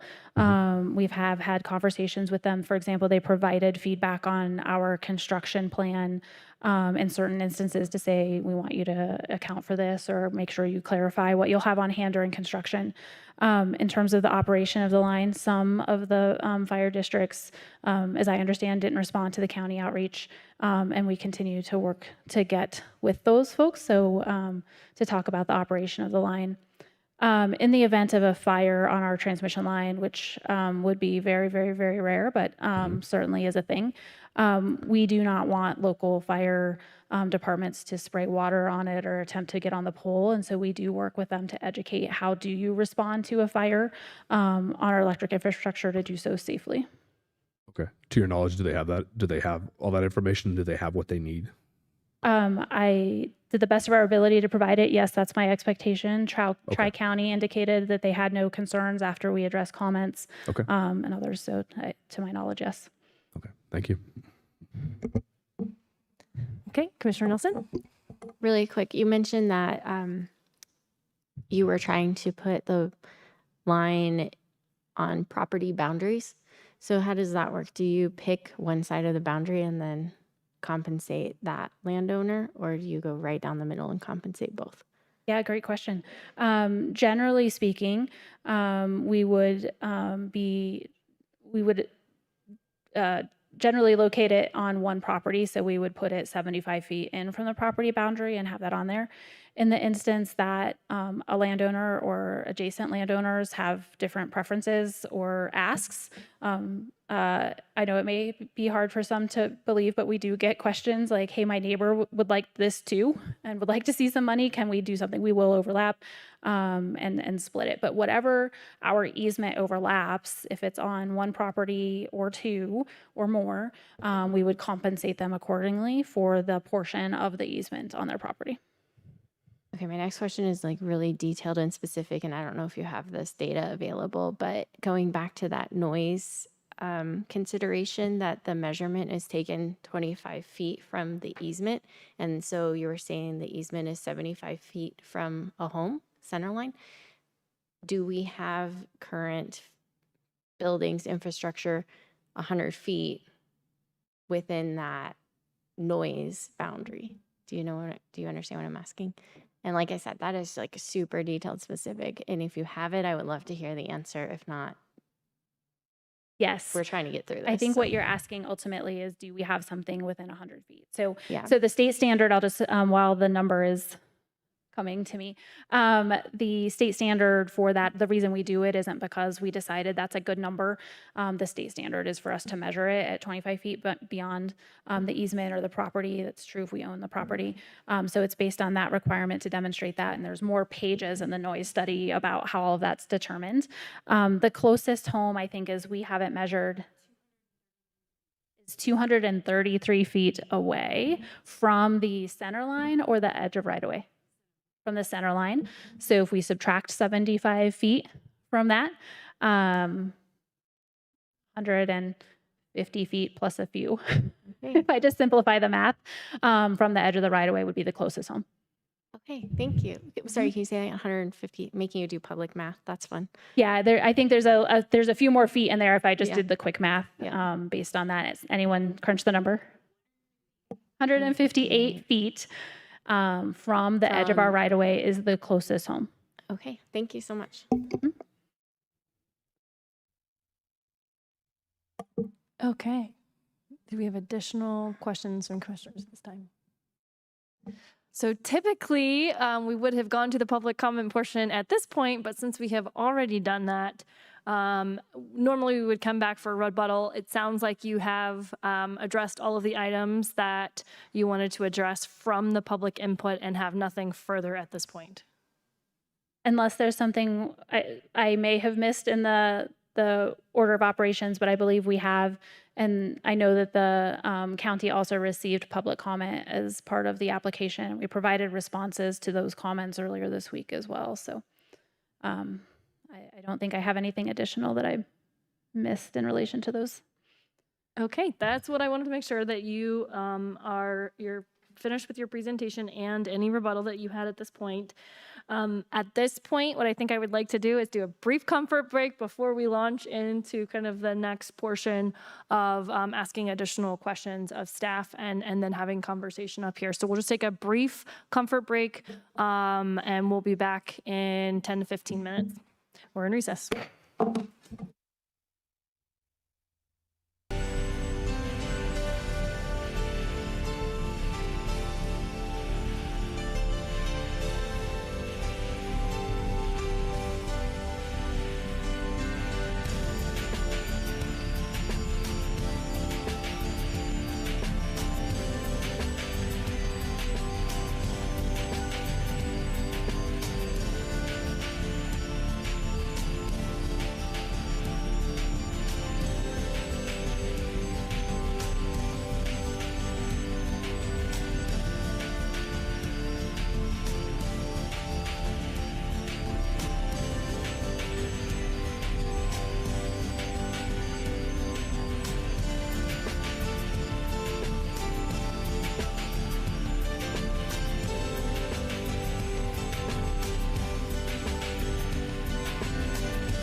Okay, I'll call this meeting back to order. We have finished the applicant's presentation and any rebuttal comments to the public input. At this point, I would like to bring staff back up so that commissioners can ask additional questions of staff.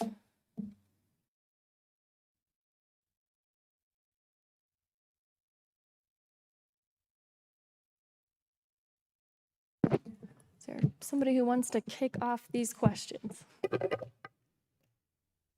Commissioner Williams?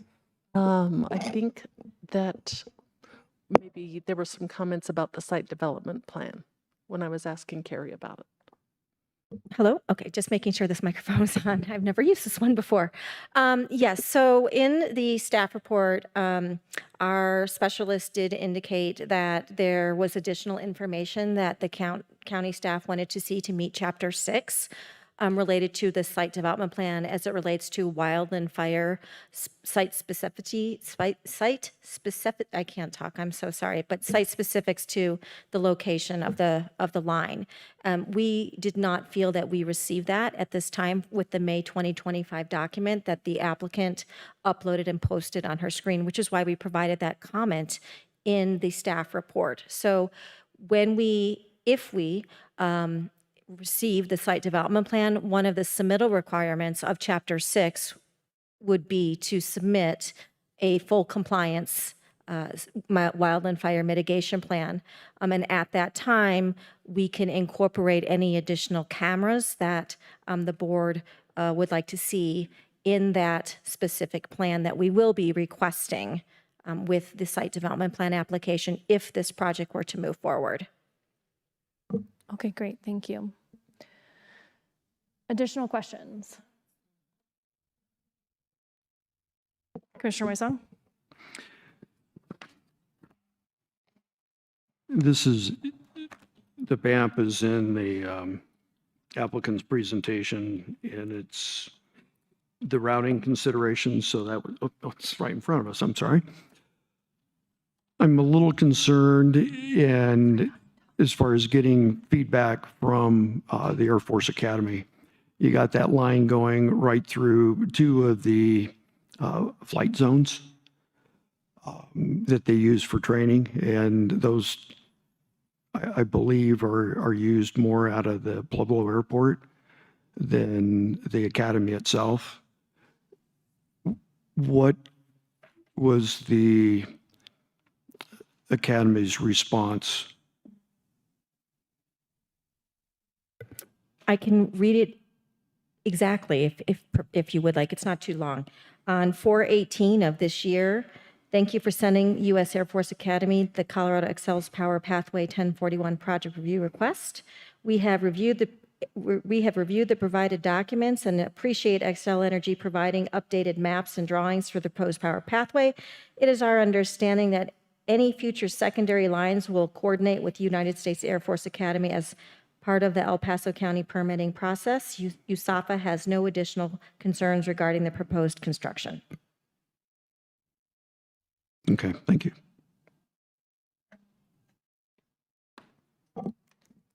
Okay, I have a couple of questions as well. One of the things that was brought up from the public was franchising fees and kind of some issues around that. Can you just help us understand what maybe that is in reference to and what the policies are here? I can. Again, I'm not an expert and I don't work for a utility company, but I did dive into this early on in 2023. And I actually talked to a gentleman named Gene at the PUC to try to explain this in a very elementary way to me.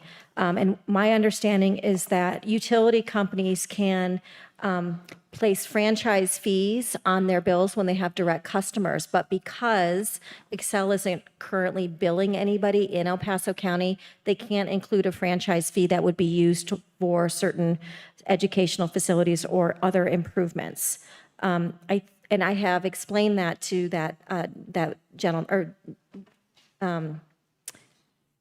woman that called in. I had talked to her in 2023. In terms of the additional impact fees, we didn't go that route. We did a development agreement proposal to ensure that any public infrastructure would be repaired better than it was going into construction and after construction. And then, of course, our road improvement fee would also apply. Although it may be small, it does apply. And I appreciate that. That is one of my big concerns. Harrisville, in particular, is a road I hear a lot about in the community, and so I know that these roads are very narrow. And so I really appreciate that agreement that alleviates my concerns around, yes, it's going to cause impact, but we have something in place to mitigate those. So I really do appreciate that. My next question is, and you may know this off the top of your head, you may need to maybe pull up something, but specifically, one of our criteria, it's item 2, the proposed activities in general conformance with the El Paso County Master Plan. Not reading the whole thing here. Item C, it says contiguity of development associated with the project to existing growth centers, which I am interpreting to read that the project should be, and development associated with it should be contiguous to existing growth centers. So can you tell me in the master plan, I do not believe that this would be contiguous with a growth center. I don't believe there's a growth center near there, nor would some of the associated development that's being talked about, solar farms, et cetera. And so I want to just verify that I have that correct. Correct. So most of eastern El Paso County that's in alignment with this projected corridor is the place type of rural. And so we don't anticipate growth there. And I kind of highlighted that in my slide, and that can I switch, do you mind if I switch to my slide from the applicants? Sure.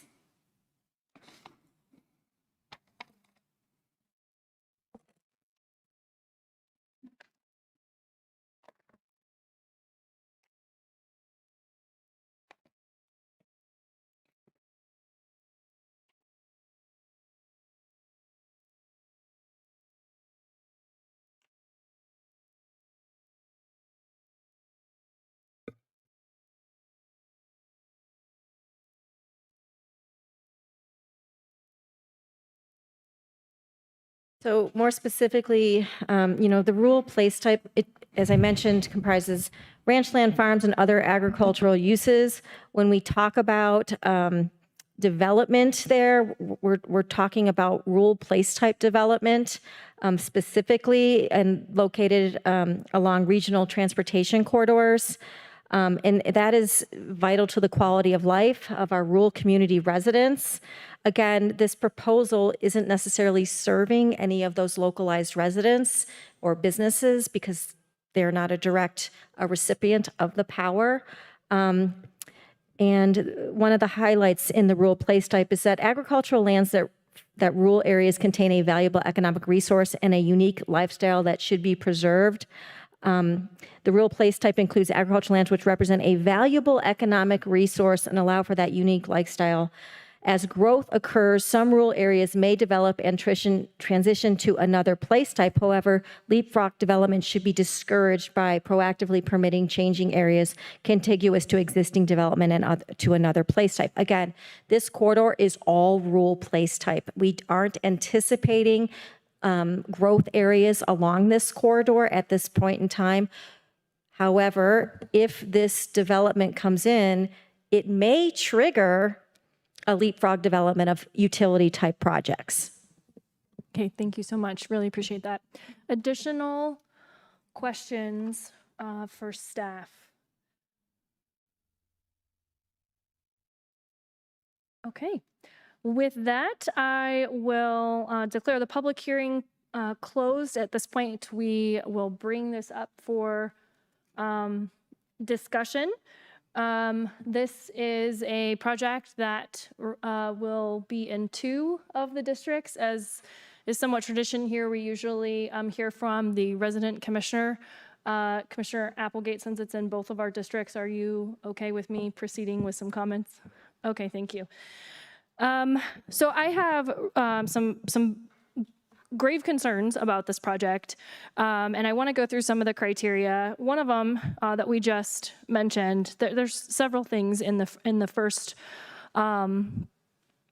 criteria: the health, welfare, and safety of the citizens of El Paso County will be protected and served. We've talked a lot about the wildfire risk, and there are some things that are very satisfying in this, and there are some things that are not. And some of those things have to do with, cameras could potentially be beneficial to our community, acknowledge that. At the same point, what we didn't get an answer to is what's going to happen when those fires are detected.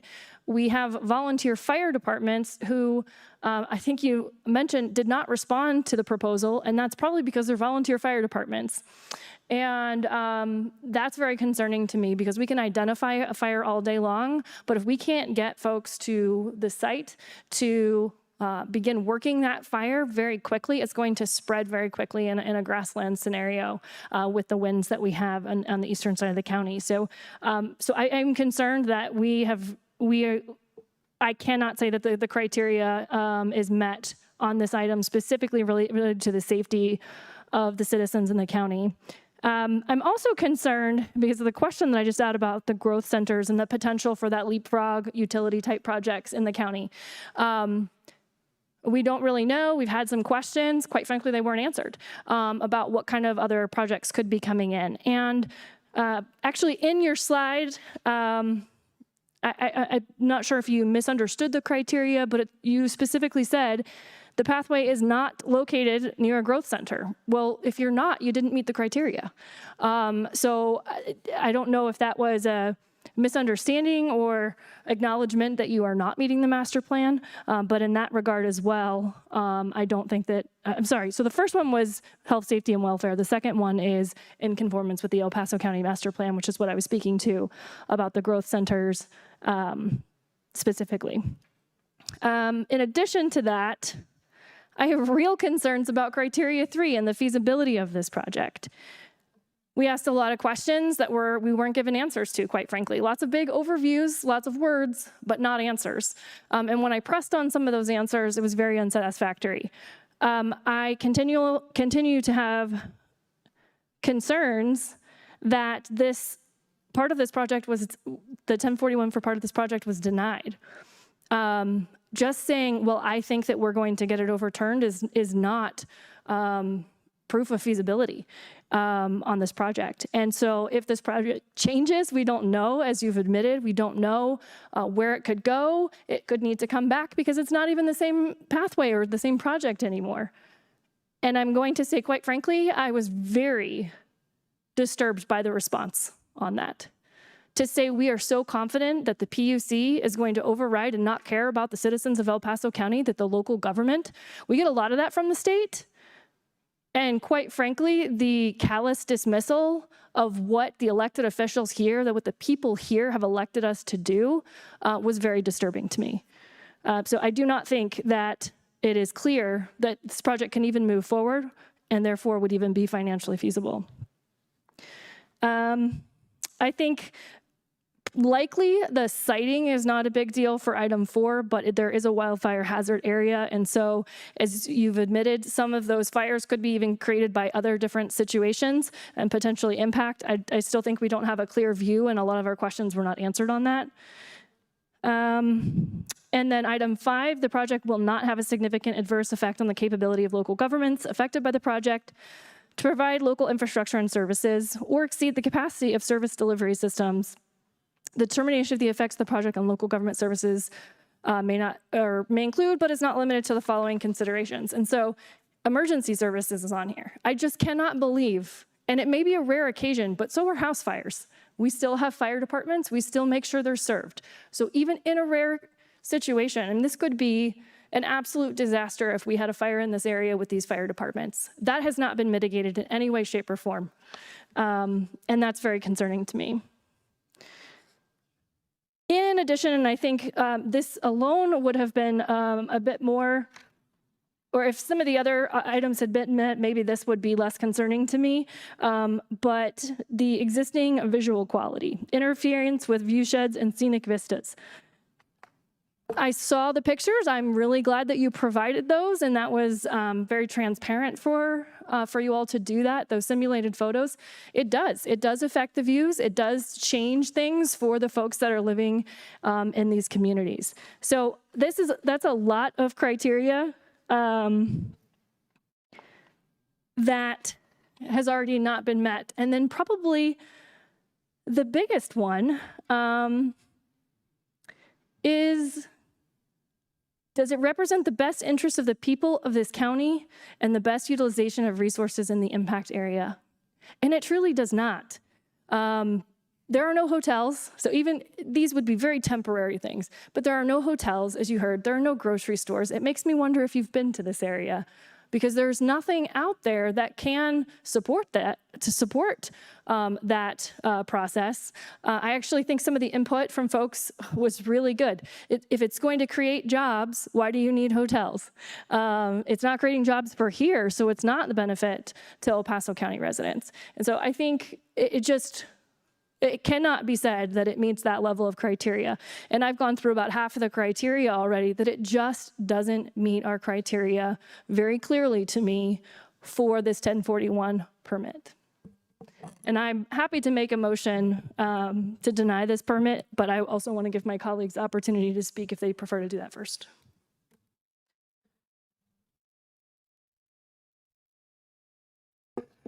Well, I've been trying to find a way to get to a yes, but I have to agree with Commissioner Geithner, especially once she brought up the leapfrog development issue as we talk about in our rural place types. I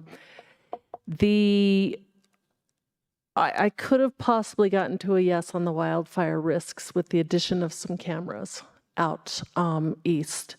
I think the problem is, though, if this is really detrimental to the rural lifestyle, I think, in an effort to place it so far out that maybe it wouldn't bother anyone, it didn't meet with our master plan. And we do worry a lot about our emergency services for these volunteer fire departments. It is hard for them, in all honesty, to get out and handle the fire. So, I think it doesn't necessarily, I did smile a little bit because I haven't yet found anyone to build a hotel out in Falcon or out in Rush. I think that there is not much economic benefit because these workers aren't going to be able to live in El Paso County. They're going to have to live in Lyman. They're going to have to live down in Pueblo. Or in the city of Colorado Springs. And so I don't think that there's going to be a huge economic benefit to the county. And so I will stick with my fellow commissioner and one of the resident commissioners on this decision. Thank you. Commissioner Applegate.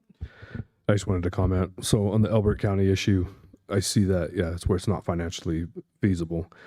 You're basing your hypothesis just on hypotheticals and opinions. It's not straight facts. You're hoping and praying that the state comes around and sees it the way you see it. I will say this: I am sympathetic to the situation we are faced with. That this governor has said we're coming off of coal by the end of the decade. That's the goal. That's the plan. That's the idea. So I get that. Everybody's in a mad scramble right now trying to figure out how do we make sustainable energy for the rest of the state. But at the same time, I think the fire mitigation question, the root of it could be solved. And the root of the problem, from everything from eminent domain to eyesores to whatever, could be solved if we put a majority of these lines underground.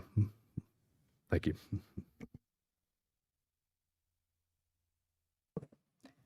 Commissioner Nelson. I have similar sentiments to what has already been expressed, but I'll just add that I have concerns about my questions not really being answered regarding the future of what this means for that area and further development. And so with that criteria number 16, it's hard to really be able to say whether this project is reasonably necessary for future technological requirements. And again,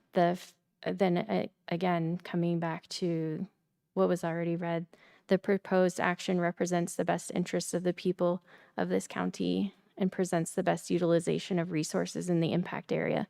It's just not the case. It's not benefiting our county. And so I'm still having a hard time wrapping my head around the location of all of this being placed. And the financial feasibility question wasn't really answered either when it comes to the overall scope of the project and the impact that the infrastructure that will have to also be developed as to the reason that these transmission lines would be put into place. And then I'll just echo the fire mitigation aspect that there could have been more specifics presented to help us get to a yes. In that, in all this time you've put together this presentation and all of the paperwork and the years that have gone into this, reaching out to those local fire departments and, putting together plans of how we're going to help train these volunteers to support should there be the need. It would have gone a long ways towards us feeling better about putting something like this in our community, and just knowing that our citizens are going to be taken care of and that there is care and concern for maintaining a positive impact in the community with this infrastructure that you're wanting to place. That doesn't benefit them. So thank you. Commissioner Wysong. Thank you, Madam Chair. I also will echo my other four colleagues. The master plan and, of course, the number one issue is public safety. The risk is very high in such a remote area, and you could even have full-time firefighters, not volunteers. And I think we have seen so much of what a wind-driven fire can do, and the devastation to a already somewhat economically depressed community, just because it is very rural. I just can't approve something like this. There's other options that, yeah, they may be expensive, but I think that in most cases, in something of this magnitude, we're putting public safety over the cost. That's it. Okay, if there are no additional questions, I'll make the motion since it's in my district as well that we deny this 1041 permit application. Is there a second? I have a second. Okay, moved and seconded. One last chance for comments. I'll call the roll. Commissioner Wysong? Aye. Commissioner Nelson? Aye. Commissioner Applegate? Aye. Commissioner Williams? Aye. And the chair votes aye. That application is denied 5-0.